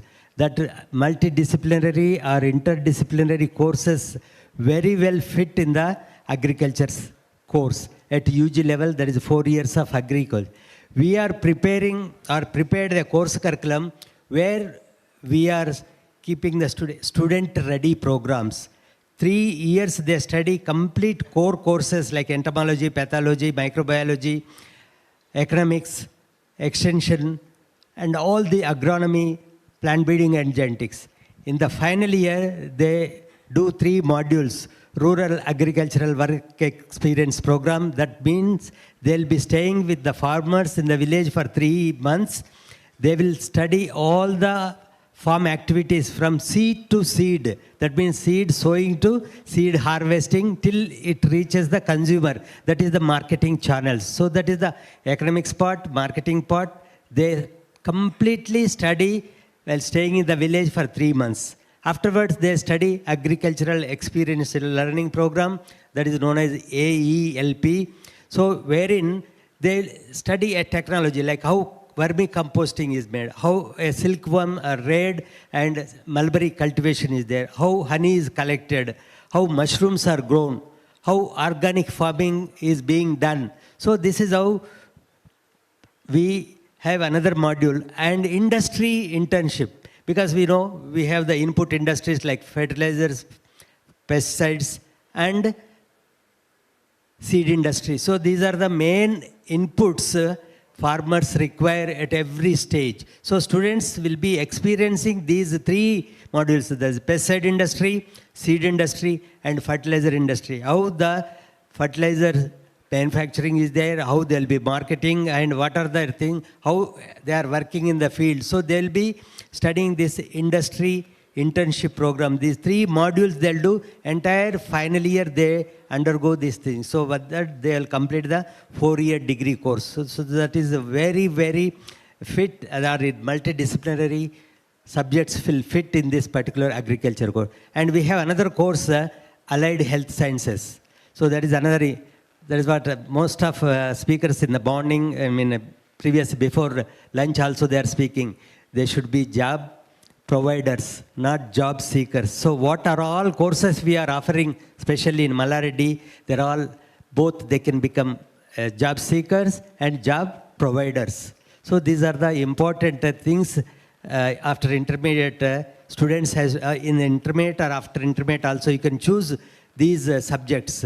And first question will come, what subject is? You have to think, how can I choose the best course after 2+? It lies with you. In which area, which I mentioned or others mentioned, in which area you fit, first you have to decide. Don't be influenced by your parents or your friends or your seniors. Of course, they will follow their seniors and other things, how they are successful in their things. But everybody will not become a successful person like your seniors. It depends on totally on you. And then find out where your interest lies. That is what, in which area you are interested. Whether you want to become an engineer or you want to become a medico, or you can become an agripreneur or agriculture graduate, or a chartered accountant, or BBA, MBA, or anything. So that's how we have to. And finally, select the right course. After analyzing this, select a right course, and selection of the institute is very, very important. Who are the promoters, what infrastructure they have, what course curriculum they are following, and what is their faculty. So, sir was mentioning the professor of practice. We have the professor of practices, nearly 5 faculty. They are from industry and adjunct faculties working somewhere in abroad. They will be taking online class in their specialization. So we adjunct faculties, practice, and we have visiting faculties. So these are the different types of faculty we have to strengthen our course curriculum academia. And we are going to have MOU, we had already MOUs, academia, industry and government, public-private partnership. Like we have MOU with ICRISAT and other ICR institutes, research institutes, where our PG students and PhD students can pursue their research work in those research stations. International reputed and national reputed ICR institutes are here in Hyderabad. So you have to look for these things before taking admission in any institute. So these are the various avenues are waiting for you. You select a right course and right institute where you can pursue your career and become a good postgraduate or graduate. And lot of vertical sectors also you can move. PG and PhDs, and you can become a faculty member, become a researcher. Of course, that is there in all the streams, engineering and agriculture and matter, all these allied health sciences also there. So that is why you have to choose, first decide, analyze, and then choose which course you will be interested in taking. So thank you for giving this opportunity. Thank you very much, sir. I would like a quick question for you, sir, Maheshwar sir. What are the skill sets required? Because they are, even today I can feel that students who have come here, they're all asking about how can I do engineering, how can I do computer science. Okay, if you don't do computer science, okay, you're doing electrical. What skill set do they need to be successful and getting higher salary packages as well?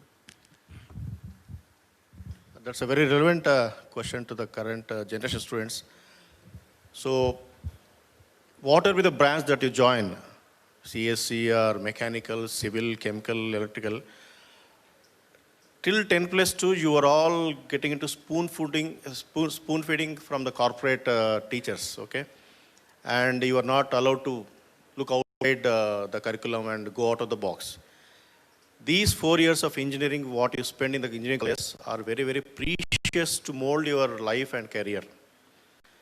Please focus on academics, number one. At the same time, there is no need for you to get a first rank. No need. Be in the top 20%, that's enough. But focus on extracurricular activities and co-curricular activities.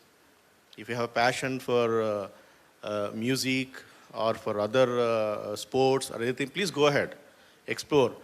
Try to engage in some NGO activities in the college. Try to learn some new skill.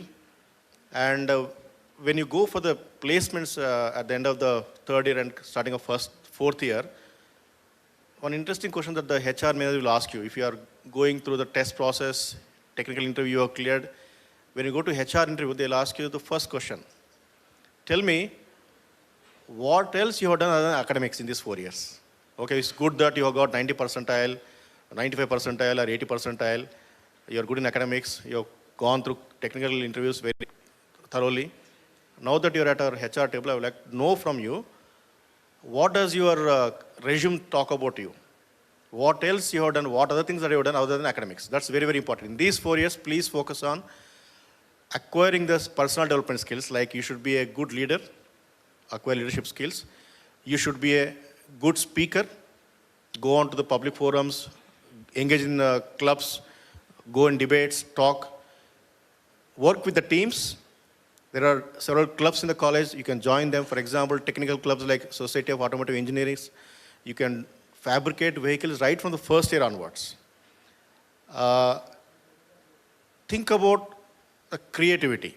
Okay, you need to be really out of the box thinking person if you want to get into a very niche area, into a good company. Question the norms. Okay. So in the class, till intermediate, you are not allowed to ask questions to teachers. But in the engineering, it's very difficult for us, like a teacher, like a professor like me in mechanical engineering, when I see the students coming in from the corporate schools, they don't open their mouths. They don't ask questions when you interact. It really takes a few weeks for us to make them open their mouths and ask questions. So first thing is, please question, understand the concepts. Wherever you have doubts, immediately shoot questions to the teachers, interact with the seniors, with your classmates. Go deeper into the application part. Whatever fundas that you learn in the class and whatever application part that you learn in laboratories, please look at what impact that will have on the society and what are the products that can roll out into the society which can be really deployable, which will make new companies to come up in the market. That's what we call as a T-Hub. They are giving a lot of encouragement to the students if they come with ideas. You need to be very well versed with the fundas plus application part. As an engineer, when you go out, you should not be a bookworm, but you should be a product as per the requirements of the customer. And be an entrepreneur. You must have good understanding of the money management, man management, and material management. And these three aspects are taught in engineering. So you need to be all-rounder. Once you go out of the college, the company should want to take you into their company. So that's what I would like to say on this part. Great. If I can ask one more question, if time permits, Sudhir. To you, sir. I know we are talking about many multiple disciplinary courses, but it is really not taking off. I mean, it's not visible outside. So what is stopping that? I know it's quite early stage, but what is stopping that? If it is too early to talk about it, how many years will it take to see these kind of courses in the market, like students taking these courses willingly? Actually, to roll out NAP, the entire India is a very diverse country. Like, for example, you have children studying in villages, towns, different states, different parts of the country. And first of all, the entire sequencing in the entire country has to take place. And first, training of people has to take place. The idea of central government, when they launched this NAP, was to make it effective by around 2029. That was the date they set for themselves. Although they started in 2020, the plan was rolled out. By 2029, they want to segregate all these things at one place, and wherein it can go as one particular program. I just tell you one very simple example. There was a Tamil saint. His name was Thirumangai Alvar. He mentioned one word. There's a Tamil word. I'll just explain that meaning in English also. The word says, Erar muyal vittu kakkai pin povade. My teacher used to tell me this. There is a hunter in a forest. He is very hungry and he has to survive by eating something. He can't eat grass. So he has to hunt down an animal. He has one bow and only one arrow with him. On a tree, there was a crow. And on the ground, there was a rabbit. The question is, what will the hunter do? He has only one arrow. That arrow, will he use to shoot the crow on the tree? Or will he use the rabbit on the ground? Which is more probable? All of us know the answer is the rabbit on the ground. See, this saint, he envisaged our problems that we are going to face today about thousands of years ago. He said, why are you running behind that crow when you have the rabbit on the ground? The same thing here is, when programs like NEP and these things are being launched, I'll just relate to you how it is related. The point is here is that the direction is already there, the clarity is already there, but definitely it takes effect from each and every one of the participants to enroll in it. Like, for example, it is the responsibility of each and every state government, each and every educationist, each and every person to link towards it and then combine it to make it a successful one. That was my point, right? So I think definitely by 2029, you'll see a lot of changes. Already there are many institutes which are gearing up for this NEP, and I think IITs have already done that. Like IITs have already introduced courses like economics and other subjects in their graduate disciplines. So somebody who is studying, like for example, computer science, can now opt for a minor course in economics. So that's being offered in IITs already. At that level, it has begun. The ground level, it's going to take about, I think, at least 3 to 4 years of time. Thank you very much. Yeah. Not only IITs, I would like to talk about the changes that are happening in several engineering colleges. For example, in my own university, Usman University College of Engineering, the students from CSE can take up some course in mechanical. Electrical students can take up some course in CSE. So there is a lot of interdisciplinary courses that are being offered from third year onwards. Apart from this, they can also go on for some online courses where they can get certificates from the MHRD, MOOCs courses are there. So therefore, a lot of revolution is happening in the education sector, going in lines of NEP, and definitely going forward, I would like to see after 10 years, you will not see these partitions, CSE, ECE, EEE mechanical. Probably will be rolling out one single course for all the engineers, where in these 4 years of time, they'll pick up the course of their choice and they become all-rounder by the time they pass out from the engineering college. Yeah, I mean, as you said, right, like a word, Vasudeka Kutumam, there should be Vasudeka education or Vasudeka Vidya. So there is no boundaries for anything in educating. So students and parents, whoever are here, if you are into this multidisciplinary course now itself, your kids or aspirants, you'll be at added advantage levels because you will have 2 to 3 courses mastered during bachelor's itself. Because nobody is there having this kind of multidisciplinary approach. And your problem-solving skill will definitely improve taking this multidisciplinary course. And again, those who are computer aspirants, think about it. other core courses are also giving double edge of the sword. And there are a lot of universities, like private universities in Telangana, government universities in Telangana, who have opened up. You know, they don't have any boundaries. Even if you come and say that you don't have this course, can I have this course? So more definitely we'll start thinking about it. So it's a two-way kind of contribution, not one way. We will just put up the course, maybe seat will get vacant, but until and unless you come up with the ideas as well to us, we will never think about it. So it's a partnership between you and universities. So with these words, I would like to conclude this panel discussion. But however, this panel is open for questions because if you, as Sir said, students should open their mouth, and we expect so here. House is open for questions.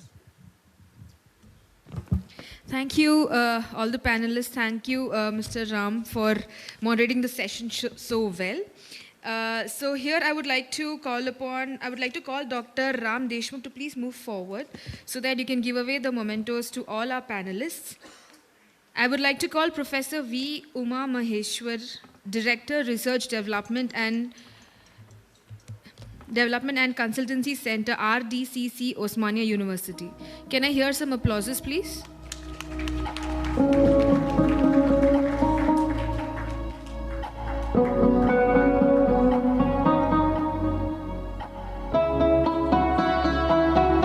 Yeah, further moving ahead.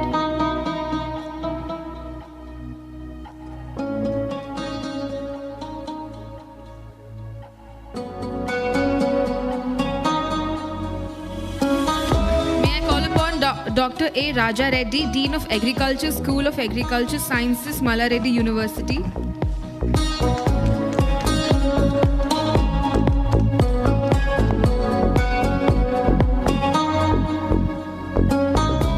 Can I call upon Dr. P. Ananda Raman, Mentor and Director, FIIT, GEE, Hyderabad.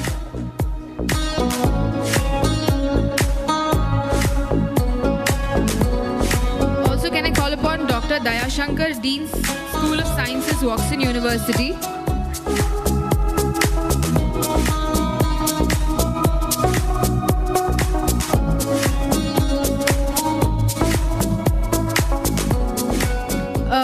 Is Mr. Sudhir Gautam somewhere here around?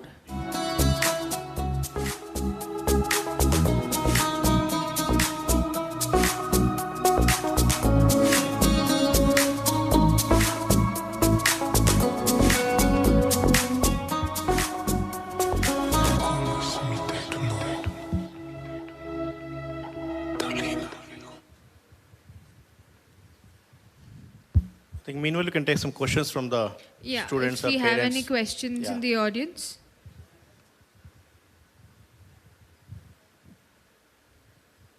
This is what I said. Initial weeks, we will find it difficult to make students ask questions.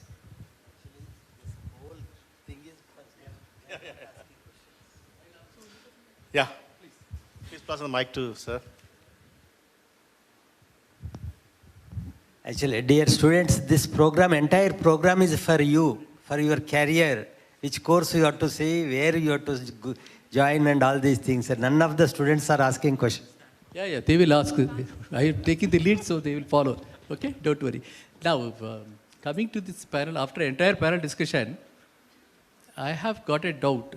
Like we have in the US and other countries, why can't we also have something in India, something more particularly in Hyderabad, as a pioneering effort to introduce something called aptitude test. What is the kind of aptitude a child has to pursue, let us say CSC, EE, whatever branch it is, whatever we are, CA, CPA, what kind of analytical abilities he has got, what kind of taste he has got, whether he is a go-getter, whether he's got the orientation to talk to people. That kind of, I think, a scientific approach can we have at 10+2 level. Because most of the parents, they are finding it very difficult. And as you rightly mentioned, they are only following seniors, juniors, peers, and relatives, and those who are successful, they think everybody can be a Bill Gates. Of course, they are not failing in 10+2, like Bill Gates, but definitely they are all following these successful people. So I am asking whether this is possible, and why not it be introduced like 5OB. We have psychology test 5OB. Like that, can we have an aptitude test to enable the students to select their career?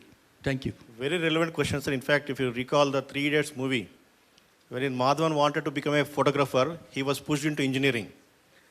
So, very apt question what sir has put, and this is very, very relevant to the current generation. I'll take an example of Germany. There, the students right from nursery to the 10th class, 10th standard, they'll be gauged, analyzed, and given scores for different skill sets that they have, aptitudes. And they'll guide them by the time they come to 7th standard, where all they can shine if they go into a career. That kind of thing should come into India also, wherein, not for 10 plus 2, sir, let's start it from high school. High school, because now the current generation is very fast. They are fast learners compared to our generation. So probably from 7th, 8th class onwards, this aptitude testing has to be done. And we need to guide them properly to take up a career in which they can shine, rather than the parents or the uncles or the friends deciding or the society deciding what they want to do. Yeah, I mean, quite a relevant question actually, very important one. And I would like to chip in, like, I know it's kind of weird idea. So once we have entrances like AMSET, if we have this test as well, then at least we can tell them what their aptitude score is and what areas cognitively they are good or wrong. And then they can select the course accordingly. So that can help super, but it's not in our hands. It's a government institution who can promote that. Yeah. Okay. Thank you.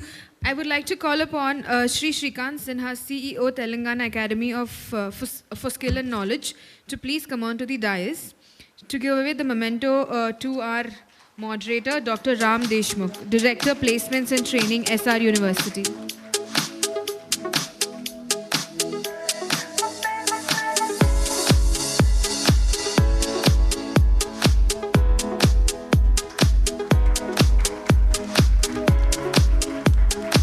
Request all the speakers to please come ahead for a group picture.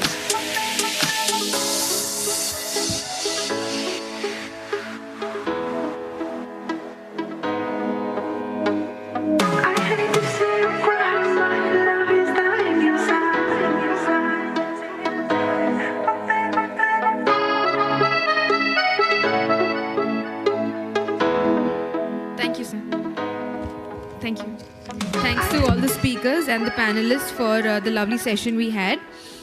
Okay, the last but not the least presentation for the evening, I would like to call upon Mr. Praveen Rao, who is a digital transformation expert and a public sector advisor by profession with experience in strategic consulting across various industry sectors with primary focus in government.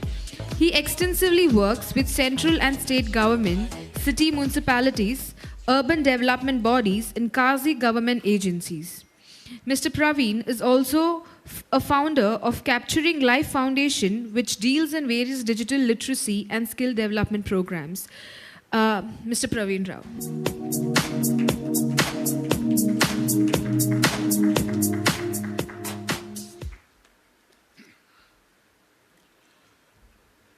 So good afternoon, everybody. And I think from the morning itself, there was a lot of content, a lot of technology, and I think a lot of drill down has happened.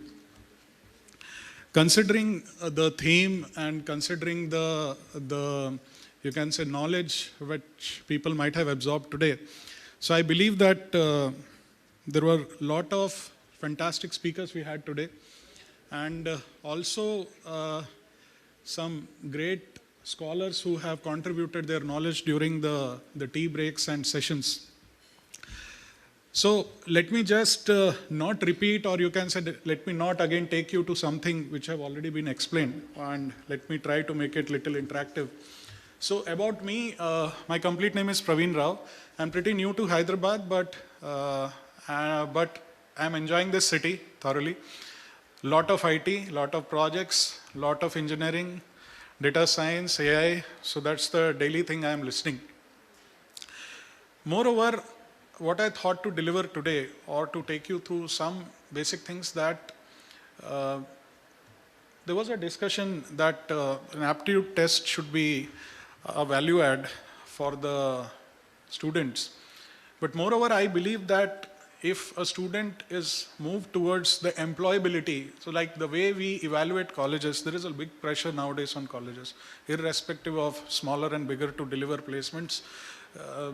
I think what I understood from my past experience or the days when I done my MBA, that we used to evaluate college on the basis of the largest or the highest package mentioned in the brochure, I think.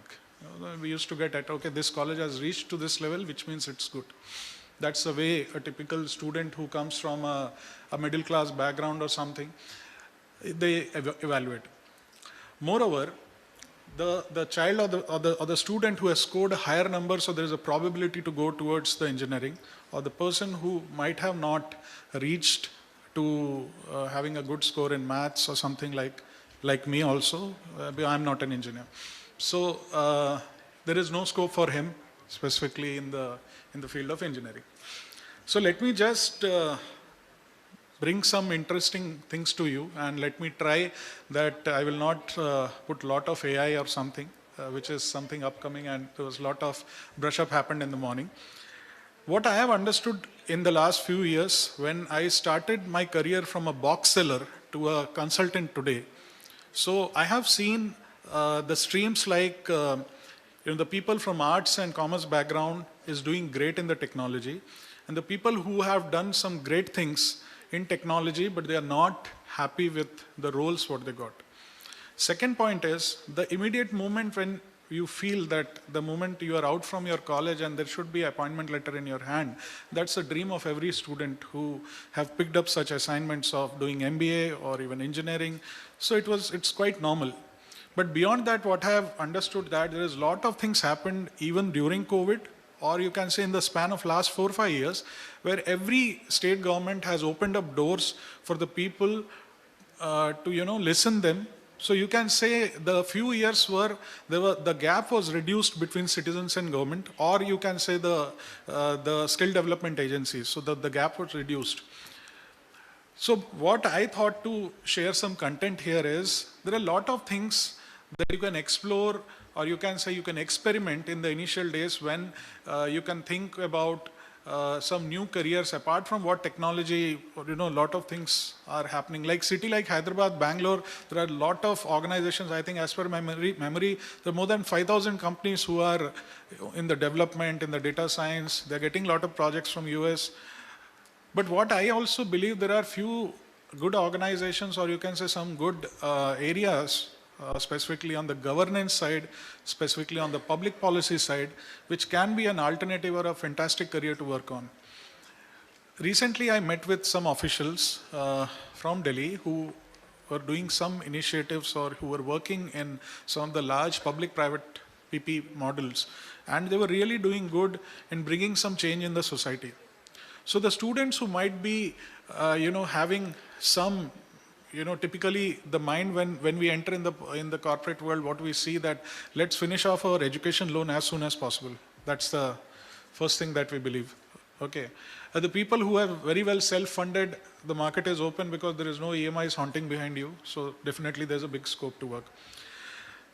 Specifically in the last 3 years, when there are some beautiful careers have came up, like you might have noticed there are a lot of, opportunities came up in content creation. And in the normal life, majority of the, people with I think the age group from 10 onwards are pretty interested in creating content, whether for commercial purpose or for non-commercial. We keep on making like Instagram reels, a lot of things. So that's also parallel, development has happened.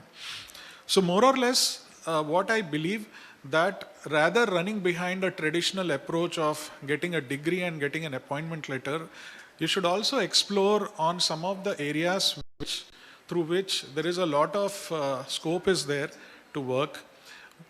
Moreover, through that, there is a lot of employment opportunities which government of like Telangana, government of India, majority of the states are providing in the case of support. So let's say if I have recently interviewed somebody who is a well passed out from a top B school in India and started a very fantastic organized farming in somewhere near Satara. And both the guys are really doing well, and it is not just for the sake that, because they are a pass out of some top B school, but they were enjoying that work. So if, let's say, if somebody is really enjoying some areas of content creation, or some areas like public policy, or some areas like, you can say, the personalized coaching or something, you should go forward for that. Okay. So I think majority students who are sitting here having a technical background, can I ask a question? The backside or anybody? I think technical is something which is, I think the majority students are from technical background only. Okay, so not a problem. So as in some of the speakers we have listened about Mishra sir, about renewable energy, you can say the health and wellness. So I have seen a lot of people who are nowadays getting into consulting roles where they can suggest something to government and get some scope out of it and started working. As per the startup policy of India, we have a bigger scope. As the government funds, the government evaluates you. And as per the current, you can say the support from government of Telangana also, they have supported a lot of startups and organizations who have a right plan in their hand. The classic example is the Skyroot, who has done a tremendous job of launching a rocket from Hyderabad. It's a Hyderabad-based organization. So my view of seeing all these things is like a way that, irrespective of whatever background you have, don't restrict yourself, or don't just reimagine yourself that which are the favorite spots which can help you to grow. Which are the favorite spots where you can create some employment and contribute. We are a highly populated country, and I believe we have a huge, talent which is catering to the world. We all know that majority of the IT companies are, the leadership is, the top panel which is there in majority of the Microsoft, Googles, they have Indians across the globe. So when we have that much of capability to cater the world, we can utilize those things in our country also. The only thing is we believe that, and we restrict ourselves to certain things that we can reach up to this goal, and we don't think beyond that. I can give a classic example of one of my friend, who is an IIT in Mumbai. I'm not into that. He was, he got, if I recall, he was the first student from CBSE who got 600 out of 610th, and the similar way 600 out of 612th. So it was a quite, surprising that how can somebody achieve complete marks in maths also. Like, I was very weak in maths. But now, recently when I have met him, he was doing a fantastic project in transportation in Dubai, where his organization is catering to some of the smaller cities in UAE.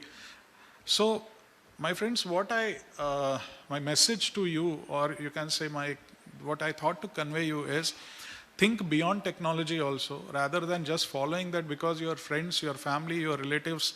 I think somebody has raised a similar and fantastic comment that because your friends are moving towards, they got a seat in, let's say, a fantastic engineering college, so everybody keeps on running behind them. And if we are not matching to the standard, it's again a challenge in the family that your friend got a seat, you have not got a seat. So don't restrict yourself to only technology. There are some really nice domains which you can explore, specifically in this organic farming, sustainable energy, making robots. That is a very fantastic thing I've heard, and people don't have that robotic background are making robots. Recently, Telangana has opened up the drone policy also, where they are training a lot of people through their in-house drone academy, which is also registered with the government. It is empaneled with Government of India. And there are a lot of people who are getting certified as a drone pilots. IT companies are hiring them for a lot of use cases in agri, in pharmaceutical, in delivery. So what I suggest, or what I can convey to you is, open up a little bit to understand more on this public policy, organic things, content creation, and try to build up something that the market should identify you. The market should not identify just by the name of your college or the name of the degree or the paper which you have. They should identify you as a contributor in somebody's contribution or the growth journey. Let's say I'm an employer, I'm a CEO of ABC Limited. So rather just by paper, I should think that how the person will be value adding in my growth. That's the way an employer is nowadays looking forward. Moreover, if you can definitely contribute something for our country, because it is not possible for everybody to get government jobs or even private jobs, because there is huge pressure on the employers and the investors also. It is quite easy to say that any college can guarantee 100% placement, but on the other side, there is a big effort by that particular college or by that particular group to make you employable. What I'm saying, employment is different. I'm talking employable, to make you at least stand in front of the recruiter. There's a big effort going on. So there is a, big market is available for a country like India, where there is a huge scope to learn. There is a huge scope to invent things, and government supports you on that. Moreover, what I thought that specifically the states who have already done great job in IT development or the skill development program, there are still many states who are coming up fantastically from the investment side also. They are supporting students, like there are a lot of incubation centers are coming, which are funding a lot of students for their innovations. I have visited one nearly, I forgot the name, but 2 years back, just before the COVID, I visited a college near Rajahmundry, and some of their students have made a lot of prototypes, and those prototypes are nowadays become a commercial products, and they are selling in the market. I think this is happening in almost every engineering college. So the way engineering as a domain is contributing, and the way people believe that this domain can only take you in future, there are a lot of other domains which can help you to contribute towards the industry and society. So don't just look from an appointment letter perspective, just look forward that which are those domains where you can earn your bread, which Mishra sir has mentioned, and moreover how a butter to shine also. So first let's focus on an immediate basis on the bread. And I think later then definitely once the bread is enough to survive, or it provides you, you can say a platform or a base, you can look forward for the butter also. I think that's it for my side. Any questions?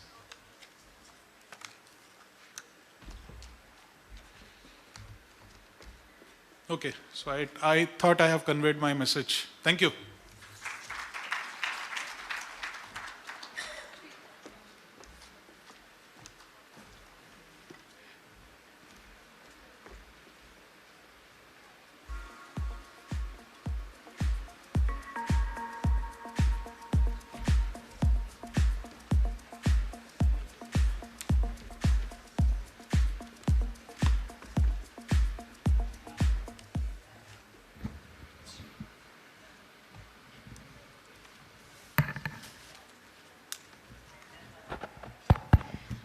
So with this we come to the end of the sessions, and we come to the most important part of this whole conclave, that is the awards and the valedictory ceremony. Before this, I would like to inform you all that we are live on YouTube and FB. So you guys can tag yourselves. For YouTube, it is IndiGlobal TV. And on Facebook, we are with the name IndiGlobal Media Network. So you can kind of, tag yourselves, and then let people know that you are here live on this event. So we'll be having this last award ceremony. Post that, we can move for high tea. So can I request everyone to please move back into the hall, and so that we can start up with our award and the valedictory ceremony.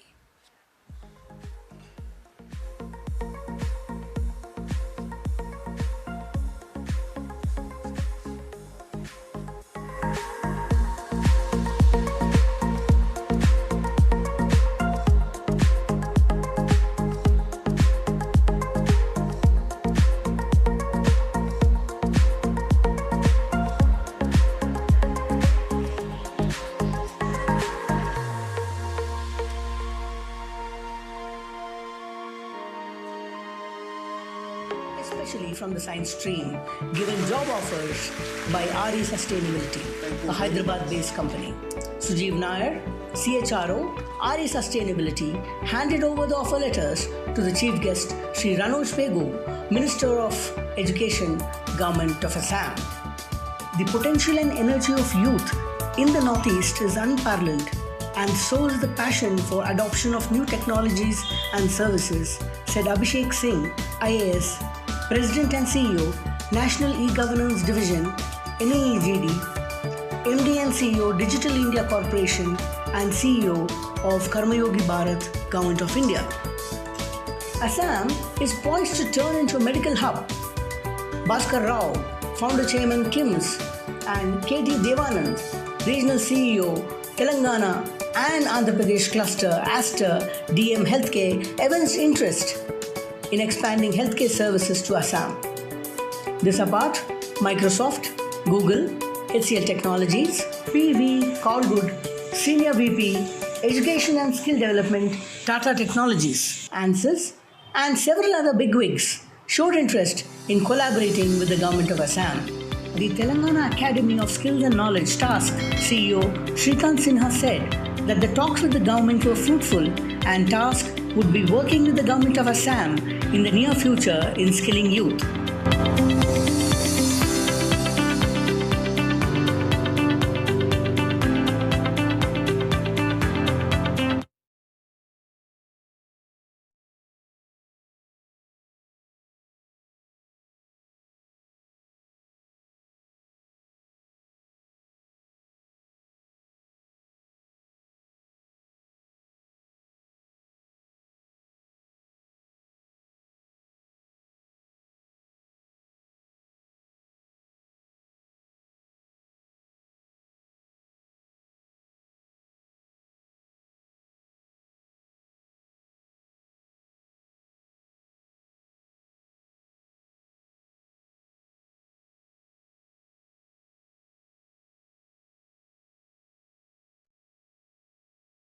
For our esteemed dignitaries who have made a difference through their exemplary work, be it through innovation or their years of work in terms of education or skills. At the same time, we also have several leaders who would be recognized and awarded for the leadership, for their visionary approach, and at the same time the kind of excellence they have contributed in the field of education and skill, taking things to next level. We will be joined by a senior bureaucrat, Mr. B. Venkatesham. He is the Principal Secretary with the Government of Telangana. He would be shortly joining us. I would request all the delegates and speakers who have joined us to join us back in the hall so that it's time for us to cheer them, to all those exemplary leaders and awardees who would be receiving the award now. And another 5 minutes, we would be starting off with our IndiGlobal award ceremony. I would like to call upon Mr. Praveen Rao on the stage to please receive a memento from Mr. Sudhir Gautam. I would request Shrikant sir to please join us and do the honors to present the memento to Mr. Praveen Rao. Shrikant Sinha, Chief Executive Officer for Telangana State Academy for Skill and Knowledge. A round of applause for Praveen Rao for his talk and presentation.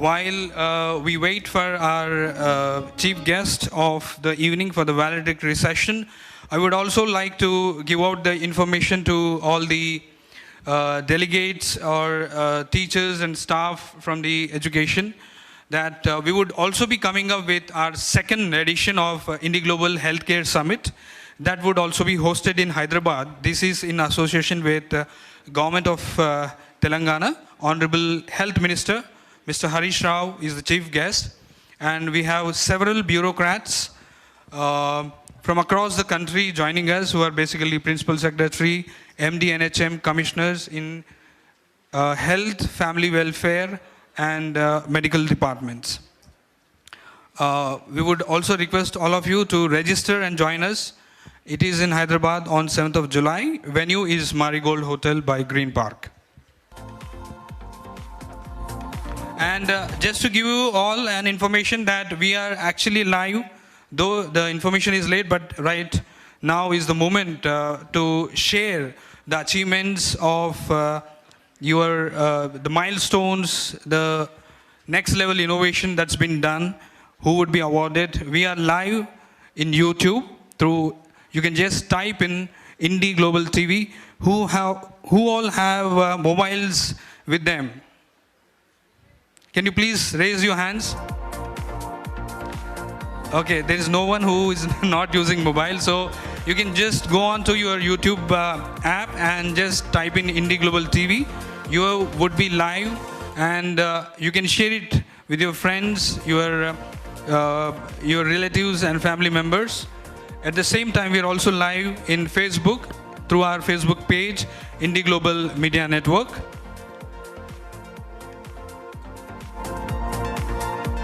And we would be shortly starting the award ceremony. I would request all of them to join us back in the hall.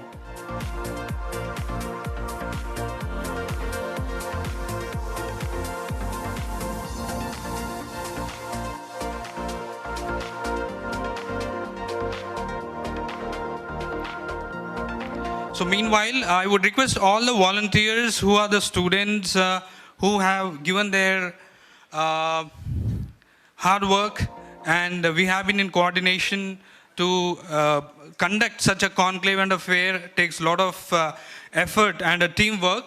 And let us give it up to our volunteers. Over 30 volunteers have supported this particular summit. A huge round of applause for our volunteers.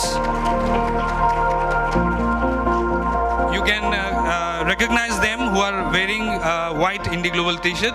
So maybe till the time our guest joins us, we can give out the volunteer certificate.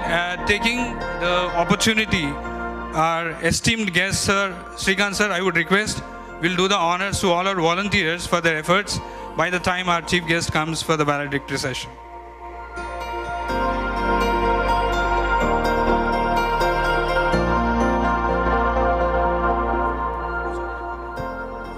Okay, for volunteering this summit, this whole conclave, I would like to call Shivaraj, L. Shivaraj, to please come on to the stage.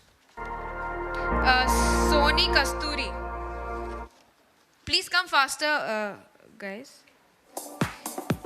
And also can I call upon Bhanu Prakash. Mr. Bhanu Prakash.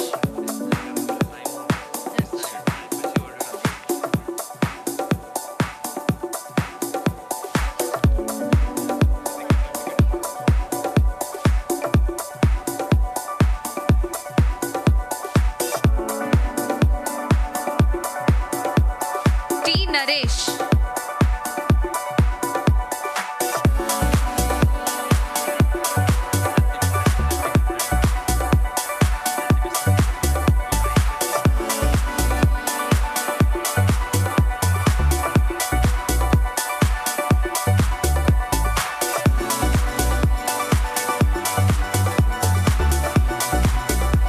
G. Vamshi.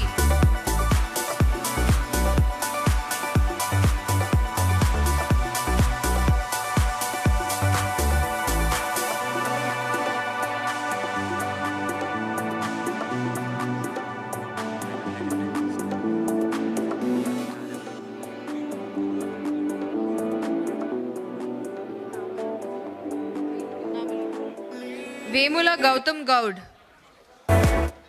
Vemula Gautam Gaud.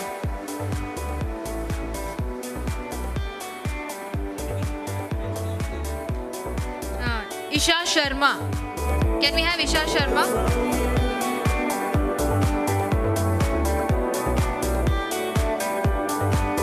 Can we have some applauses for these volunteers who have put in their work and time? Can we have Gummadi Gundu Reddy?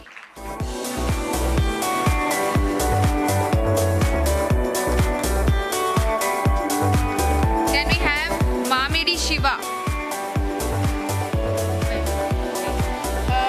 K. Sai Kiran. H. Shweta. H. Shweta.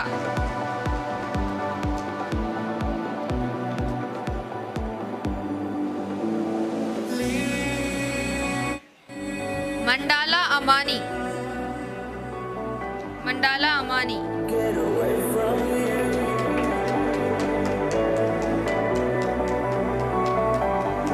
T. Ankita.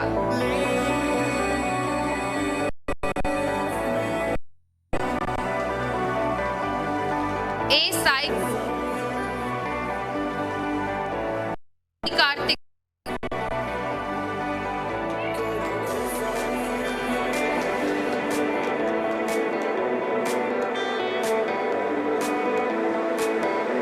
G. Shruti Yadav. G. Shruti Yadav. G. Parmesh. P. Swami. B. Kiran.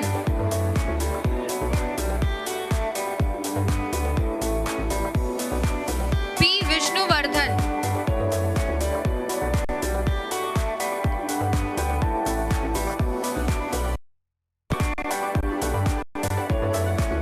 Kumar.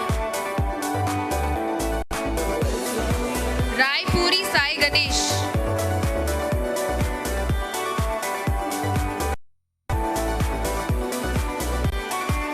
Vijender.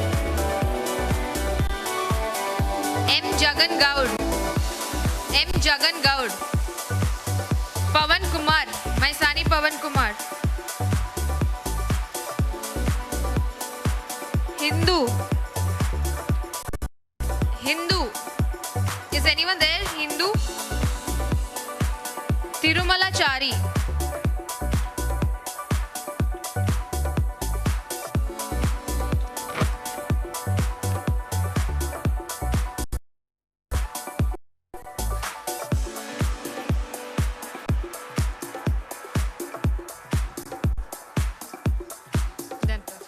Thank you so much, sir.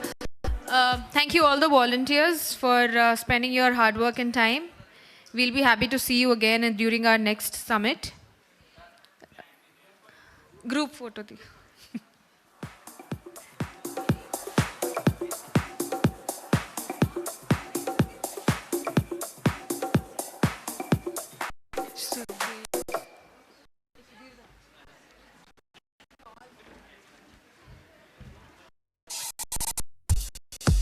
Can I request Mr. Sudhir Gautam on the stage, please, for a group picture?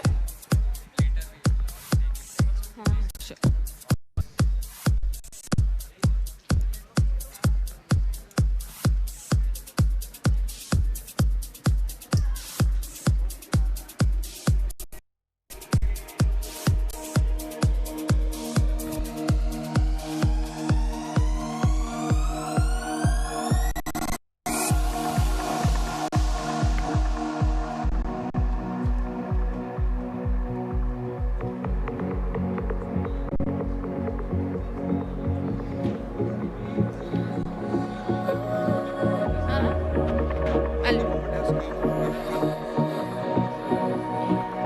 Thank you. Thanks, all the volunteers. You may please go back and take your seats.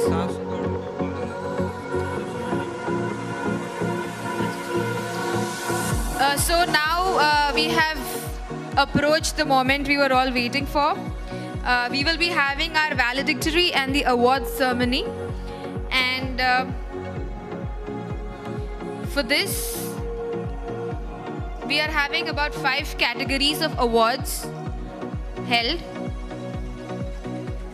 I would like to call upon our guest for the valedictory ceremony, Shri B. Venkatesham, IAS Principal Secretary, Backward Classes Welfare Department, Government of Telangana.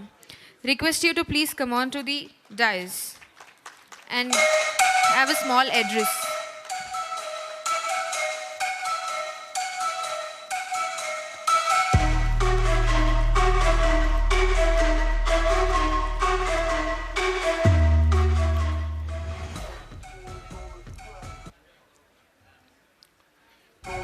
Warm good evening to everybody here. It's, I was in the secretariat and Gautam has been continuously calling that some young students and professionals are here and I need to address them. So I had to come from meeting lots of people and then I have to pull out myself and come here. Anyway, it's a good opportunity to meet all of you. Career in young person's life is very, very important. Any point of time. Once you make a career now, then you can relax at a later point of time. But if you don't concentrate on your career now, then you need to be struggling all the while. Throughout your life, you will be struggling. One opportunity missed at a young age is like missing the life itself sometimes. So, these kind of fairs, conferences, as many you attend, you will get to know what you are doing. So it's better to take an informed decision than a quick, some misguided career path. So attend these kind of careers, fairs, understand what are the better careers available in the real world outside. As of now, as a college student, you are well protected, well taken care of, whether be it the college management or be it your parents' support. Lots of people are protecting you like a small bird before it starts flying. So at this point of time, if you have time and energy to attend and understand what are the emerging careers, what are going to be futuristic careers. So based on that, if you take your informed decision, which you like, which you think will be useful for it, for your future path, that will be the best one to choose. There are many career paths which are very promising, but they may not be suitable to your way of thinking or your line of activity. So somebody says say music director in cinema field is great career, but you don't have aptitude for it, nor you have qualification for it, then it's totally a no for you. Or you may sing well, you may be a good singer, but career, as a singer you never wanted, you want to be only a singer for yourself. Even somebody forces you to take that career, you will never be happy. So the right judicious mix would be choose the career path which is promising and also choose a path which you like. If you can do both together, then that is the best to do. I'm told that one senior cardiologist in America, very senior cardiologist, he was one of the top 5-10 cardiologists in US. So suddenly after 55, 56 years of age, he dropped out of his profession and he started learning piano. He wanted to be a musician. So everybody was laughing at him. Now you make me few $1 million per year. Why are you opting a career where you are nobody? You are a novice. But he says, this is where my mind always wanted. Somewhere I was forced that this is the best path out. So I chose that. My mind was never happy. I've been doing my job, but I have to do something for myself before it is too late. I want this to be my career path. Though I may be a very failure in this new chosen path, but still my heart will be happy. So there's a balance between your heart and brain. That is the crux of this career path. So don't go by what exactly people are saying. Don't go exactly what your brain is telling. Don't go exactly what your heart is saying. Because we are living in a real world. So you need money, you need recognition, you need a chosen path which is wide enough to do things you like. So take a understanding of it and then choose it. Once you have chosen it, pursue it. For example, I'll give you example of Dr. B.R. Ambedkar. Or in our own times we have seen APJ Abdul Kalam. He was like a small-time village boy in Rameshwaram, and I know him very well. I used to work with him When I was Collector District Medak and Collector Guntur, he came to my house also. So I have a very good affinity with him. So he used to tell, when he got an opportunity to get medicine, somehow, maybe because of lesser number of colleges, or maybe some issue, he couldn't get medical seat. So since he has not got medical seat, he never thought himself as useless. So he went to aeronautical engineering, exactly opposite field. From aeronautical engineering, you have known now what he has become. Missile Man of India, or one of the greatest scientists of India, from there to People's President of India. So once a career is lost, is there any other opportunity you get? That is also should be considered when you attend these kind of seminars.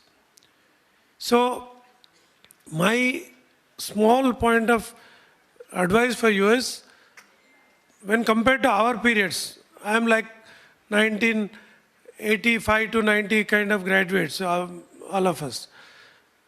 And some of them maybe 2000 year graduates.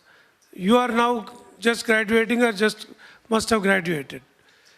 So now the world has become so fast, so wide. Now there are a number of career opportunities for you. And the knowledge is doubling every year. Or so to say, even every 6 months. In some fields, it is doubling every month also. Whereas from 2000, say for example, 1000 AD to say 1750 AD, everything was same, more or less same. Then afterwards, it started doubling every 50 years. Then started doubling every 25 years. From Industrial Revolution to Agricultural Revolution to now digital age, to space age, artificial intelligence. Now we are in a world where metaverse is going to rule. Physically you will be sitting here, everything will be happening somewhere in the net world, not in the physical world. So the kind of world opportunities which we are getting are unlimited.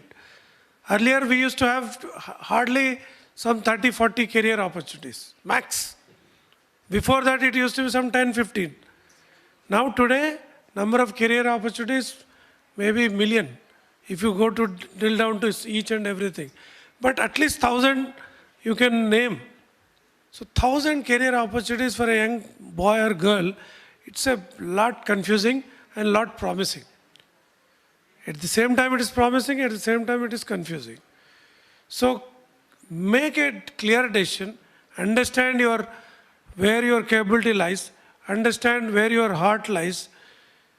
Then, is it futuristic? Is it going to give you a long career path? Or is it going to give you happiness which you want?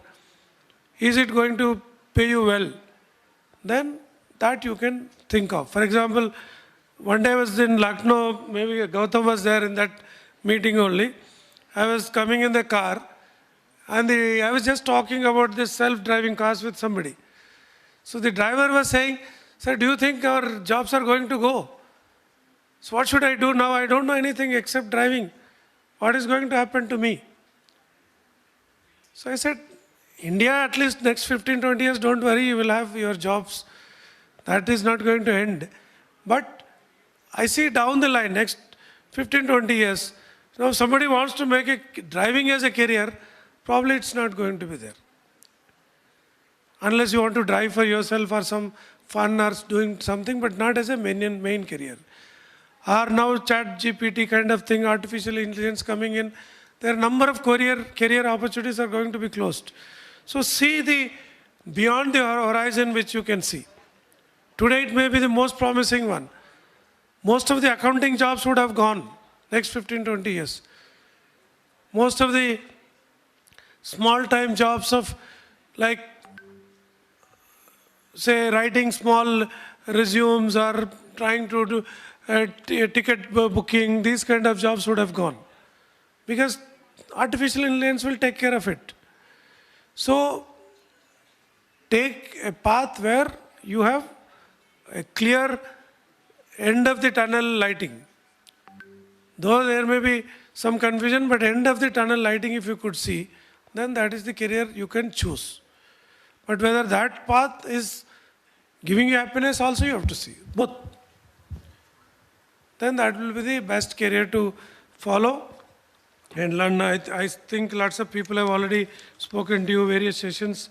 I see here multidisciplinary approach is talked about, then skills and jobs is talked about, then changing dynamics of education is also talked about. So what are the careers today is talked about. So pretty much is covered already. But the end point is be happy what you are doing with. Don't curse that I am forced in. And nowadays, no parent would like their children to be unhappy. So they think I should make my children happy. In the process, they may not have that entire knowledge base to give you advice. Some parents, without understanding the modern way of careers, they may give you suggestions of what they used to think as bright career. So don't argue with them. Try to convince them, try to bring them to this kind of fairs so that they will understand what is available. Show them the career paths of people who have pursued this kind of knowledgeable areas. Probably they will understand and let you do what you want to do. But if you argue, if you dissent, and then if you disconnect, it's not life. So have a life and also have a bright future too. So this is the crux I would like to advise you. Thank you very much.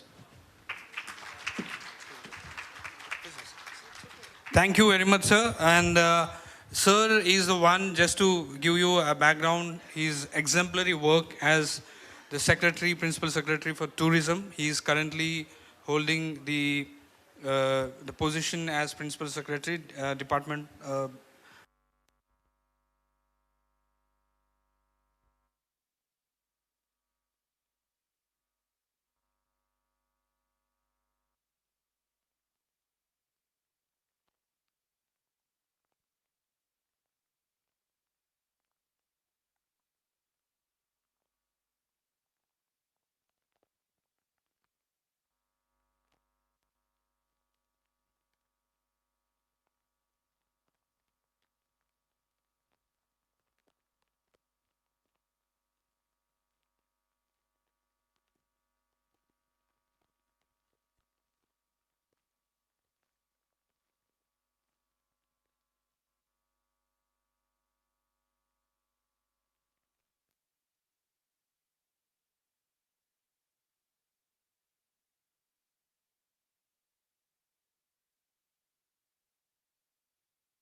The side effects of success, sins of success. For example, Michael Jackson is a great successful personality. From the humble beginnings he was there till he became a celebrity, and the day he died, a whole lot of difference. So he is a phenomenal successful person, but he died in a very disgusted manner. Why? He misunderstood success. But not without much destruction to others. But at the same time, if you see the one more person, Hitler,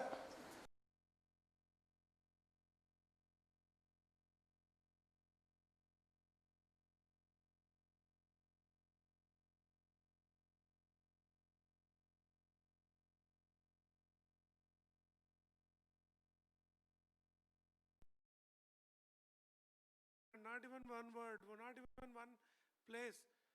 Nobody talks about him. Across the world, he is despised, hated. Why? He had lots of sins of success. He became a destructive force than a constructive force. So, success everywhere is not going to give you greater happiness. If it is into wrong ads, the society will suffer a lot.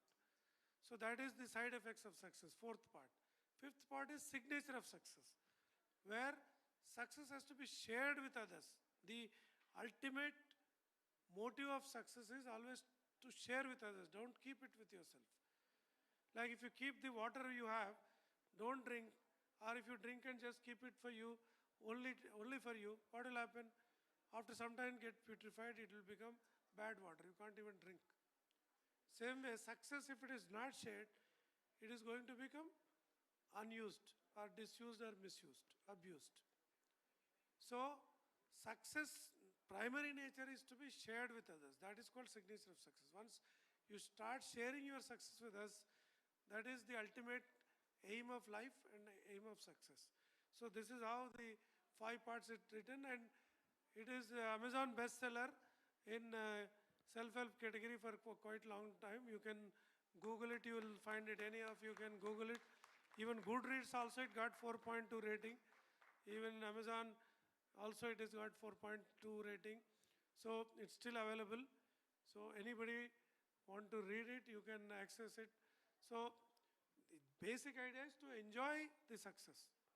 Work for it, enjoy it. Don't destroy yourself, don't destroy others with the success. So that is the nature of the book which I wanted to write, and I could put it forth before others. Thank you. Thank you very much, sir, for this wonderful, insightful talk you have delivered here. And over to you, Prerna. Thank you. I would like Mr. Sudhir Gautam to our esteemed Shri B. Venkatesham, IAS Principal Secretary, Backward Class Welfare Department, Government of Telangana.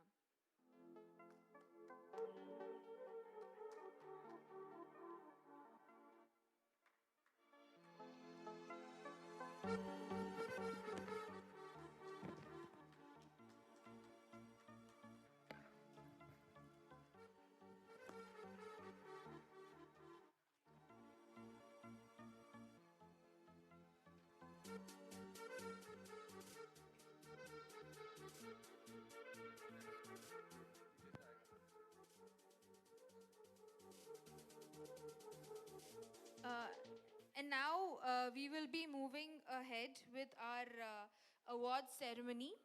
So I would request everyone to please be ready to give a loud cheer and applaud as loud as possible.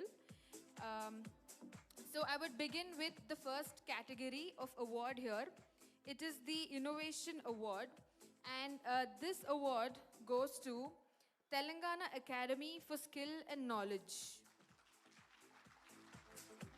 So this Innovation Award presented to TASK is for their initiative I4TS 2.0 for catalyzing rural innovation and entrepreneurship in the youth of Telangana. I would request Mr. Balu and Shri Shrikant sir to please come on to the dais to receive the award for their contribution.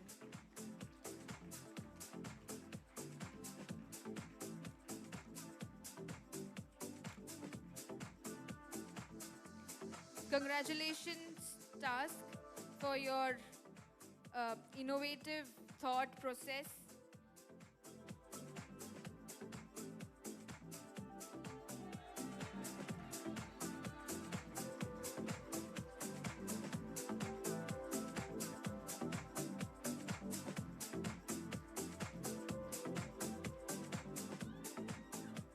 Congratulations, team. Moving forward, our second category of award is for Visionary Leadership Award, which goes to Professor Y.S.R. Murthy, Founding Vice Chancellor, RV University. This award is being presented to Professor Y.S.R. Murthy for spreading the institution to supreme heights. Can we have Professor Y.S.R. Murthy from our... So in place of Mr. Y.S.R. Murthy, I think we are having Ms. Debashri, Subhashri to please come on to the dais. Mr. Shubhashri and Yashwant, please come on to the dais. RV University is receiving the award in the category of being the Visionary Leadership Award.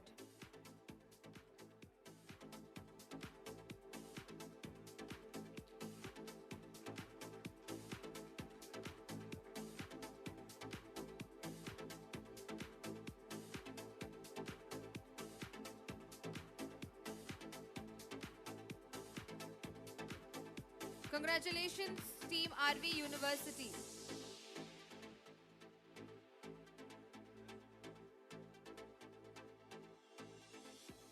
Congratulations, team. Moving to our third award for the evening would be the category of Leadership Award, which goes to Shri Kartikeya Anand, Officer on Special Duty to Minister of Finance and Skill, Government of Andhra Pradesh. Please come on to the stage, sir. This is being presented to sir for empowering rural tribal women through skill development and creating livelihood.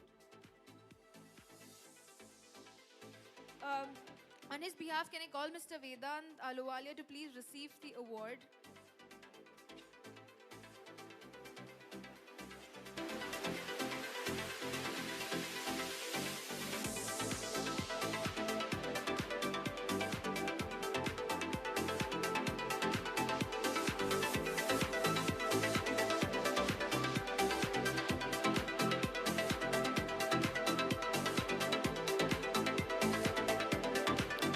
Congratulations. Moving ahead, in one of our categories called the Excellence Award, goes to Shri Nanduri Ravi Kumar, Education Loans Expert and ex-banker. This award is being presented to Mr. Ravi Kumar for his contribution in supporting overseas and domestic higher education aspirations of youth by facilitating education loans. Can I hear some applauses?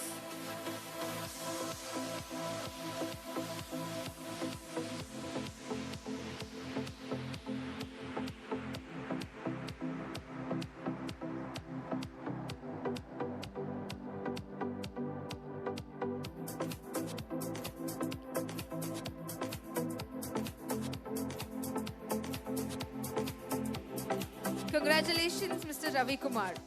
And the last award for the evening in the category of the Excellence Award goes to Dr. M. Mansoor Hussain, Registrar JNTU Hyderabad. But I think Dr. Mansoor Hussain is not available today.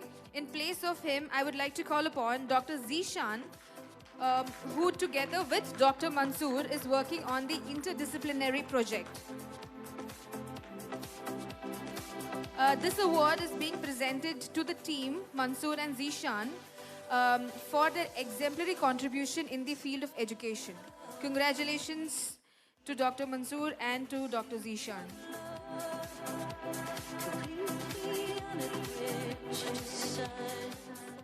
Request all the awardees to come onto the dais so that we can take a group picture, please. All the awardees with their awards and trophies to please come onto the dais.